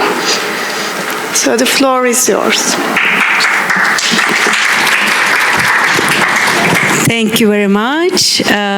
Yes, now we can see Özlem Hocam and Esin Hocam as well. Hi. We are salutating you as well. Okay, welcome. Nil Hocam, welcome as well. You know, since it is something hybrid, first I have to check everything is done and then I can start. Today, yes, I mean, since yesterday we are discussing joint degree programs, I mean, in theoretical verse, or how new partnership can be established, etc. But in today's panel, what we will do is that we have selected 3 sustainable joint degree programs that are delivering in Turkey, and we feel really lucky that we will hear their experiences. I mean, what made them sustainable? I mean, we are really curious about their experiences. So, yes, we have 3 guests. I would like to introduce them very briefly. Associate Professor Dr. Nil Korkut Naykı Hocam is with us here. She's an associate professor in the Department of Foreign Language Education at Middle East Technical University. Her research focuses on English literature and literary theory, and since 2016 she has been working as the coordinator of METÜ SUNY Newpolt's dual diploma program in teaching English as a foreign language and liberal studies. Welcome, Hocam. The second guest is Professor Dr. Özlem Tur. She's a professor of international relations at Middle East Technical University. Her primary research areas include Turkey's relations with the Middle East, particularly Syria, Israel, and Lebanon, as well as Arab-Israeli conflict. She is the coordinator of German-Turkish Master Program in Social Sciences, GETMA in short, an interdisciplinary integrated master program jointly offered by Humboldt University Zoo Berlin and METÜ. Welcome, Özlem Hocam. And the last but not least speaker is Dr. Esin Aksay Aksezer. She's a postdoctoral researcher at the Migration Research Center at Koç University. Her research interests include international education, intercultural competencies, and higher education studies. Within Koç University's participation in the European University of Post-Industrial Cities Alliance, she contributes to several work packages focusing on education, mobility, super diversity, and serve as the local coordinator for related initiatives. Welcome Esin Hocam. So welcome to you as well. Thank you very much for being here. I am very curious about this panel. I hope you are as well. So I would like to start with short introduction of the programs, if you let me, because we have to know when these programs were established. I mean, what is their level? Who are the partner institutions? What is about the student cohort, admission criteria, dual diploma or joint diploma as well. So I want the distinguished panelists to introduce their programs first. Özlem Hocam, can we start with you? Yes, of course. Hi, everyone. So I'm the coordinator of the SGETMA program for the past 7 years now. Our program has started in 2007 as an initiative of a group of scholars in Humboldt University working on Turkey. And they have initiated the program with this quest to understand what are some of the social experiences, be this economic, political, international relations areas in both contexts. So it was actually formed, the agreement was signed in 2007, but before this there was a lot of bilateral visits of both parties, and how to do this program became the major question. And it was as a result of a dedicated group of Turkish studies scholars, both Turkish and German in University of Humboldt. So our program is a dual degree graduate program. We have so far around 200 graduates from all around the world. I just checked it in the morning, we had like 7 graduates from Netherlands, 3 from China, 4 from Russia, 10 from Afghanistan. So it is, and I think 6 or 7 from United States. Now it can even be 8 because, they're graduating in time. So the first year at METÜ is a program which is a non-thesis program.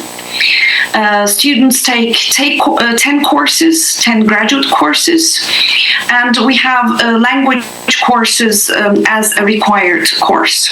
So those who don't know Turkish take Turkish.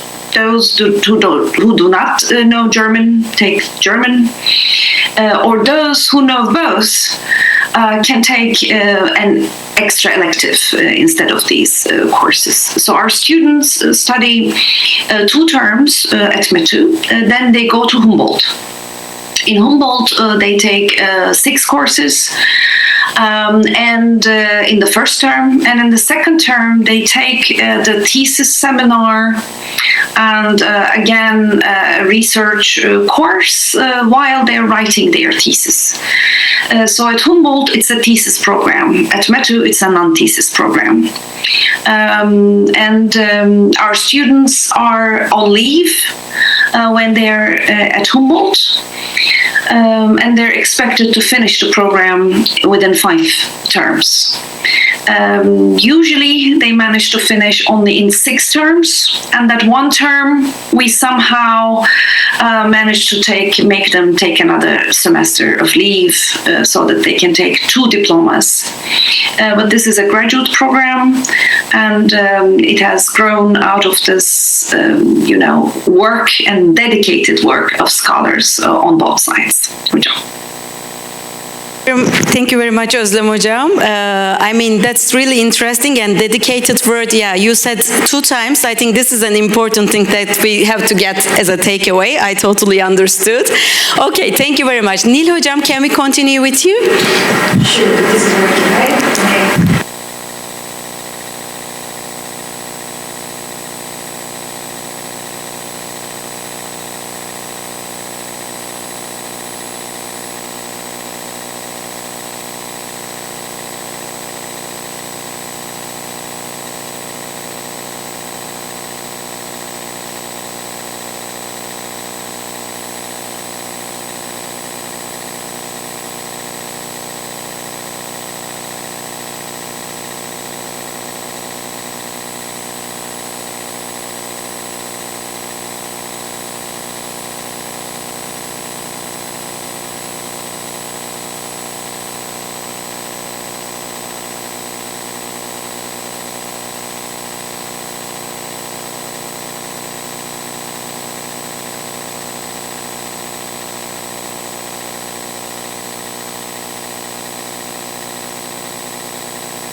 Thank you very much, Nil Hocam.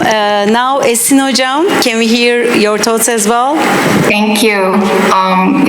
First of all, thank you for the kind invitation. It's a pleasure to be here with you all, even from a distance, and contribute to the field, really. So thank you. So today I'm going to talk about our Erasmus Mundus joint degree with 7 other European partners. Ruhr University Bochum in Germany, University of Zagreb in Croatia, University of Deusto in Spain, University College Cork in Ireland, University of Oulu in Finland, and Erasmus University Rotterdam from the Netherlands, and also University of Liège from Belgium.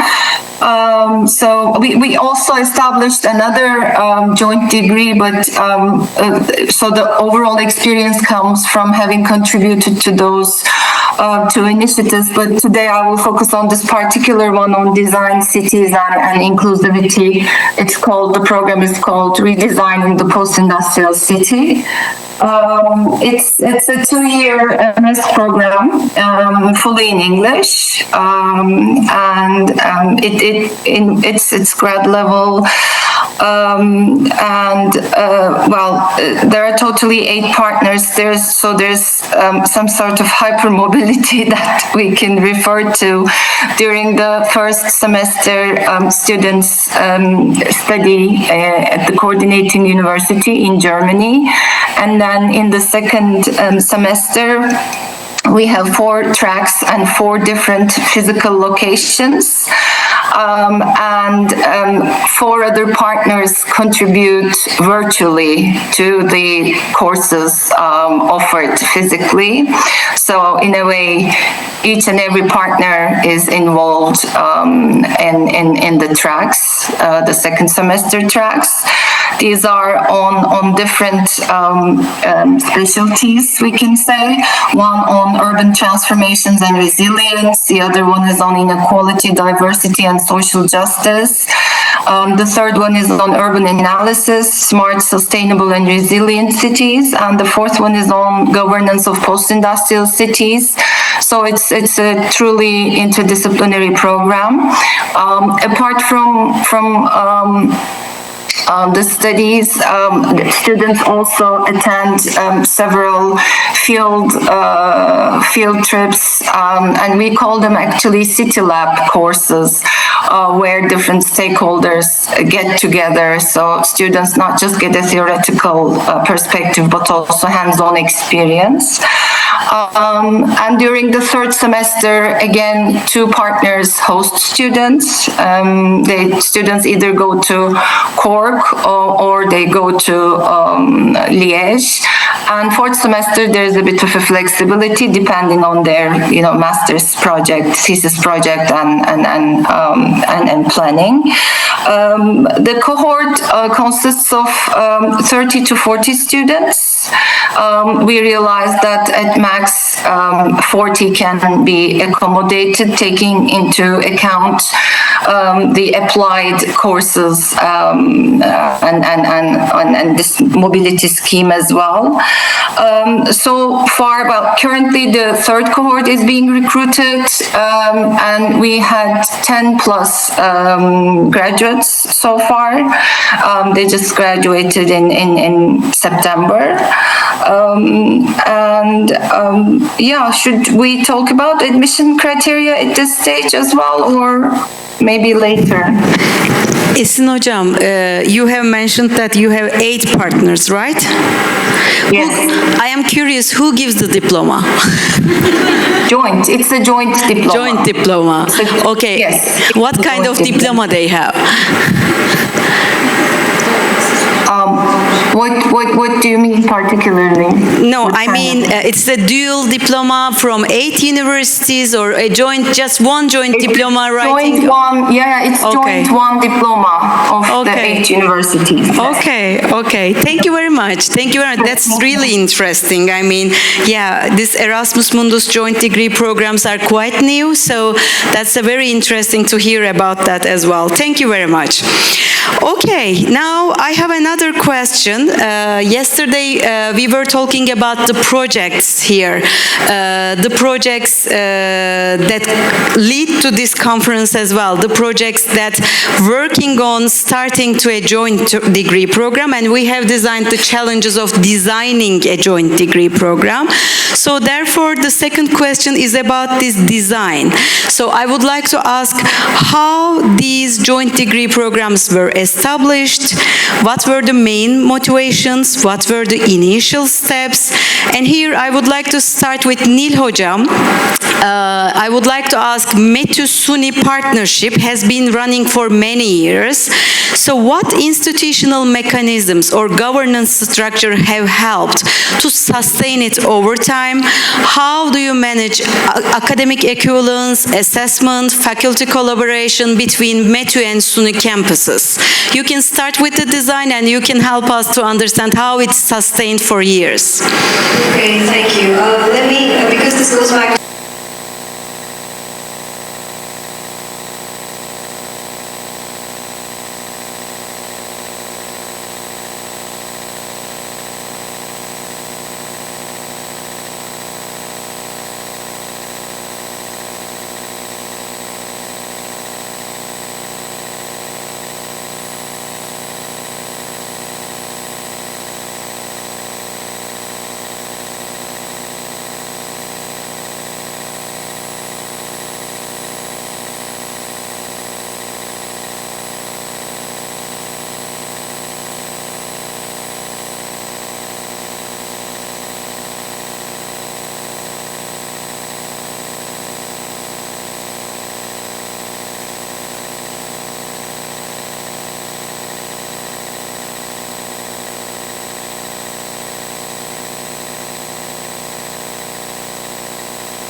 Thank you. I mean, it was really good to hear about the history, because we always know that this METÜ program was there, but how it was started, I mean, what were the initial steps? And when you were talking, Özlem Hoca also were nodding all the time. I mean, yeah, it was like that. It was like, because I know she was working there as well. So now I want to give the floor to Özlem Hoca, because I mean, I would like to hear about the initial steps of GETMA program. You mentioned some dedication. Maybe now you can more elaborate on that. And how do you coordinate all the things? I mean, how do you have this sustainability in teaching, supervision, student integration in the countries, etc.? What would you like to say? Okay, great. Thank you very much. Yes, I was the chair of Global and International Affairs Program, METÜ and SUNY before I was before the GETMA experience. But our system is a little bit different in the sense that because our students go to Binghamton and they go first year at METÜ, second year Binghamton, third year METÜ, fourth year Binghamton. So it was a little bit different. But okay, coming back to the GETMA program, of course, this is a graduate program. So some things seem to be easier in the sense of the memorandum of understanding and sending this to YÖK and getting the approval. But what is, I think, unique about the GETMA program is actually our joint teaching courses.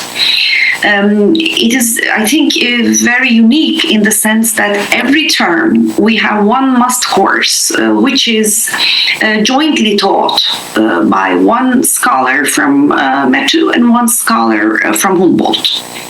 So we design our syllabus together, we teach together. Usually, it is the first semester, it is a must course on Turkish politics. Second semester, again, it's the continuation of that course. And METÜ teaching scholar coordinates this course, while the Humboldt party either visits once or joins online sessions, and evaluations are done together. In the third term, and while our students are doing the exchange or are now in Humboldt, the Humboldt scholar coordinates the course, and a METÜ scholar joins from the METÜ side. So we have these three joint courses, which I think is enabling us to cooperate a lot with the other side, which is important. And these joint teaching actually makes us discuss our students, how they are doing, and we follow each student. So those who are teaching in the program know the students one by one, because they hear their papers and everything. Okay, so what has been very significant, again, I think, in the making of this program has been the support the program received from German Academic Exchange Service, TEDÜ'de. German Academic Exchange Service actually supported this program. And they have, in the first 3 years, I think, provided financial support for administrative purposes, has enabled the scholars to visit each other in the designing of the program and its first 2 years. And because this is a paid program, TEDÜ'de still provides students with scholarship. It is a limited scholarship. It is given only to 20% of the number of students. So if we have 20 students, 4 will get it. And it's limited in the sense that it's a fee reduction, but as well as living expenses contribution. So this is our students pay 10,000 euros for the whole program. If they receive a TEDÜ'de scholarship, then at the end they don't pay anything. So it covers their tuition fee altogether. And how is this program sustained? We have been a little bit unlucky because our research assistant has left us in the past 3 years, and the support we receive administratively at METÜ has actually been little. So the coordinator is doing all the job. And in this context, it is a bit, that was why I was talking too much about dedication, I think, Hocam, because it's only a thank you that we receive at the end. But in terms of this program, we also constantly need to be in touch with the other party. And how we get students, let me just talk about this before I finish. Turkish students apply to METÜ. All other students, international students, apply to Humboldt. In order for Turkish citizens who are living in Humboldt, who are living in Germany, only if they have their high school degrees from Germany, they can apply to Germany. Otherwise, they have to apply to METÜ. And it is the same criteria as to ALES and language requirements, which apply to applicants. Recently, we have, and we do this two-track interview. We have the interview on the Turkish side, at METÜ side, where the Humboldt scholars join online to the interview, and we have the interview at Humboldt where we join online in this selection of students. And we have been discussing recently whether international students can also apply to METÜ. And we're actually working on this, if we can, make that. Because the major problem is that application periods might be different for both universities, and we need to somehow coordinate the dates. Again, one point before I finish. We also had a track with North Carolina. So Humboldt was coordinating it. Students who were coming into the program, they have another program, Transatlantic Masters. So from North Carolina students coming to Humboldt could make the mobility to METÜ for one term within the GETMA program if they wanted. We continued this for, I think, 15 years. We only had few students. We had 5 students who did this. But in the past 2 years, our agreement with North Carolina does not apply anymore. And it is because of North Carolina's decision not to have exchange programs with Turkish universities, we are told. So this is a new development in this context. So thank you. Thank you very much, Hocam. That's really interesting. Yeah, thank you very much for sharing this with us. Now, I would like to give floor to Esin Hocam. Can you please tell us about the initial steps? I mean, how this Erasmus Mundus joint degree program has started? What were your motivation as Koç University to being a part of it? And now you are quite new compared to the other programs, but about the sustainability, what would you like to say? Koç adopts a many-sided and comprehensive internationalization strategy, I must say. and there's room for offering joint degrees in it. But my observation thus far has been, and it has implemented several joint or dual degrees in the past.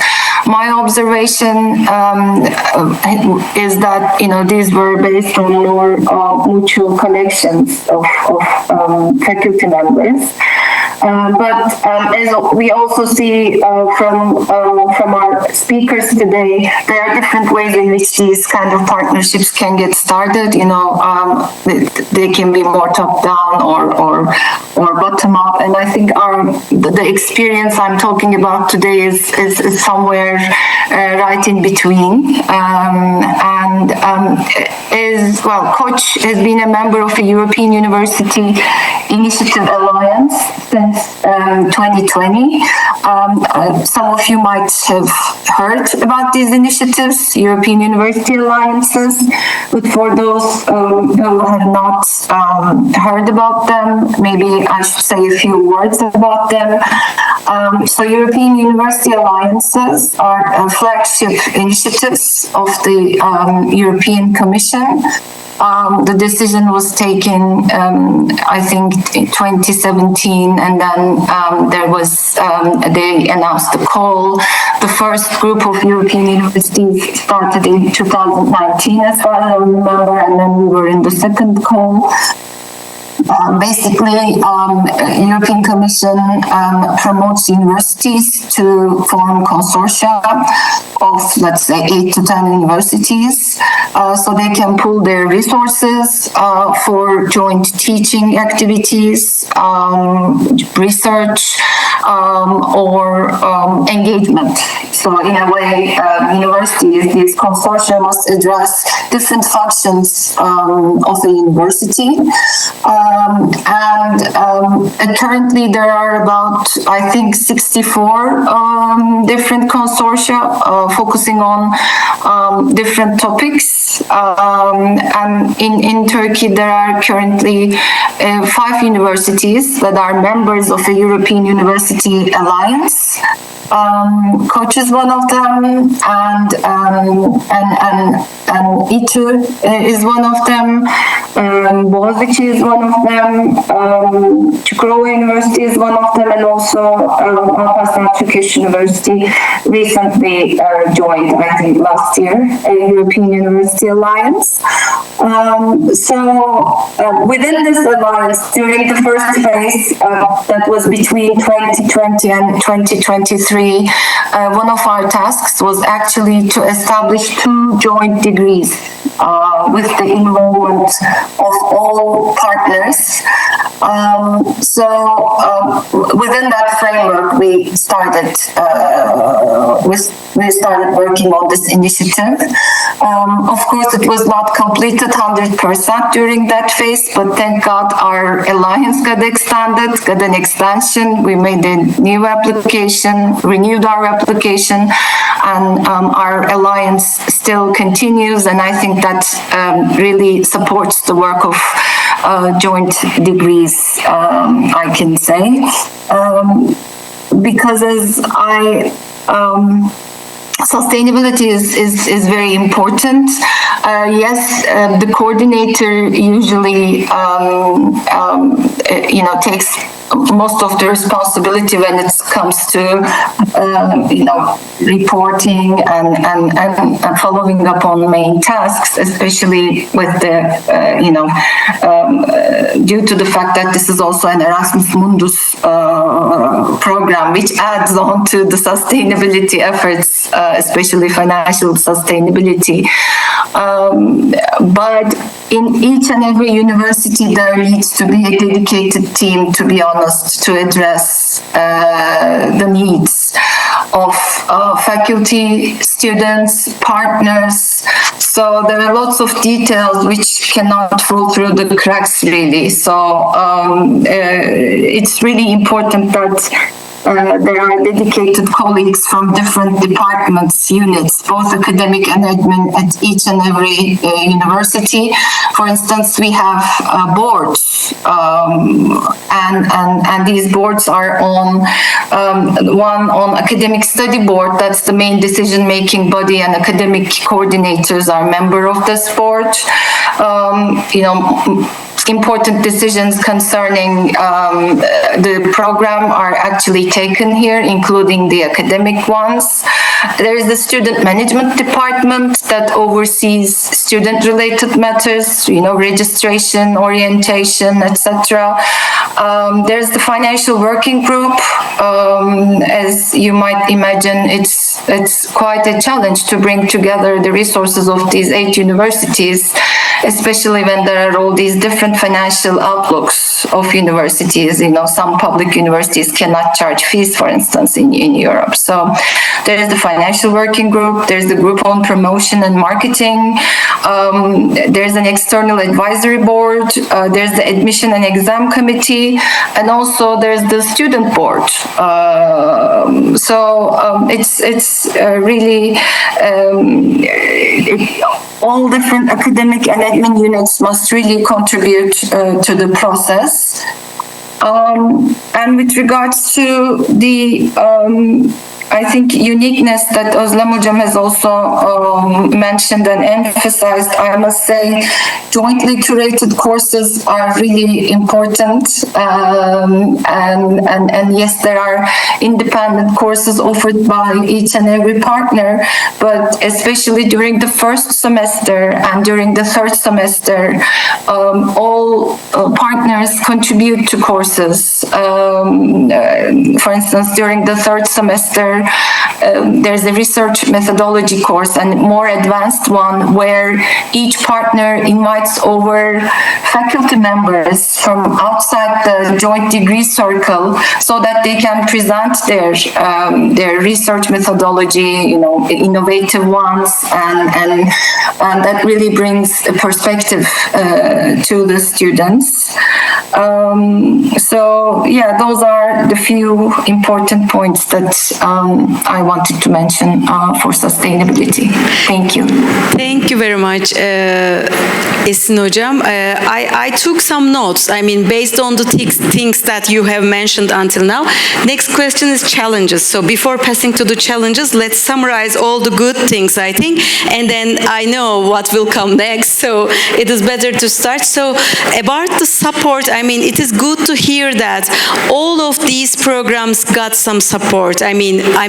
Financial support. For example, as METÜ SUNY program, as far as I understand, there is an office at METÜ dealing with administrative issues. That means that this helped you to not deal with all the administrative things like student recruitment, etc., but you only deal with academic tasks, so that is an important support. When we come to the GETMA program, in the first years, they got some support from German Academic Exchange Society, so that was really good.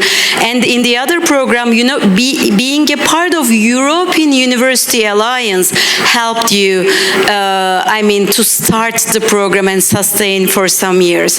So that's really good to have this support. And you have mentioned dedicated teams, but not only from academics, but administrative staff as well. And Esin Hocam, when you are listing the administrative staff helping you, I was here shocking, since I was working in a public university and I know how these programs are run all by academics, so that's really good that you have all the boards, all the administrative units helping you. That is another support, therefore. And you have also mentioned the importance of co-designing the courses, co-teaching the courses, and that's an important part. Okay, now are you ready to hear challenges? Because we have to talk about challenges as well. Özlem Hocam, can I start with you when we come to the challenges? What can you tell about challenges? They can be design challenges, they can be operational challenges about accreditation, credit transfer, grading skills, language issues, regulatory barriers. I don't know, and how did you manage or still are you managing with these challenges, Özlem Hocam? Okay, great question and a difficult one. We have a feedback mechanism from our students who have graduated, because we do graduate meetings, alumni meetings every 2 years. Usually 2020, or it was COVID, but let's say, okay, 2020, it was in Berlin. 2022, it was in Ankara. 2024, it was in Berlin. So we do it like that. And recently, we also started to do these in some other years. For example, we did it once in Serbia. Now we might do it somewhere else where our alumni can come without visa. That is one of the problems because we have many non-European students. So with the feedback we got from them, for example, we have changed the contents of a course. Because they were telling us that this was too much about political economy in this class. So we did a more, a different design of the program and made it in modules. So we get this feedback from our students, which are very good. But sometimes it's difficult to address them because the initial, for example, agreement between the two universities did not allow our students to count courses in each other. So if one student failed at METÜ from a must course, it would be very difficult. They would need to retake it at METÜ. That is for sure. But then it extends their period to go to Humboldt and such. But even if they failed from an elective course, which they could obviously, take it in Humboldt and make it counted within the joint degree, there were problems. So we tried to, remake our agreement and add a clause regarding this, which was important. So regarding the program, one of the most significant challenges was this transfer of courses and credit, especially in case our students failed, which they did, many times, which were problematic. Our recently most significant issue, let's say in the past 4 years, is about the finances. It is about the finances because especially the Turkish students have limited budgets. So they only want to come to the program and study if they get a scholarship. But that scholarship is not easily given, especially if the number of students who are in the program are few, because they can provide only for 20% of the students. We try to generate some scholarship from Turkish-German Businessmen Association here in Berlin. We try to access some groups in Turkey, but we were not really very, I think we were unsuccessful because also we didn't manage to ask for money well. Maybe we could have created, for example, a scholarship fund or something. So this is one thing I have been working on, actually. Last year, I had a few meetings with Turkish background German MPs in the Bundestag, in the parliament, asking whether they can but it's you need more time dedicated to this in general, and this is a problem. Our students faced a couple of difficulties, especially when they arrived into Berlin with housing. They had a few, problems in finding dormitories because Humboldt site does not provide dormitories for our students, while we at METÜ, we provide dormitories for our international students. Of course, they pay for it, but at least they have a place. In Berlin, this has become a real problem in the past few years, that it affects them starting the program. This is why it became an issue, because they have to move all the time. But apart from this, also because we have a good dialogue, which is now almost 19 years, 18 years, with joint teaching and in alumni meetings every 2 years, our lecturers also get together. So we meet with our old alumni, with each other, and we discuss about the program. So I think this is giving us enough channels to actually discuss our problems. And if we can pinpoint our problems, we manage to somehow solve them. We have been doing very aggressive announcements regarding our program, especially for international students in the past year. But still we have 8 students in the program. We can go up to 20, but we had 8. And our numbers have been around this number in the past year. And this financial issue seems to be the biggest problem in case of attracting students, or the ones we are accepting, to persuade them to choose this program rather than an unpaid graduate program at METÜ. So if they're accepted to both, they don't want to pay the money and choose our program most of the time. So this is how it is in our program. Thank you very much, Hocam. Yeah, I mean, financial, you weren't here, unfortunately, you are abroad, we know. But yesterday it was discussed a lot here, I mean, this finance and its effect on sustainability. And thank you very much for sharing these solutions as well. These are really good. I mean, having this dialogue with alumni, I mean, looking for other options for scholarship. Yeah, thank you so much. Esin Hocam, can we continue with you? What about the challenges in your program? Oh, there are a million.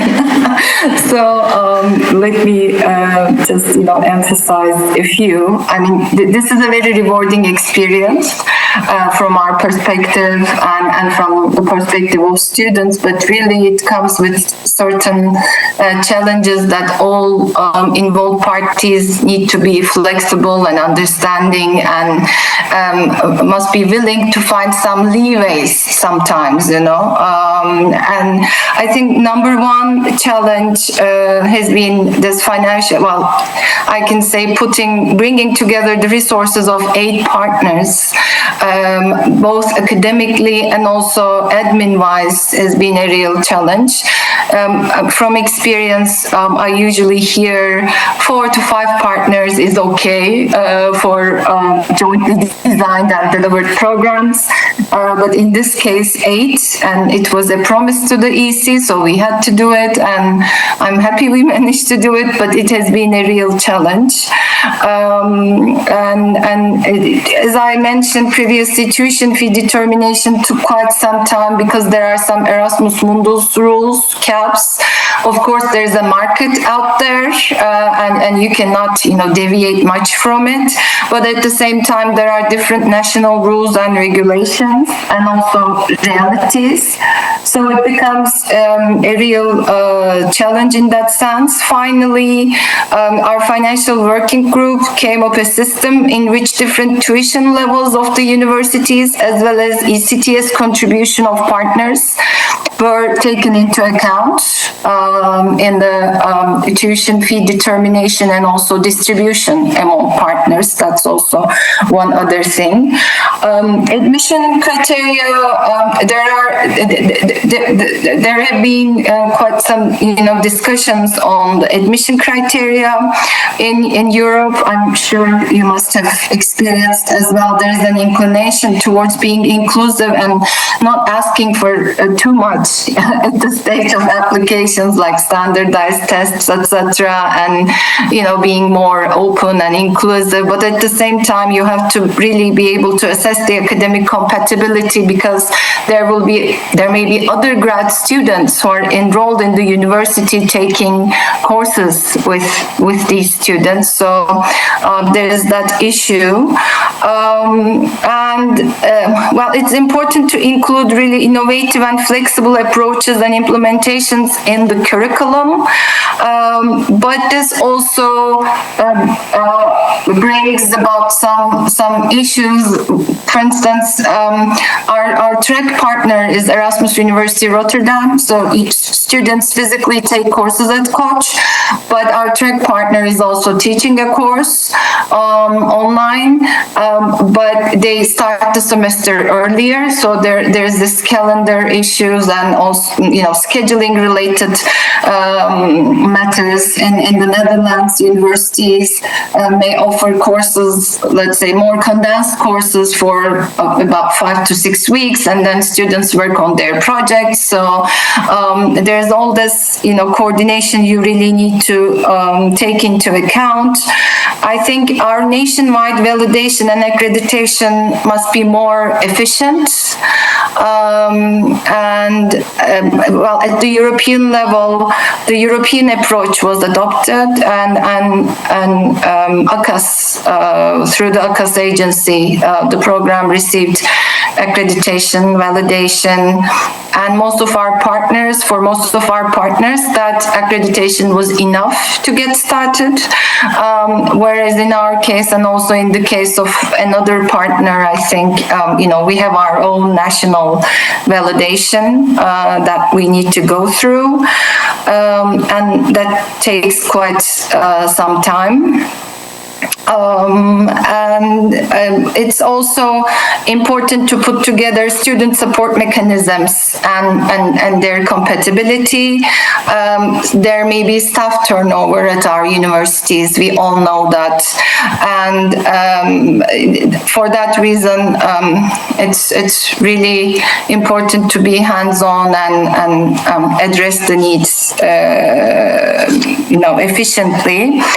I already talked about the importance of it's not just a full-time job for the coordinating university, but for all the partners to be on board on every task, but also there may be a distribution of responsibility amongst the partners as well. So if one partner's strength is on, let's say, alumni relations, they may take on that responsibility. If it's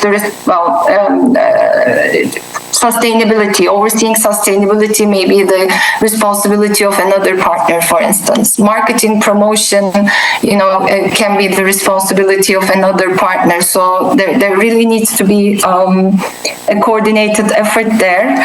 And how we overcame some of these challenges, as I said, bringing together different admin academic units have been very important, so that they really internalize this process and become aware of it instead of finding it on their desks. We have this new program. let's implement it. And being a member of a European University Alliance was, I think, an enabler, because there is this understanding in the university that we will be cooperating with these universities in medium to longer term in a given time. So that's something that helped.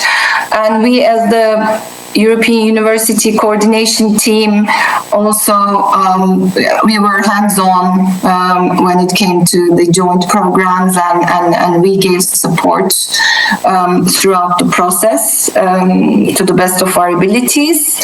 And there were some handbooks created. I think that's important. Co-created student guidelines which involve student mentorship information and student well-being related information, but also academic rules, regulations. And these handbooks were approved by the respective academic boards of the universities.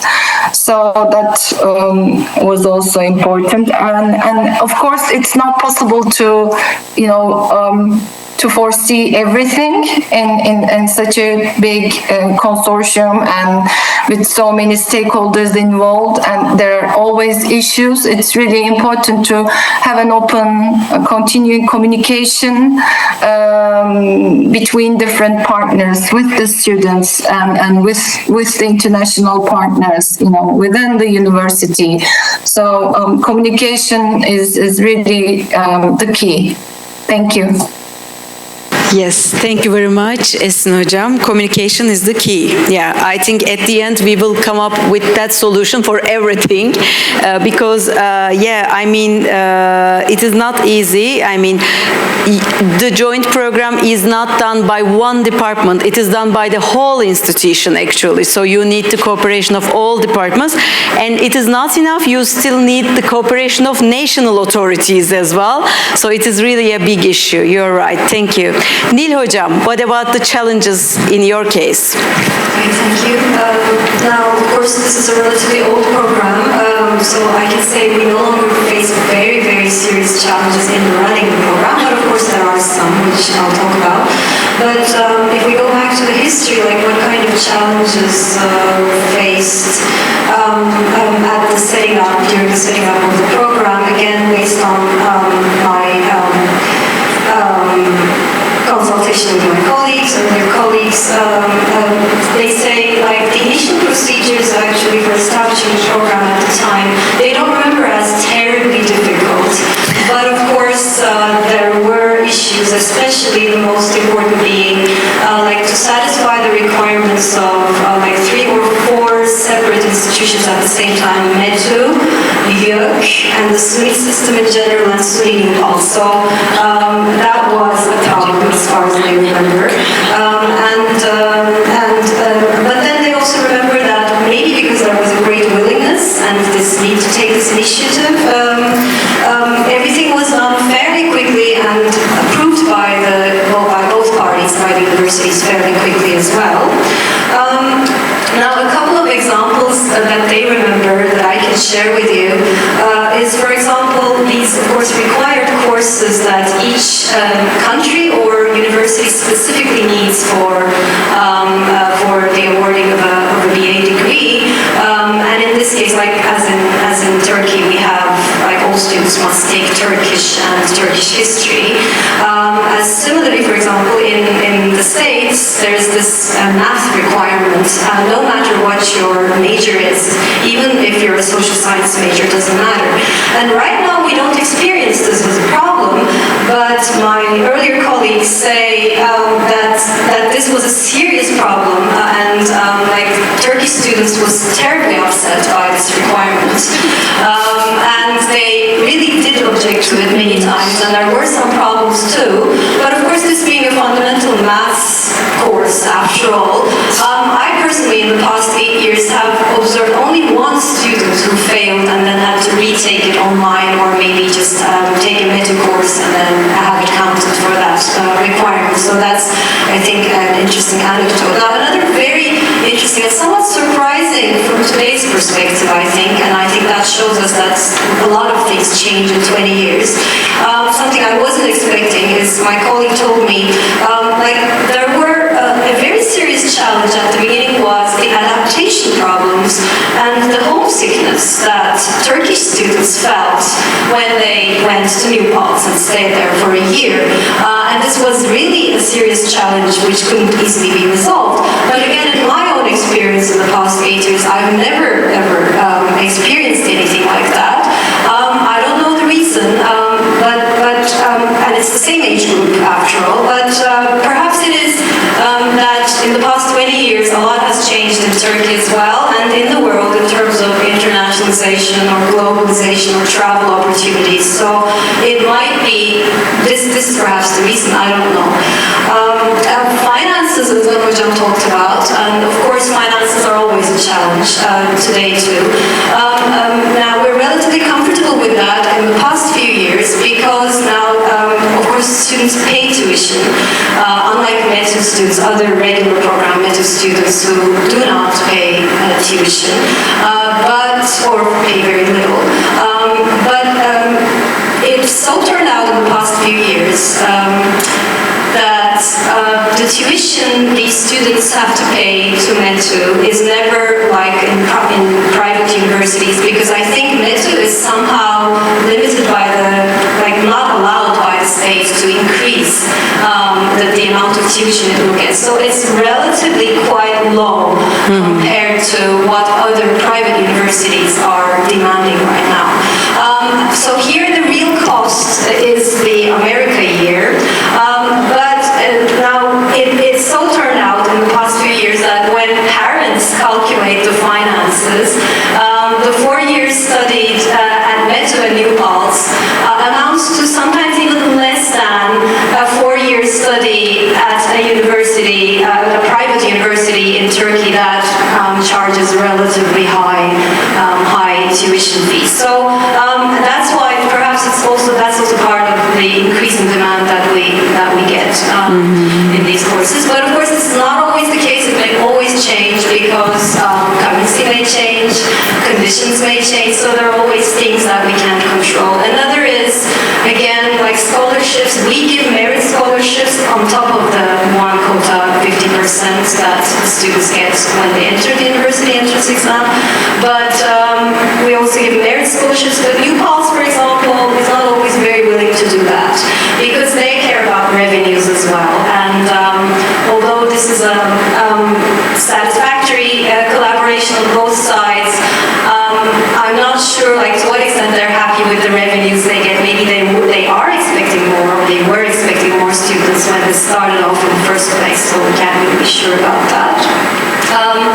One final challenge that is more relevant to today, another example that I can give in relation to some circumstances that we cannot fully control is when this program started off, and there's the English teaching dimension, English language teaching dimension in it, and naturally, as you know, students have to do practicum in high schools or secondary schools in Turkey to become teachers. But one very beautiful dimension of this program was also sort of a practicum course that they took at New Paltz, which allowed them to see a secondary or high school outside the Turkish education system, and this was a great opportunity and made the program unique as well. But then in time, New Paltz experienced serious difficulties, especially with the escalating school security issues in the United States. This became very difficult, allowing especially international students to do practicum in these schools, or even just come to visit and observe was a problem. So we had to compromise, and that, for example, course has been abandoned now. It's no longer there. So these are some of the things I can think of.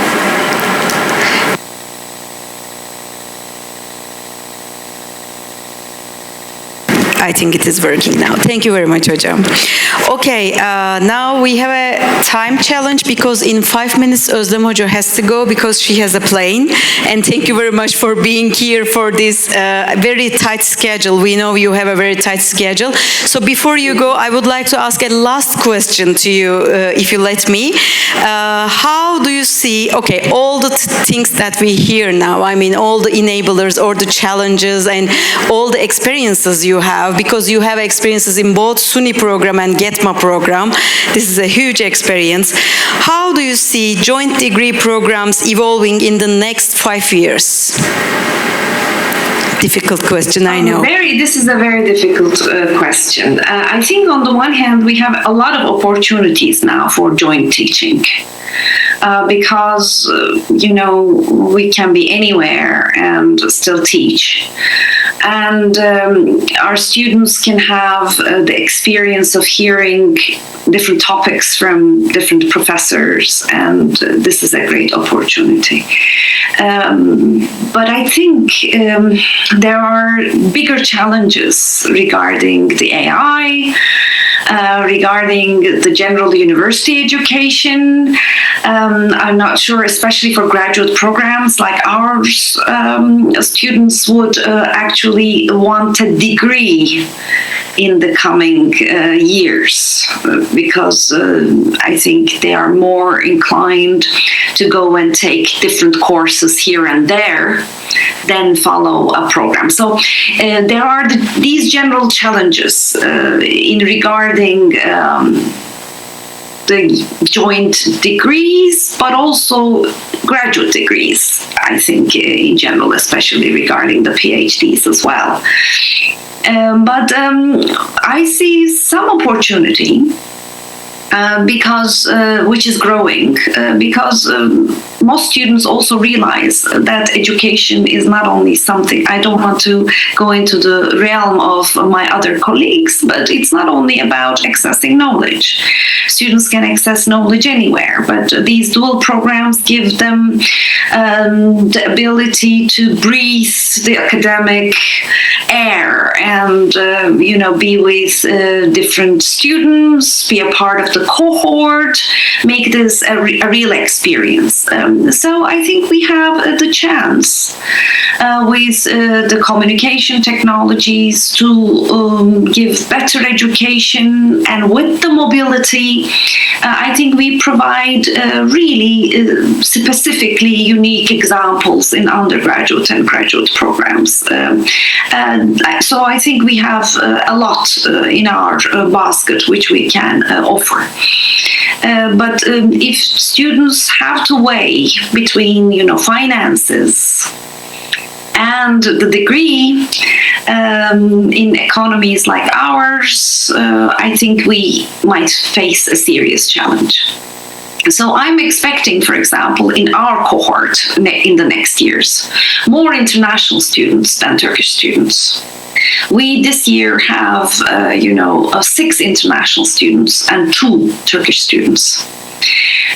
So I think while the programs might flourish with new opportunities, I think finances will be the challenge for our Turkish students. So we must explain to them that this is not only about getting a course, because these days they can get a course from different places. But having a degree is, more than the teaching part, I think, and that will be a wealth of these programs, which I think we can underline. So if you allow me, I'm very sorry. I have 3 hours to my flight and 1 hour road to the airport. I'm sorry, I have to leave. Thank you very much, Özlem Hocam. Of course, we understand. Thank you for being here today within this tight schedule. Again, I am saying. I'm happy to answer any questions of the audience as well. If they email me, I will be happy to have a Thank you very much. Or email back. Thank you very much. This is very kind of you. Thank you very much, Özlem Hocam. Bye. Have a nice flight. Thank you, Hocam, again. Yes, but we have still Esin Hocam and Nil Hocam. I know you have questions, but unfortunately, sometimes it happens. So I would like to ask the same question to you, Nil Hocam. Can we start with you? I mean, what do you see in the next 5 years? What will happen to these joint degree programs? Well, would you like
Totally agree with that. Esin Hocam?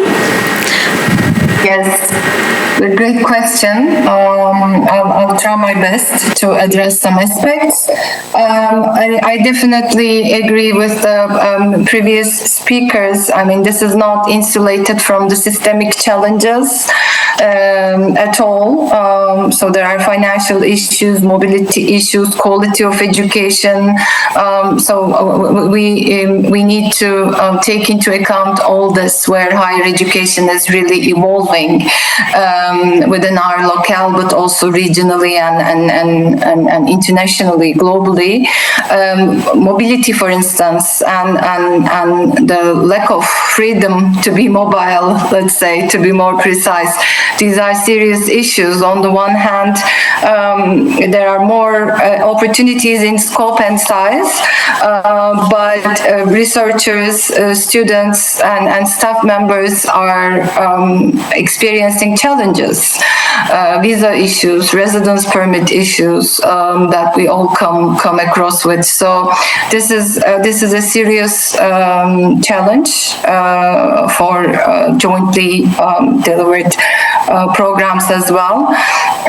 I think Erasmus Mundus fields are already very interdisciplinary, innovative, and this seems to be the norm now for mostly for most of the joint programs. They are very niche, and universities in a way pool their resources so that they don't repeat what they already do, but each partner comes with its own strength and creating an innovative learning environment.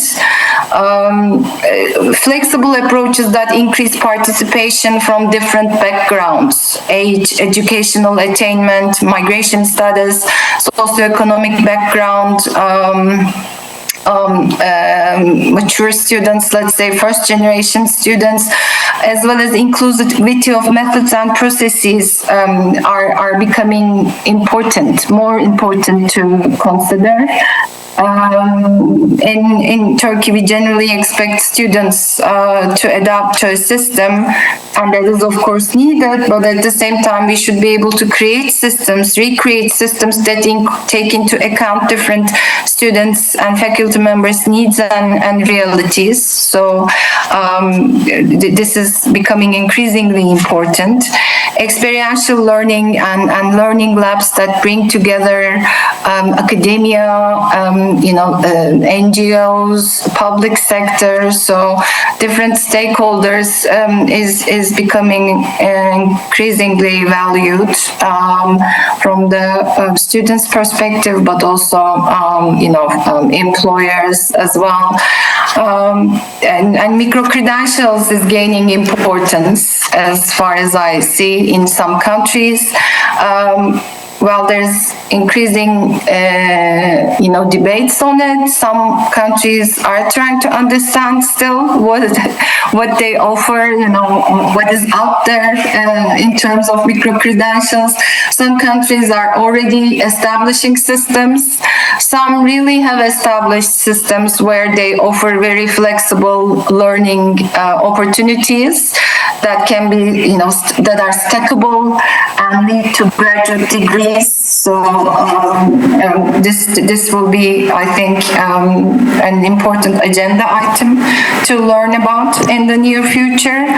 Yeah, thank you so much. I realize that in some countries we see universities within a country, some universities pooling their resources to offer joint graduate programs, for instance. This is also an interesting implementation that I recently came across with. So it's an evolving field in which quality of education and innovation is increasingly being referred to, and we don't talk about some ad hoc activities or implementations, but generally a more strategic look at these kind of transnational initiatives. So it's really important to follow up the global debates and what is happening in other places. And thank you very much, Esin Hocam. Yeah, very detailed evaluation for the next 5 years. Thank you very much. You touched upon many different issues, but very important issues as well. So actually, this is the end of the panel, and we have already 7 minutes left. Sorry, we are not 7 minutes left. We are over 7 minutes, yes, unfortunately. But that's okay. I think, the discussion was really good. So, Zeynep Hocam, shall we get 1 or 2 questions, or don't we have time? And tell me. Lunchtime? So lunch is already outside, so we don't have time to get questions and answers. Just one question. Okay, we will get just one question. Okay. Do we have a microphone? No, the one in the Zoom. Yeah, Esin Hocam cannot hear if you don't use microphone.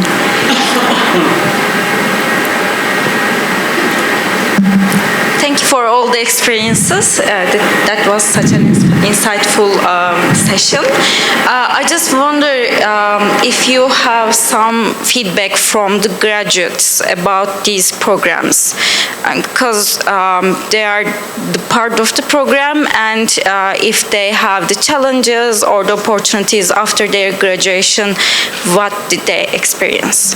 Thank you.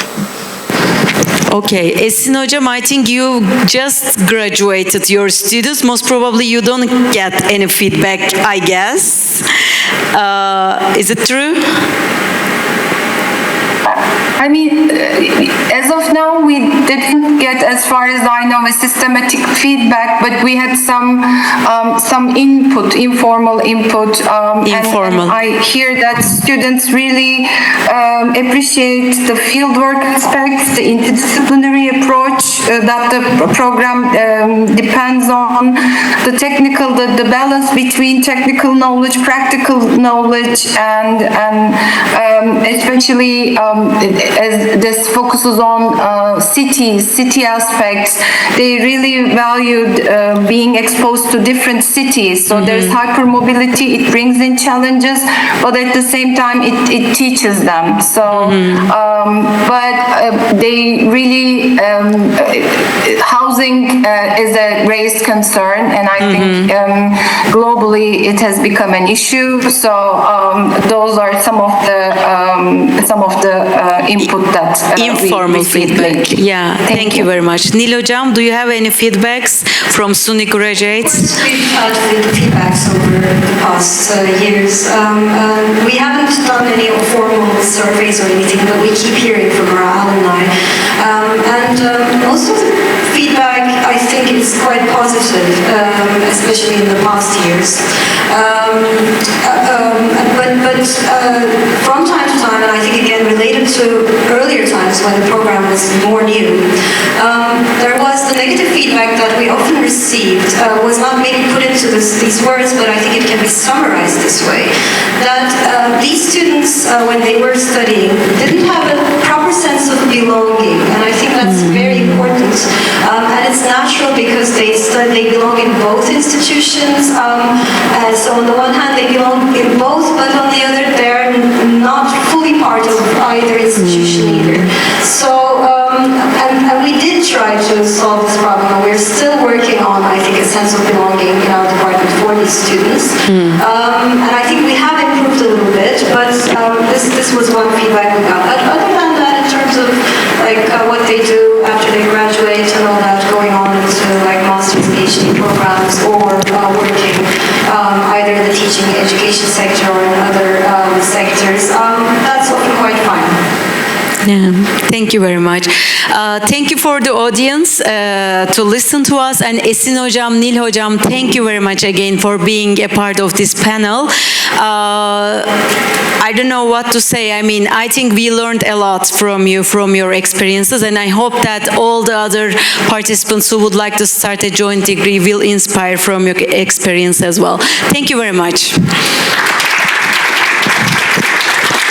We thank you. May I kindly ask you to be with us on stage for a little while? Thank you, our dear moderator and panelists, for this insightful discussion.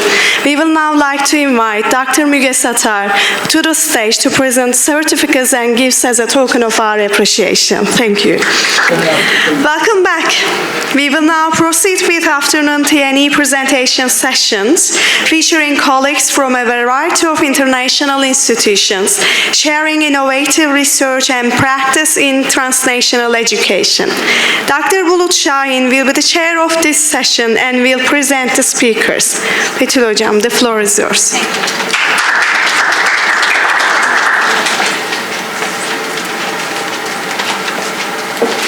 Thank you very much, Hocam. So, yes, this is the afternoon session. Now we are not hungry, but I know we need some energy to again concentrate on the presentation. We will do that because you will hear a very good presentations. I am really excited when I see the titles. So the first presentation is Transnational Education in Brazil, Bridging Divides Through Global Collaboration. This is a research done by three scholars, Dr. Alexandra Anselmo Guilherme, Dr. Maria Costa Marasini, and Associate Professor Dr. Müge Satar. I think Müge Hocam, you will make the presentation, am I right? Okay, then the floor is yours. You have 15 minutes. Thank you. Good afternoon, everyone. I hope I won't get you to sleep right away after lunch. That's one of the most difficult slots. I'll keep it brief enough. Both Professor Guilherme and Professor Marilia Morosini are in PUC in Brazil. Marilia Morosini especially specializes in internationalization of higher education. Our partnership with them dates back to pre-COVID times. We had Professor Sue Robson in Newcastle, who is also an expert in international education, and actually they started the collaboration. And in, I think, 2018, it was part of one of their technical visits to Newcastle. I met Marilia, and then we started, then they invited me over, we talked about virtual exchange, we did some training, I met their students, and then she said, okay, now it's time to pass the torch to Alex, who is also at PUC. So PUC is Pontificia Universidade Católica do Rio Grande do Sul. It's in Brazil, it's at the bottom of Brazil. It's a city that is quite mixed. There is big socioeconomic divide between the institutions, and PUC is one of the private institutions. Their standards are high. They already moved to flexible models of teaching delivery, and everybody had a camera in classrooms, and everyone was like very easily moving between things, and they kept that after COVID, especially for their postgraduate programs, where most of their students also work, very similar to some of the context here at TED. So as part of our partnership, we were looking at, okay, what's next? And Marilia has led quite a number of British Council projects in Brazil. When the TNE Awards came through, they approached me to say, why don't we look at transnational education? It is an important aspect of higher education in Brazil, and not many people know about it. It's the next step for internationalization. I'm going to skip the next slide, please. No, I don't say that. It's here. Okay, there we go. right, that worked. So I'm going to skip the first 3 bullet points. I think we've covered them really well and extensively in the last day and a half. I would like to focus on the aims of this specific project. That's from our website. I was very happy to be awarded 2 projects from the British Council. The one we talked about at the panel yesterday with TED University, that's the flagship award, I think. And the other one with Brazil, which is the one that I'm going to introduce very briefly today. So the aims of our project with our Brazilian partners is to continue the collaboration, to continue the partnership that started so many years ago. It's almost 10 years now. And we've co-published, we've done research together, we've done educational trainings together. So we just want to continue working. In this project, we wanted to focus on international networking, student experience, and teaching quality, and how transnational education can increase these aspects of education in Brazil. And there are no branch campuses in Brazil. The legal framework doesn't currently allow branch campuses to be open in Brazil, similar to Turkey. We decided to run a series of workshops engaging policymakers, educators, and academic leaders. My colleagues at PUCI are very well connected to their national funding bodies and some of the legal and policymakers. And the workshops are now going to happen probably at the end of March. And we hope to keep that a smaller workshop of about 50 people, but targeting to policymakers and engaging them in how transnational education can continue in Brazil. And we would like to position Brazil as a hub for innovative transnational education strategies. Today's presentation focuses on one scoping review. It's a meta study, and we've done the study with Alex and me, but we've also, have I got the names wrong here? I might have deleted the other colleagues' names. No, it's not that one. I can see it on my slides.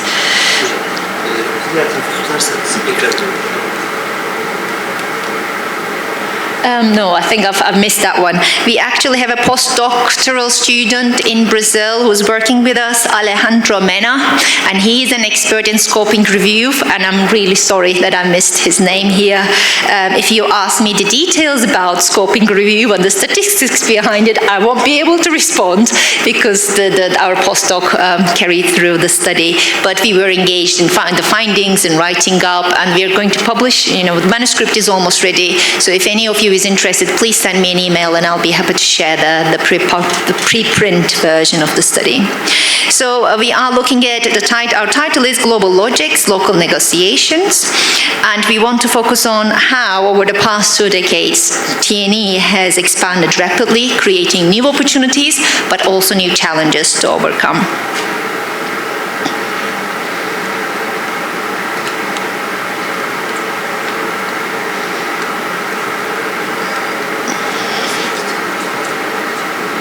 Right, okay, this was the title page I was looking for. That's the name. Alejandra Mena is the postdoc, and Yo Wang, one of our academics in Newcastle, is also working with us. Right, okay, I think I've got it right now. So TNE is now a structural element of global higher education, and it extends beyond simple student mobility across the borders, and it involves institutional partnerships, and as I may add after this morning's presentation, it is a business partnership as well as an educational partnership.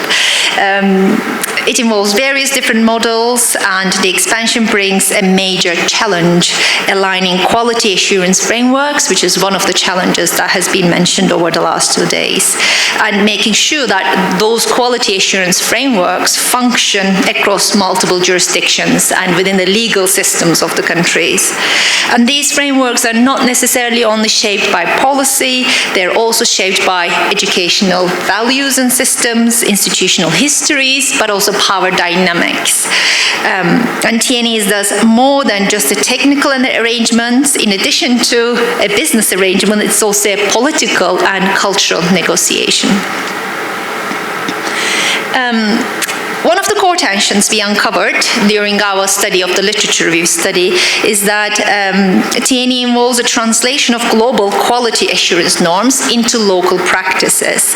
And in many cases, frameworks simply developed by institutions in the global north and exported without sufficient adaptation to the cultural, legal, or pedagogical realities of the host institutions become a challenge because it leads to issues of legitimacy, authority, and ultimately effectiveness.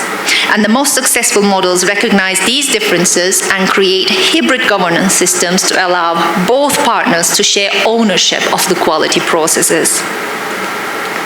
In terms of the methodological overview, as I mentioned, we used the scoping review design guided by the PRISMA SCR framework. Is anyone familiar with this framework in the audience? Okay, so we're in the same boat, relax. I'm not going to go into the details. As again, let me know if you want to see the methodological section of the paper. And this approach is ideal for mapping complex and underdefined fields, and we feel TNE and quality assurance within TNE is one of these fields. And we searched 4 major databases: Scopus, Web of Science, PsycNet, and ProQuest, and scanned 349 studies based on rigorous inclusion and exclusion criteria. And the aim was to capture conceptual diversity, methodological richness, and geographic spread to understand what the literature tells us about transnational education. We also applied the MMAT tool, which is Mixed Methods Appraisal tool, to assess the study's quality. So after removing duplicates, because when you do your analysis across different databases, you pull the same study from different databases, so that's the first thing you have to do. And you then remove some irrelevant records, because your keyword search sometimes picks up studies that are not actually what you wanted to look at. And the studies span across Asia, Europe, the Middle East, and Africa. And importantly, the overall methodological quality was strong. Most studies scored between 80 and 100% on the mixed method appraisal tool. And this gave us a solid empirical foundation for analysis. We synthesized the findings into 6 major themes, and I'm going to go through the themes, and I haven't added each study and the literature on the slides to keep it quick enough for an afternoon session, but again, let me know, very, very happy to share the results, the specific studies. So this is the first theme. It is interagency cooperation. Quality assurance across borders requires mutual trust between accreditation bodies, government regulations, and the institutions themselves. I think we have so far discussed most around the trust and relationship between the partners, but the regulatory bodies and the overall structures rarely talk to each other. I guess there is some work to be done in Turkey. Perhaps we can feed back to the British Council to bring the policymakers from both institutions together to start understanding what we are facing in the field to address those challenges and what they can do. We found that there are several regulatory networks that help with this. One of them is ENQA, European Association for Quality Assurance in Higher Education. There is INQAAHE, which is the International Network for Quality Assurance Agencies in Higher Education, and they have several guidelines published which you can find online. But success also depends on not exporting the standards, the home institution exporting to the host institution, but it also depends on mutual recognition, reciprocal evaluation, and transparency. And understanding that those requirements are needed. There is a reason why those standards exist, and they should not stay on paper only, but they should be acknowledged, accepted, and understood by both parties. I think unless we have understanding of the standards and agree to them together, they can just be a tick box exercise that is left on paperwork only, which you referred to. Thank you in your keynote. Thank you very much. So the second theme is regulatory regimes and policy frameworks. While some regions, such as Asia Pacific, have moved toward mutual recognition and cross-border accreditation, others remain state-centric and largely restrictive. We see a policy implementation gap in many systems. Regulations evolve faster than the institutions can adapt. We see that sometimes in China, the legal system has not changed, but every so often the Chinese adaptation frameworks change and things are reviewed. There is clear need for more agile, context-sensitive policy frameworks, what some scholars call intelligent regulation. And I don't think they mean AI, they mean intelligent here. The third theme we identified is institutional models and governance. We mentioned there are multiple different models of how hybridity can be implemented. They combine different management styles, accountability structures, and different academic cultures. And the hybrid forms require careful negotiation of authorities between home and host institutions. And the literature emphasizes the importance of clarity of roles that each partner is going to take, staff development, and cultural and structural and cultural alignment, because they observe, many studies in the literature observe struggles between identity conflicts and credibility issues. Right, this is the fourth theme, which goes beyond governance and looks at Thank you. It looks at quality that is experienced in the classrooms, in the systems, by the students. And the studies look at co-teaching models, bilingual instruction, curriculum adaptation, that shows that pedagogy can bridge the divide and can help interculturality and intercultural communication, how it can be so fostered more effectively. And there is growing concern about curricular standardization and marginalization of local knowledge systems, how we lose epistemologies when the home institution exporting their model to the local systems, and how some of the global south, in quotes, knowledges disappear. And there is a lot that we can learn from each other. And we found very little evidence on long-term student outcomes. There are some student outcomes that are mentioned, usually in the short term, or overall qualitative feedback, but there is a missing feedback loop that is more structured and systematic. Now, we've also found impact of COVID-19, which was a major inflection point. And TNE programs, like the other in-person programs, had to transition very quickly to online and hybrid delivery. And regulatory bodies responded with flexibility, allowing new forms of assessment and recognition. However, the shift also exposed some deep inequalities, especially in terms of technological access or staff preparedness in the global south, where you don't get sometimes power cuts are common in Brazil and bits, especially the parts of Brazil is a huge country. It's lots of states, and especially near the inner bits of Brazil, power cuts and internet issues are common. They are very common.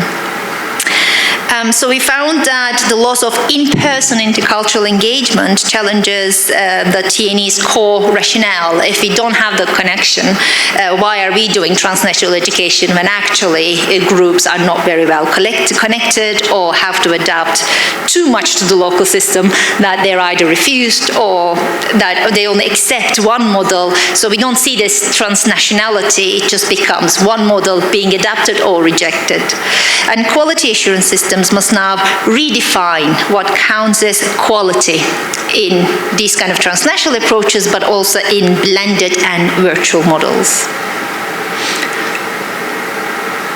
Now, the total quality management phrase offers a more participatory vision of quality assurance because it is grounded in co-production rather than compliance. Total quality management approaches position students, staff, and even local communities as active contributors to institutional quality. However, these models remain underdeveloped and underexplored. Institutions often revert to a bureaucratic matrix, and there's a need for validated indicators that capture relational, cultural, and pedagogical dimensions of quality. Almost there. Final slide on time. So to conclude, quality assurance in TNE is not simply about applying standards. It is about navigating complex relationships between policy, pedagogy, governance, and the local realities of both the general culture in the country, of the educational culture, but also the local realities of the classroom. And in this paper, we call for more integrated, equitable, and epistemically diverse approaches to quality assurance. Future research, we argue, should prioritize student perspectives, especially from the underrepresented regions. And as transnational education continues to grow, the question we must ask is not whether we are delivering quality, but whose quality are we delivering, whose standards are we imposing, and to what end are we doing those. So, thank you very much. Obrigada. Teşekkürler.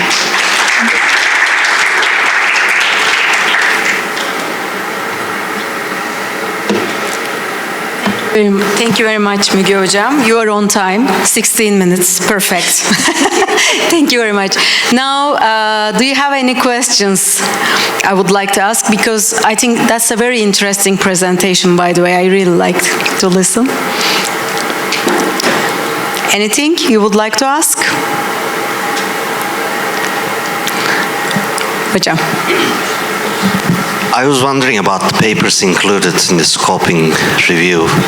Like, are there specific journals? Are all the papers following, I don't know, like similar trajectories, all research papers?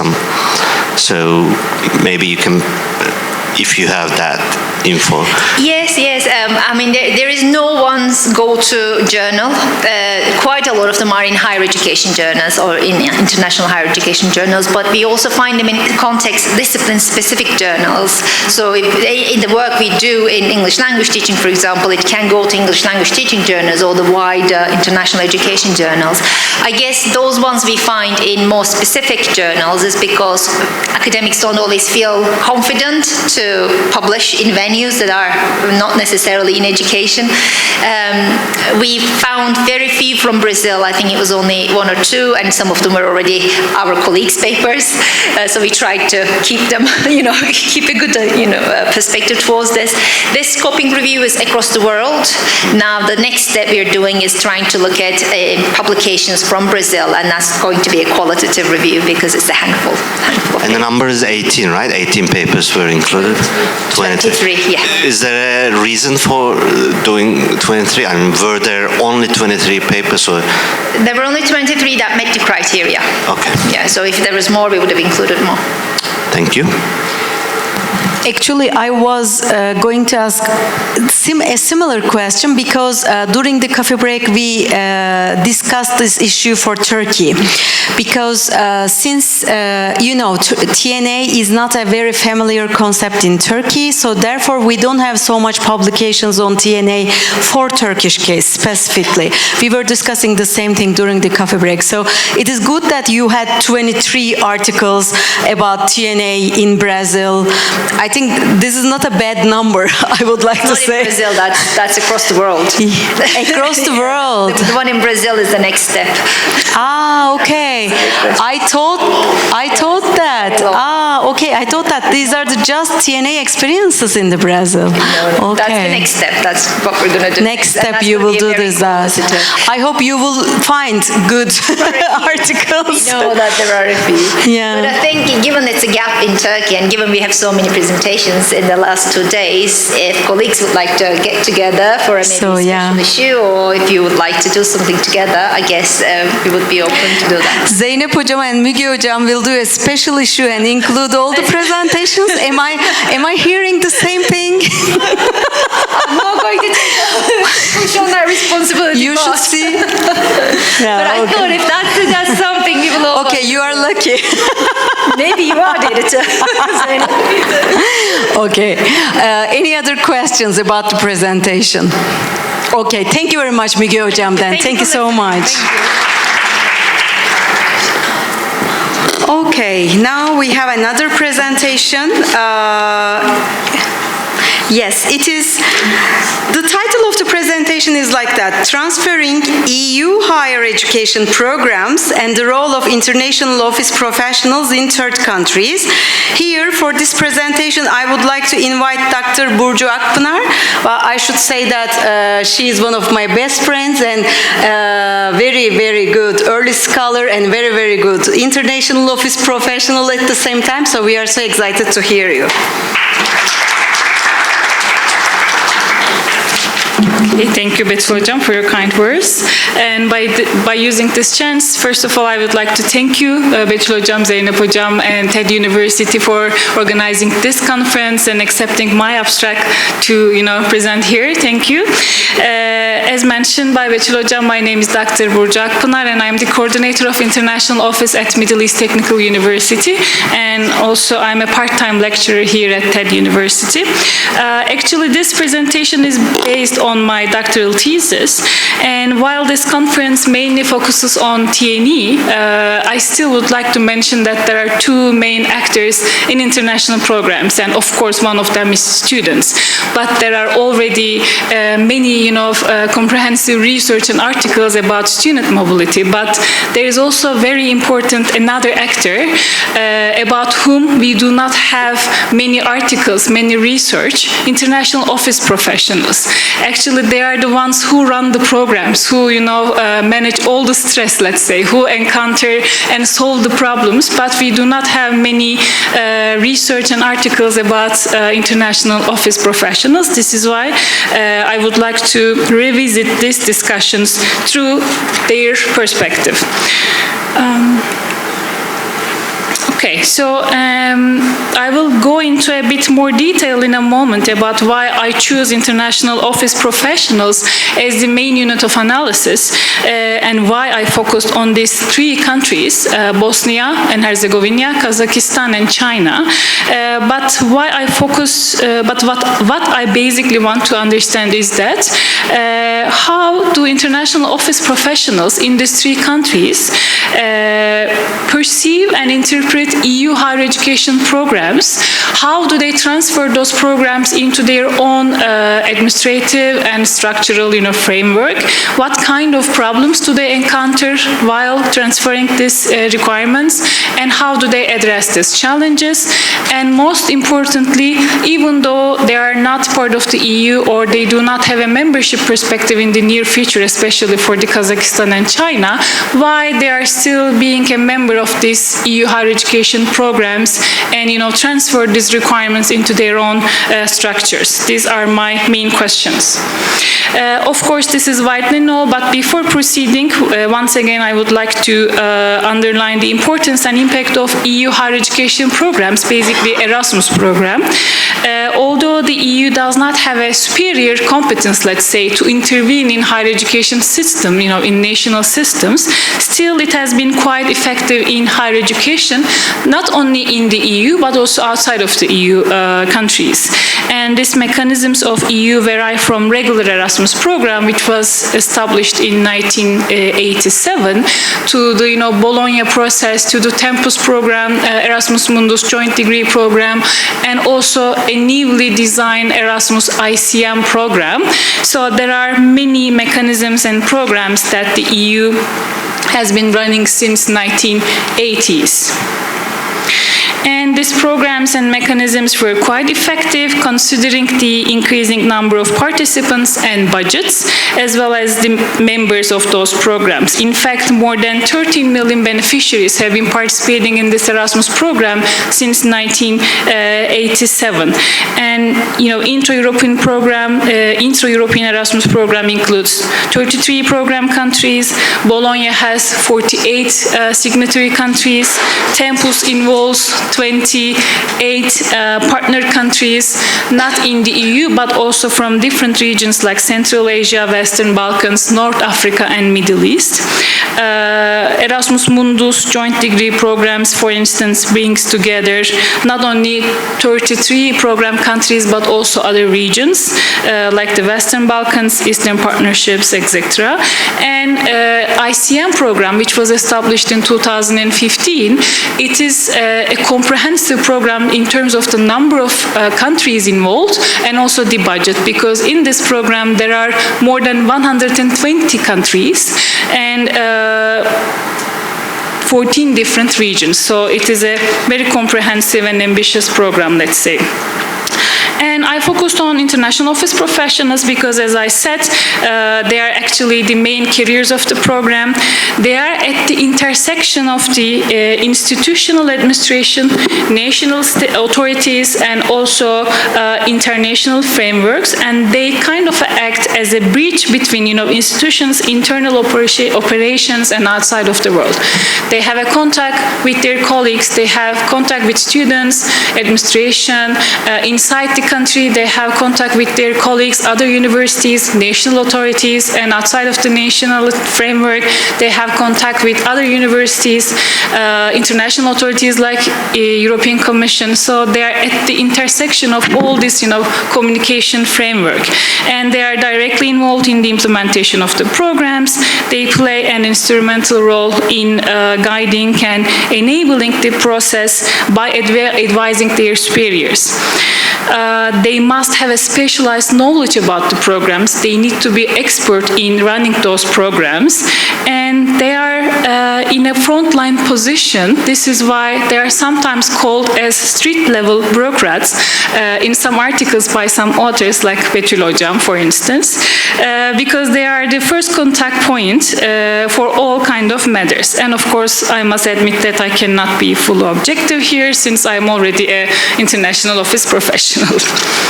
Okay. And in terms of the case selection, as you know, there has been a wide and still growing literature about EU higher education programs, but most of them basically focus on European Union, scope.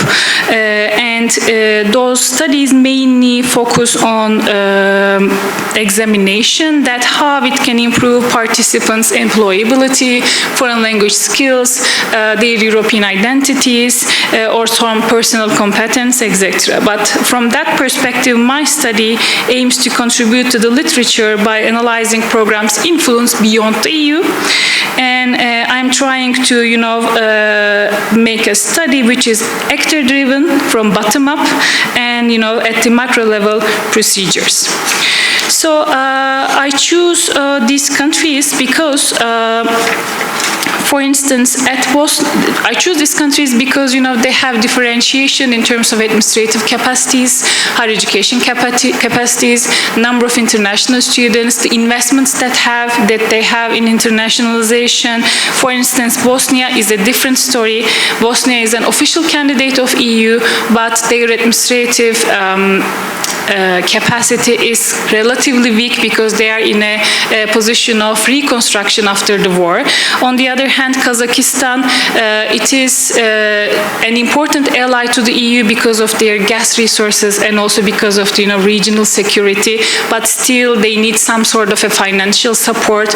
On the other hand, we have China, which is a different story because China is both a partner but also a rival to the EU because they have a completely different story. They have their own resources. They are the highest source of international students in the country. As mentioned by Nazlı Hocam, their investment in higher education is quite large. So, I have a different variations with different type of administrative capacities, internationalization, etc.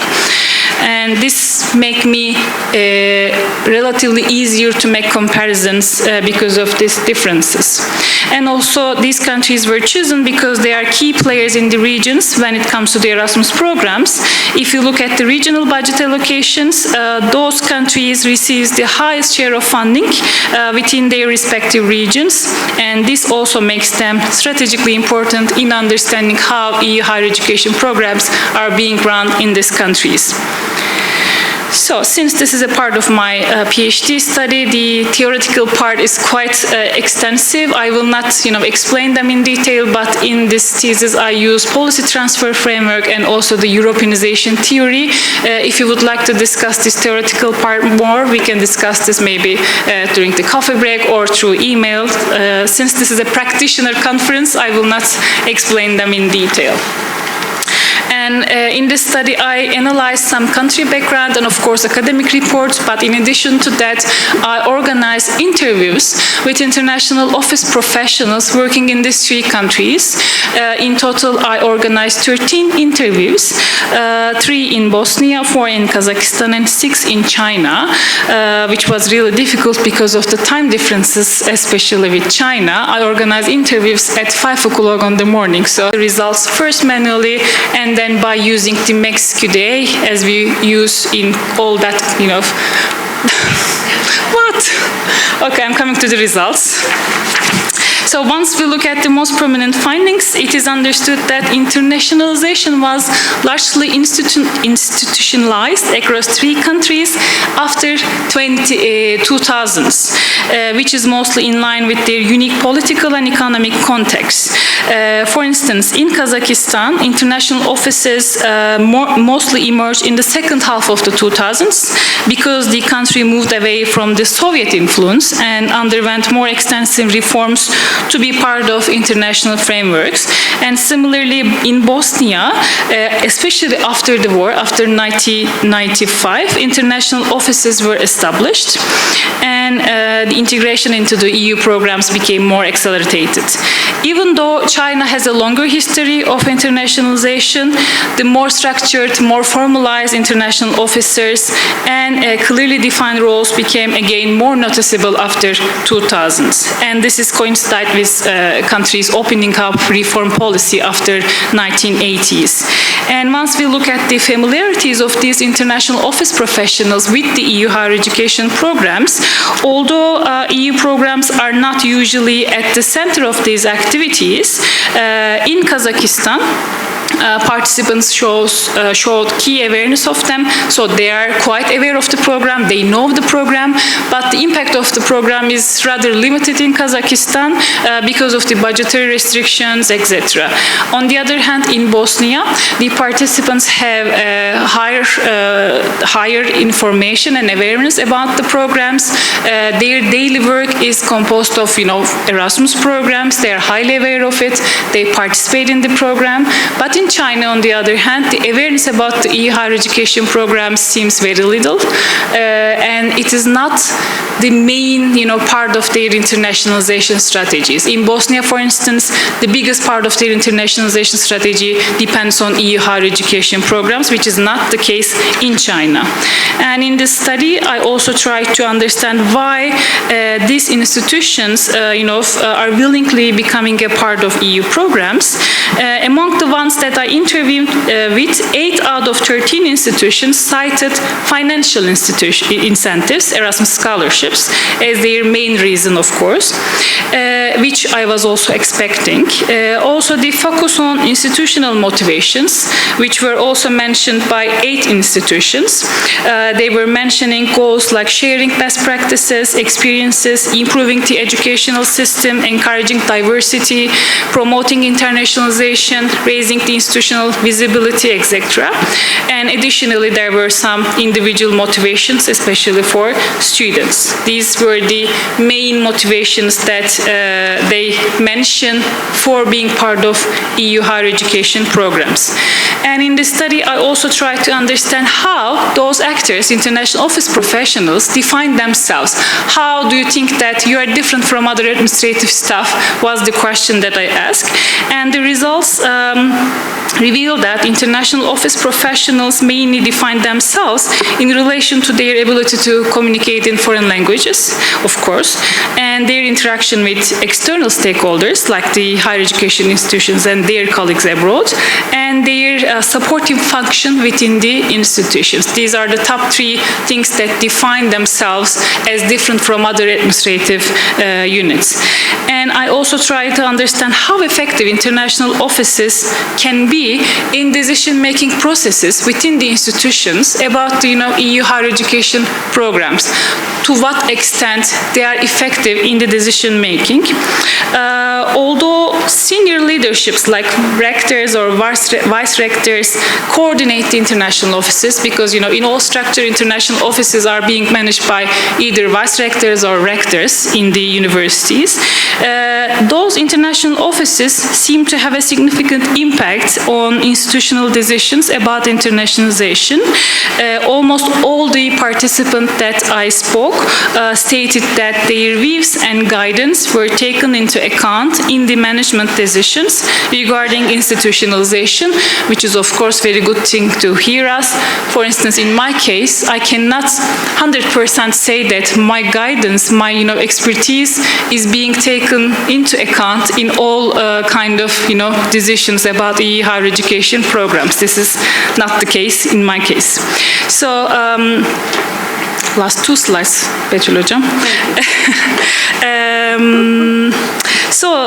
Of course, but their influence depends on the structure of the university, of course, but still they seem to be very effective in the decision-making processes. And relatedly, it is also important to understand how international offices relate to other international offices within the country, because these offices can create influence at the national level by coming together and by pushing, some rules. Despite minor differences, almost all participants mention a collaborative relationship with other international offices in the same country, which also establish horizontal policy learning networks and possibility of greater impact at the national level decisions. In addition to that, I try to understand what kind of challenges and difficulties do they encounter and how do they solve it.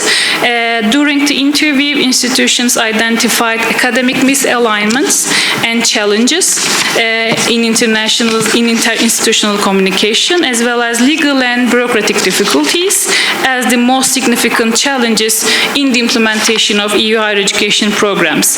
By saying academic misalignments, I mean the clash between academic calendars, incompatibilities between the grading and grading systems, variations in academic programs, course recognition problems, and the courses that are taught in different languages. Lastly, in order to understand this part more deeply, I also asked whether the university members, such as students and staff, support EU higher education programs within their institutions. And of course, almost all of them say that students mostly support the programs, but sometimes faculty members may act as a veto power, let's say, due to administrative demands, workload, and individual perspectives on international and EU higher education programs, which is quite understandable because they have no time, they don't want to have additional work, and which is understandable. And in terms of another type of challenge, I also asked if international offices feel any kind of pressure from the institutional administration.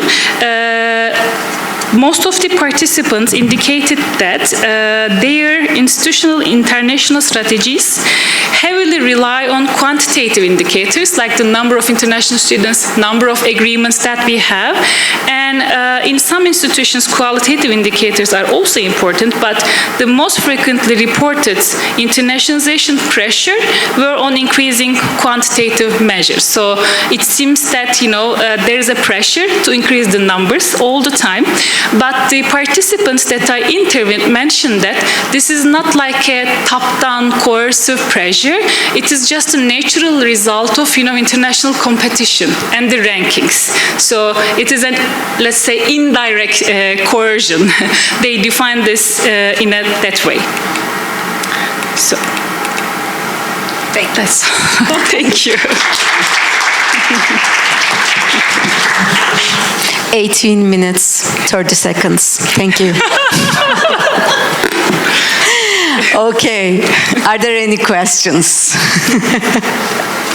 Yes, you have. Okay, there's a microphone there. Another international office professional. Yes. Actually, it's not a question, but a big thanks because you make our voice heard.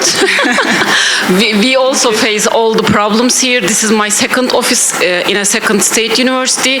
We have similar problems, similar challenges. Sometimes we feel that we are tourist agencies.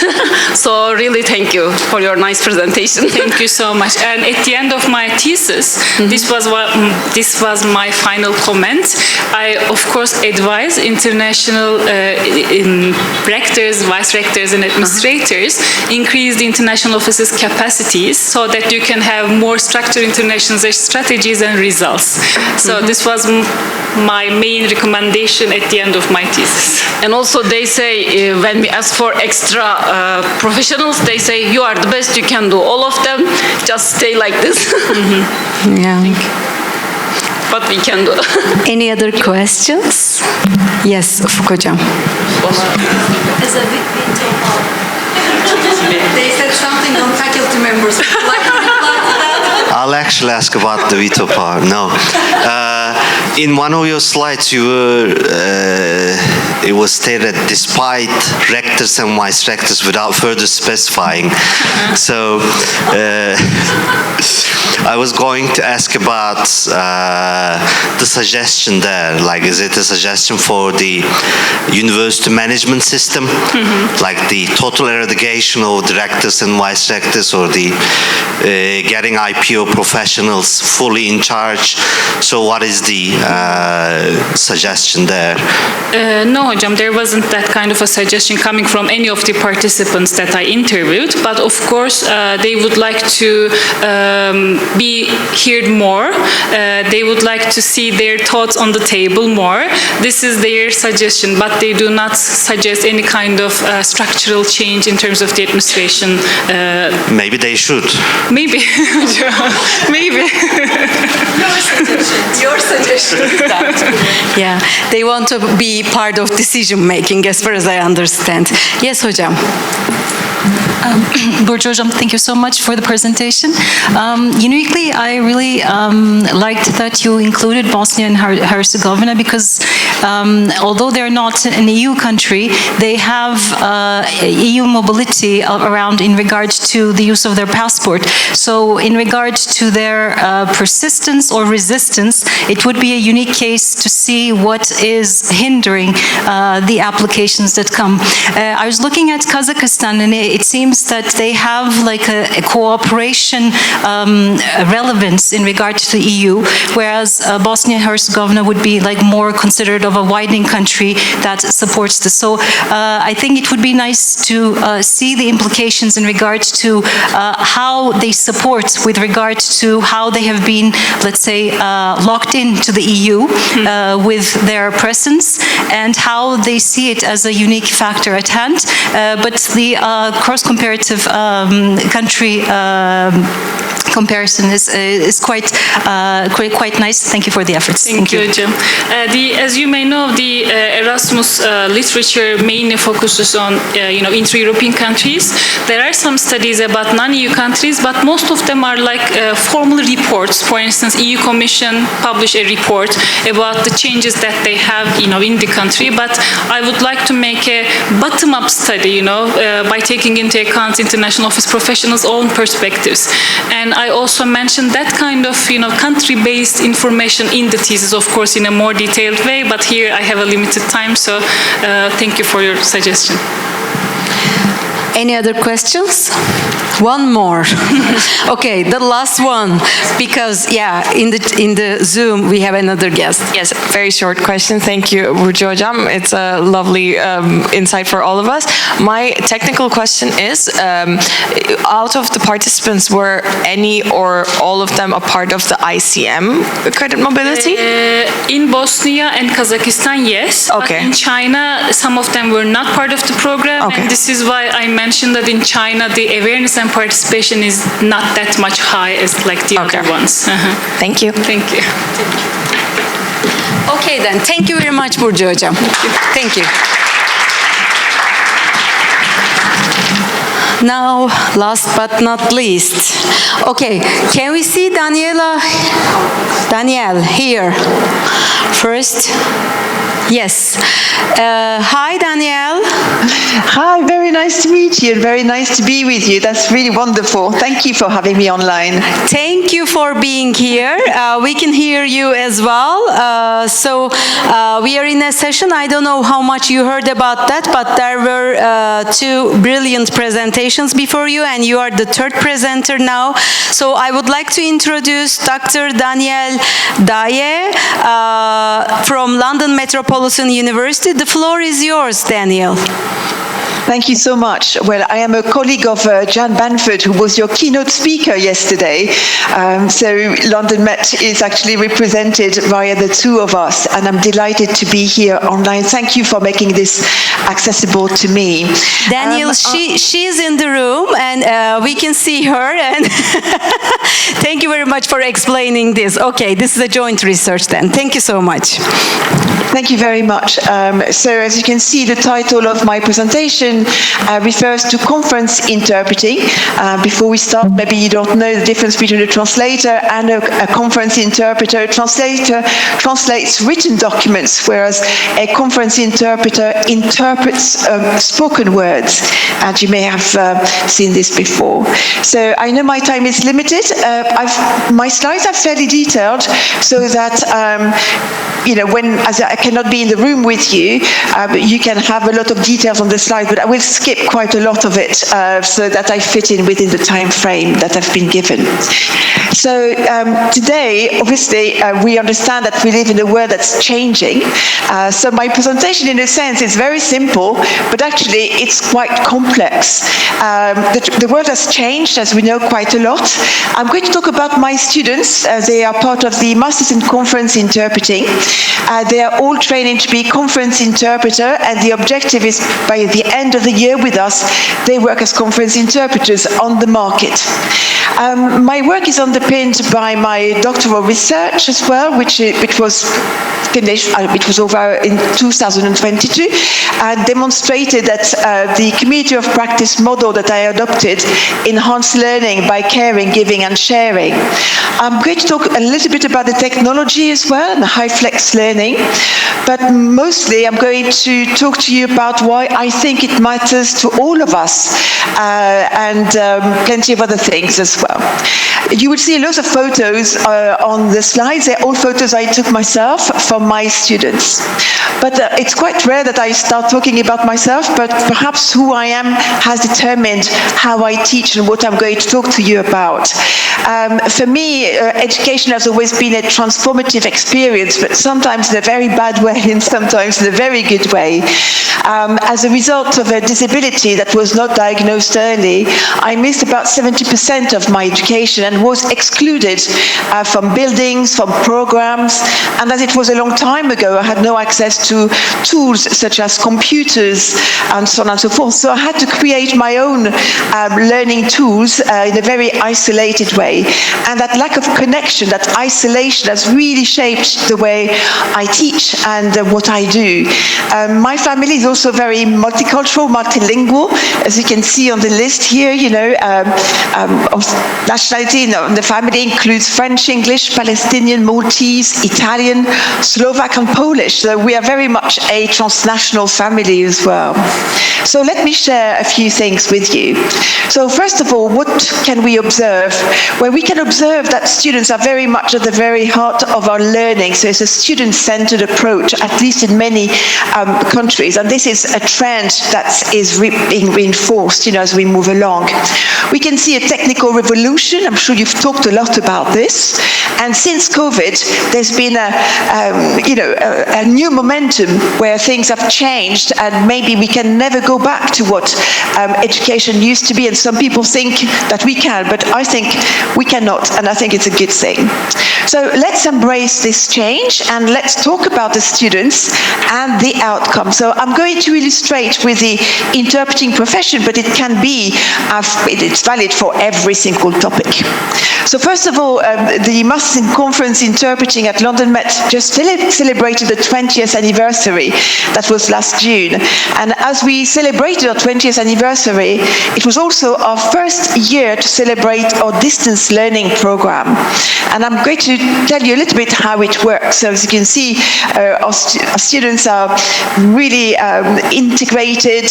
They are very much part of this community of practice working together. And here you can see that the course is a selective course. So I interview about 70 to 100 students per year. They can study full-time or part-time, and then there are loads of language combinations, as you can see here on the screen. Language combinations which are supposed to be relevant to the market. This is why we have Ukrainian, for example, on the course. Many students are mature students as well. They embrace a second career. We have got also young multilingual graduates.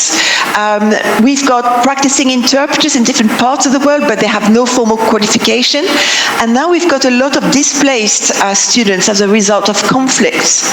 So here is why we have adopted a high-flex approach to teaching and learning. So high-flex, what does it mean? Well, it's a condensation of two words, hybrid and flexible. And it was coined by Brian Beatty, who is American, and this is the definition of it. The high-flex learning model is a student-directed multimodal course design in which learners can choose how they participate. So it could be face-to-face, it could be online, it could be synchronously, but it could also be asynchronously. So here, what does it mean? It means that the learning outcomes have got to be exactly the same regardless of the mode of attendance. And you can see here, for example, this is the interpreting suite. Whatever we do is, we are geared with microphones, we've got big screens in the room, we've got cameras, and these are the this is the profile of my students. So distance learning, who are the distance learning students? So, and it's very complex. You may think that I'm going to have European students and a French from France or a German from Germany or a Turk from Turkey. It's not at all like this. I'll give you a few examples. For example, my student Roxanne, she's Arabic. She's originally from Egypt, but she connects from Australia. And there are no Arabic courses for conference interpreters in Australia. You can see Gilles here is a practicing conference interpreter in Benin, but there are no courses there. And he's also visually challenged. And so he has a family, so loads of barriers. Or Isabel, she's German, but she lives in Argentina. She's a single mom. She's a practicing interpreter, no course in Argentina. So you can see for them, there were loads of barriers to accessing teaching and learning. We've also got some distance learning students who are in the UK. They're scattered in the UK, but they come to us from time to time. So for example, Stephen and Sam, they are English, but they live about 500 kilometers away in Wales. If you're familiar, they work in France as well, or in other countries. They are both mature students. Some of them have got families, and they come from time to time. For example, on Monday, we have a mock conference. They will be with us. You've also got the Isabella and Alina, who are Polish, but they've been in the UK for a long time. They work as court interpreters, but you can see that 3 hours away to come to university, it's a lot of money. They can't afford it. Or we can see that we've got Lara, Flor, and Angelica. They live in Europe, but they are going to be with us during our study visits when we go to the European Commission or to the Court of Justice of the European Union in Luxembourg. So you can see how the profiles are really complex. It's nothing straightforward. And some students come on site. They're on site all the time. But sometimes they still remote connectly. So for example, Teresa and Monica, they are Italian. Teresa is an air hostess. She travels quite a lot, and sometimes she connects from Japan, Katie is German. She lives in the UK. She cannot afford transport all the time. She comes from time to time. Jennifer's got mental health issues, and sometimes it's too much to be on site all the time. So she balances according to what she feels is right for her. And then I have got an increase in students who are in zones of conflict and they are displaced. For example, Ukrainian students or Russian students who do not want to be in Russia right now, Palestinian students as well. So they are in zones of conflict. For example, my Russian student was in Saudi Arabia. She has now had to move to Mexico, and she gave birth 3 days ago. So you can see how things are really complex. So how do we bring all these people together when there's such a diversity of models? Well, this is the beauty of this community of practice model. But some of you may not be familiar with the community of practice model. So here is the definition. It was coined by Etienne Wenger. And so communities of practice are groups of people who share a concern or a passion for something they do and learn how to do it better as they interact regularly. But it's more than a group of people who meet, on a friendly basis and they share a coffee.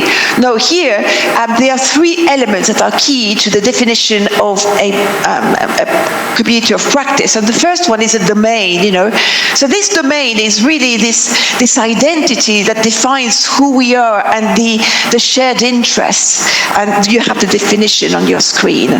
Then we've got the community. So who is this community? Well, for us, it's a very complex community. And whatever the mode of study, whatever the reality of the participants, they've got to feel they belong.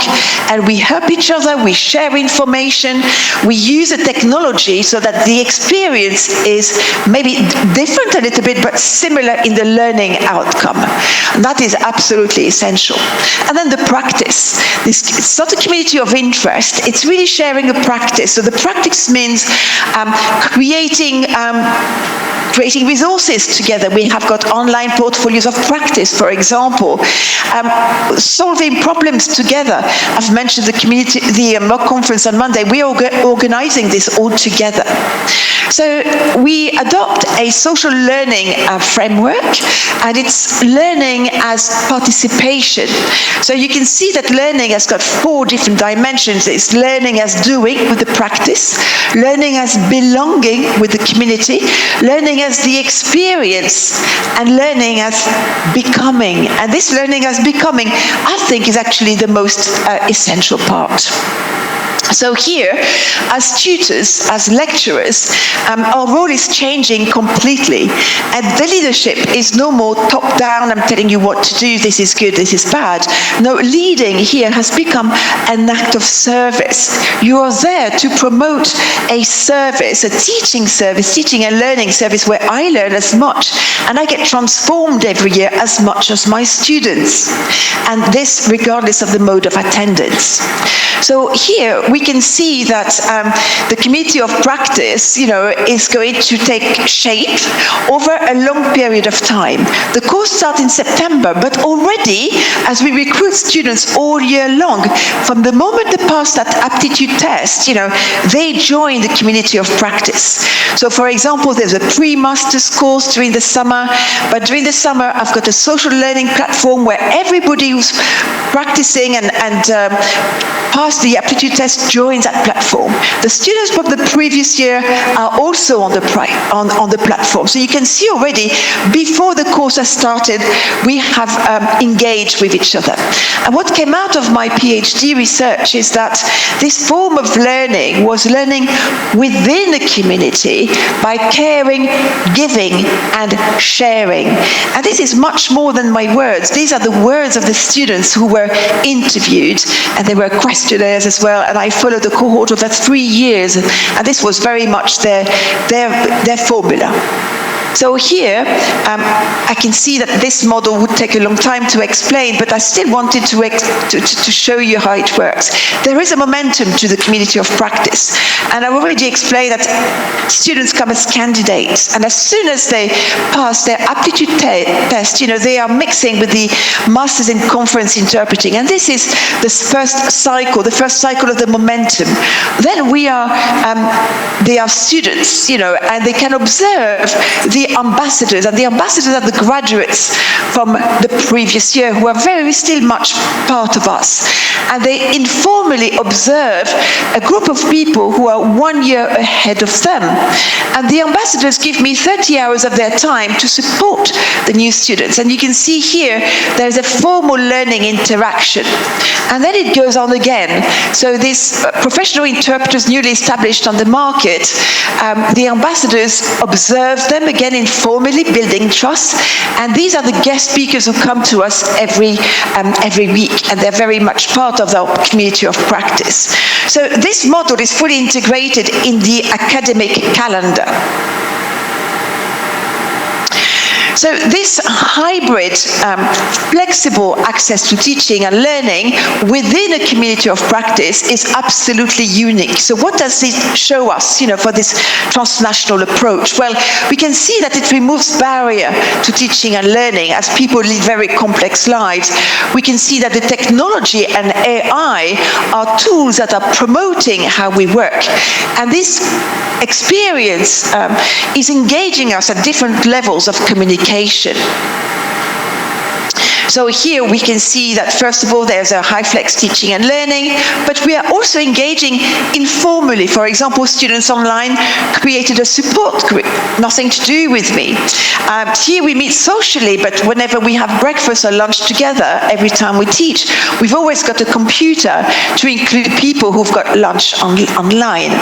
I don't have time to explain this, but this is a very good model to understand the value creation framework of this community of practice. So from the very beginning to the transformational stage, and if you want, I'm happy to connect with you later on, to explain this. So here, what is this impact of this approach? And I would say that it's got loads of different forms of impact. So to start with, the recruitment. We know universities are putting a lot of pressure on the recruiting students. Well, this year I've got double the number of students I had previous year. Half of them are online, half of them are on-site. Then it's obviously removing these barriers. For me, as a disabled person who went through these barriers, I'm so happy that I can provide something that goes beyond these barriers of accessibility, physical building, boundaries, walls, and that's important. Then I've got a number of students who can, as a result, validate their informal professional experience. The profile of students is more suited to the interpreting profession. So I have seen a difference in the students who join. Actually, the level of performance has increased, and this year 92% of my students have passed their course with distinction, and the remaining is actually in the merit category. And then I think something else we've been criticized for in previous years is that sometimes, as a course, professionals on the market, so universities flood the market with competition. But here, because the market is actually international, you really fill the gaps in the market, and I think that's a very interesting concept. We've also provided interpreters in the geographical areas when there were none. Students have been exposed to technology, and they know how to use all the tools that are used nowadays, and including AI. I can see that my students are joining, international institutions where before it was a little bit more difficult, but I've got now the EU, the United Nations, ECOWAS, or the African Union, and actually Monday it's our award ceremony, and I've got 3 students who will not be able to be with us because they will be interpreting for an international institution. So the community of practice has provided an international network of professionals. They are together because this network never disappears. And it's more than a network, it's a community. And actually my Australian student is putting a project together so that they are going to create a cooperative and put bids together for interpreting projects. But their mindset has changed. It's about everything's possible. My student gave birth 3 days ago. Don't worry, it's possible. We're going to include you in an asynchronous way, but we're going to do it. So we've been exposed to many realities, and as a result, our knowledge and experience, has actually changed.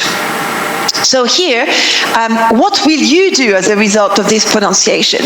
What doors will you push? How will you build a community? How are you going to explore this technology and bring together partners beyond borders?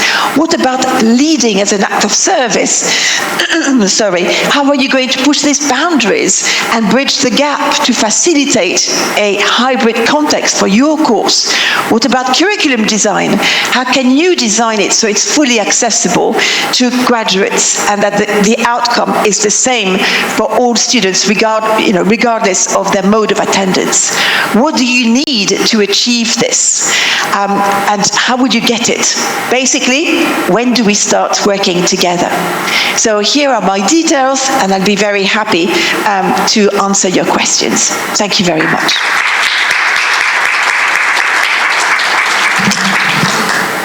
Thank you very much for this presentation. I mean, I have a lot of words to say, but first I would like to give the floor to the audience. I am sure they have some questions or comments for you. Do you have any? Let me ask. Yes, we have. Do we have a microphone there? Oh, no, I can give this one. I can use that one.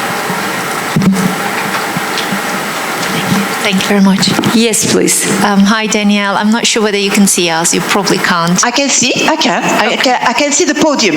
Yeah, okay. Sorry, we're sitting. Yeah, sorry. This has been we're raving back. Wonderful presentation, and thank you for sharing your practice. I'm amazed by how well you're managing the hyperflex environment, especially, and managing to create a community of practice within that. Last October, the UUKI had a conference on T&E, and JISC announced their report on the technological challenges. So transnational education and the models that you're implementing does allow students with accessibility issues to be able to engage and learn, and that's brilliant how you also link that to your own experience.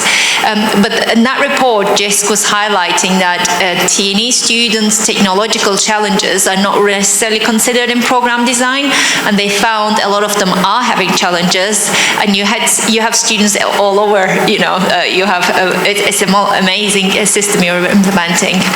I wondered whether you would like to share us any insights you have in terms of your students' needs, if they have any technological needs, how you support them. It's very difficult to support students when they are in various different modes. It's the most challenging model of teaching for me. So if you wanted to share any insights around that, any challenges you faced and how you've overcome them, I think that would be wonderful and really useful to hear.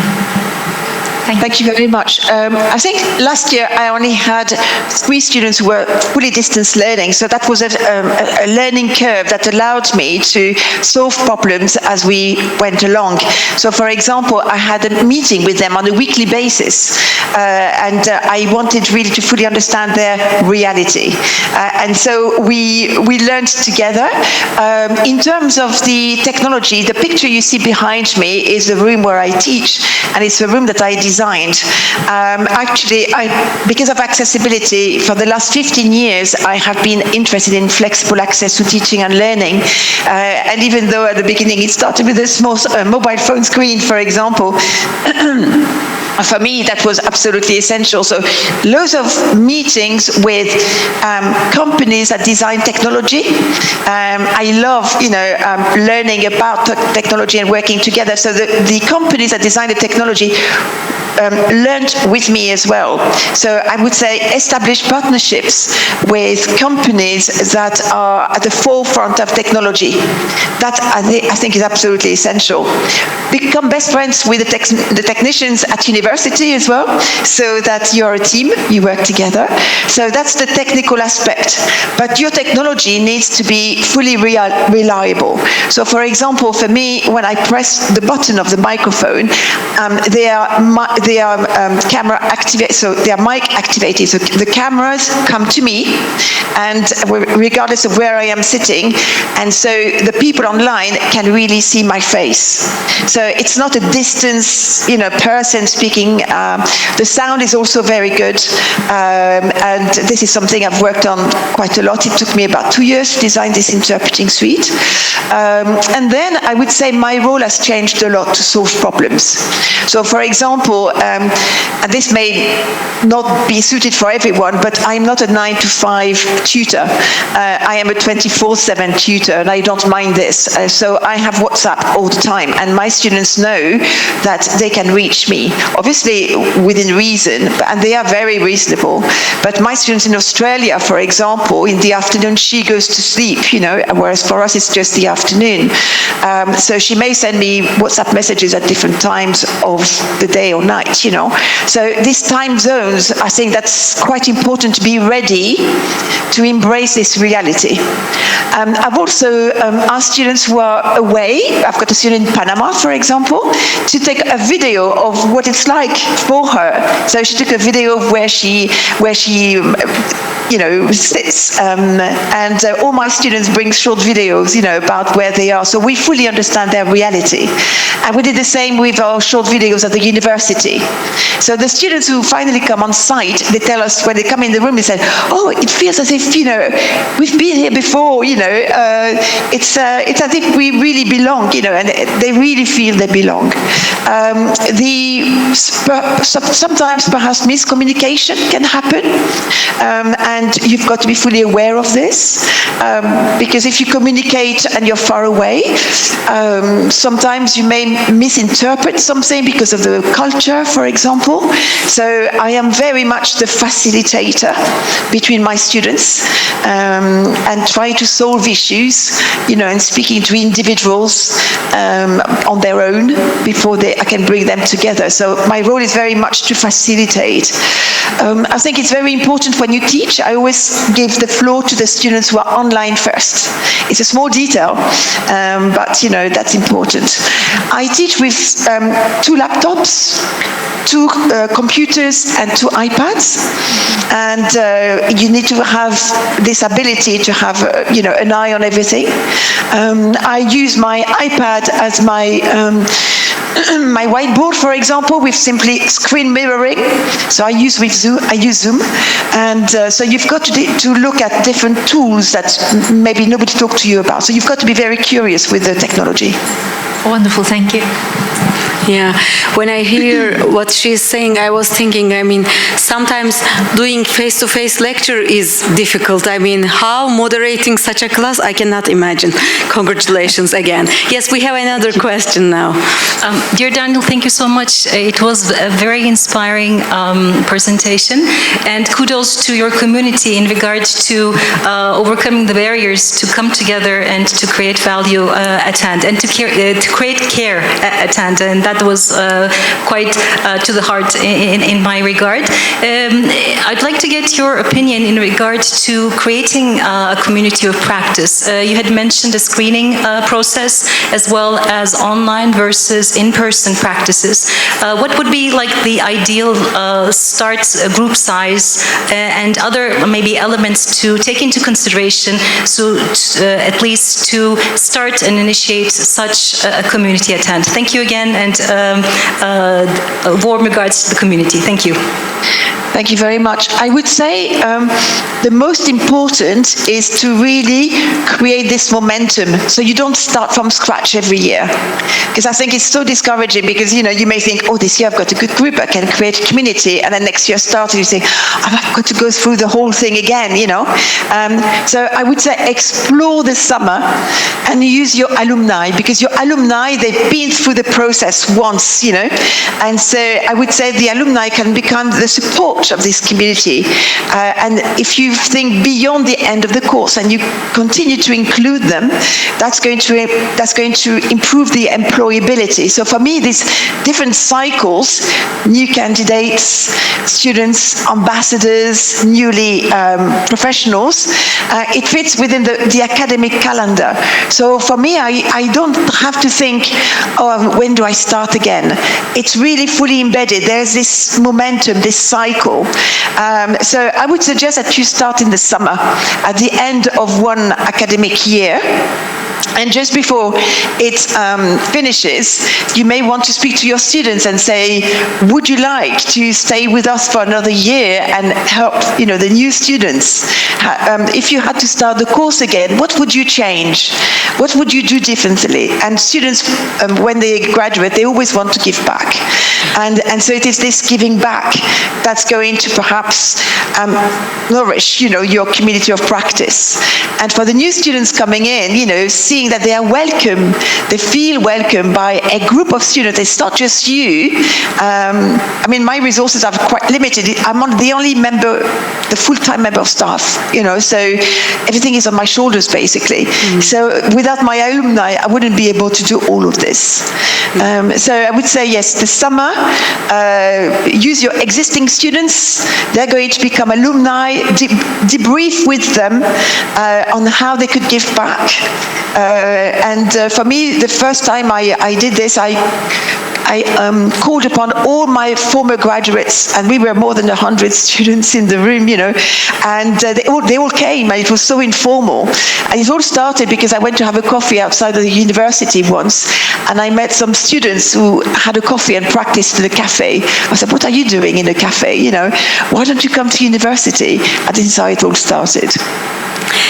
Thank you very much, Danielle, for this brilliant presentation and for answering the question. I think we learned a lot about this. We learned some information about HyFlex learning model, but I think it is really interesting and there are a lot to talk, but unfortunately we have to go for coffee break here. We are sorry that we cannot offer some coffee to you, but thank you very much again for being here. You're welcome. Thank you very much. Thank you very much for having me. Thank you very much. Bye-bye.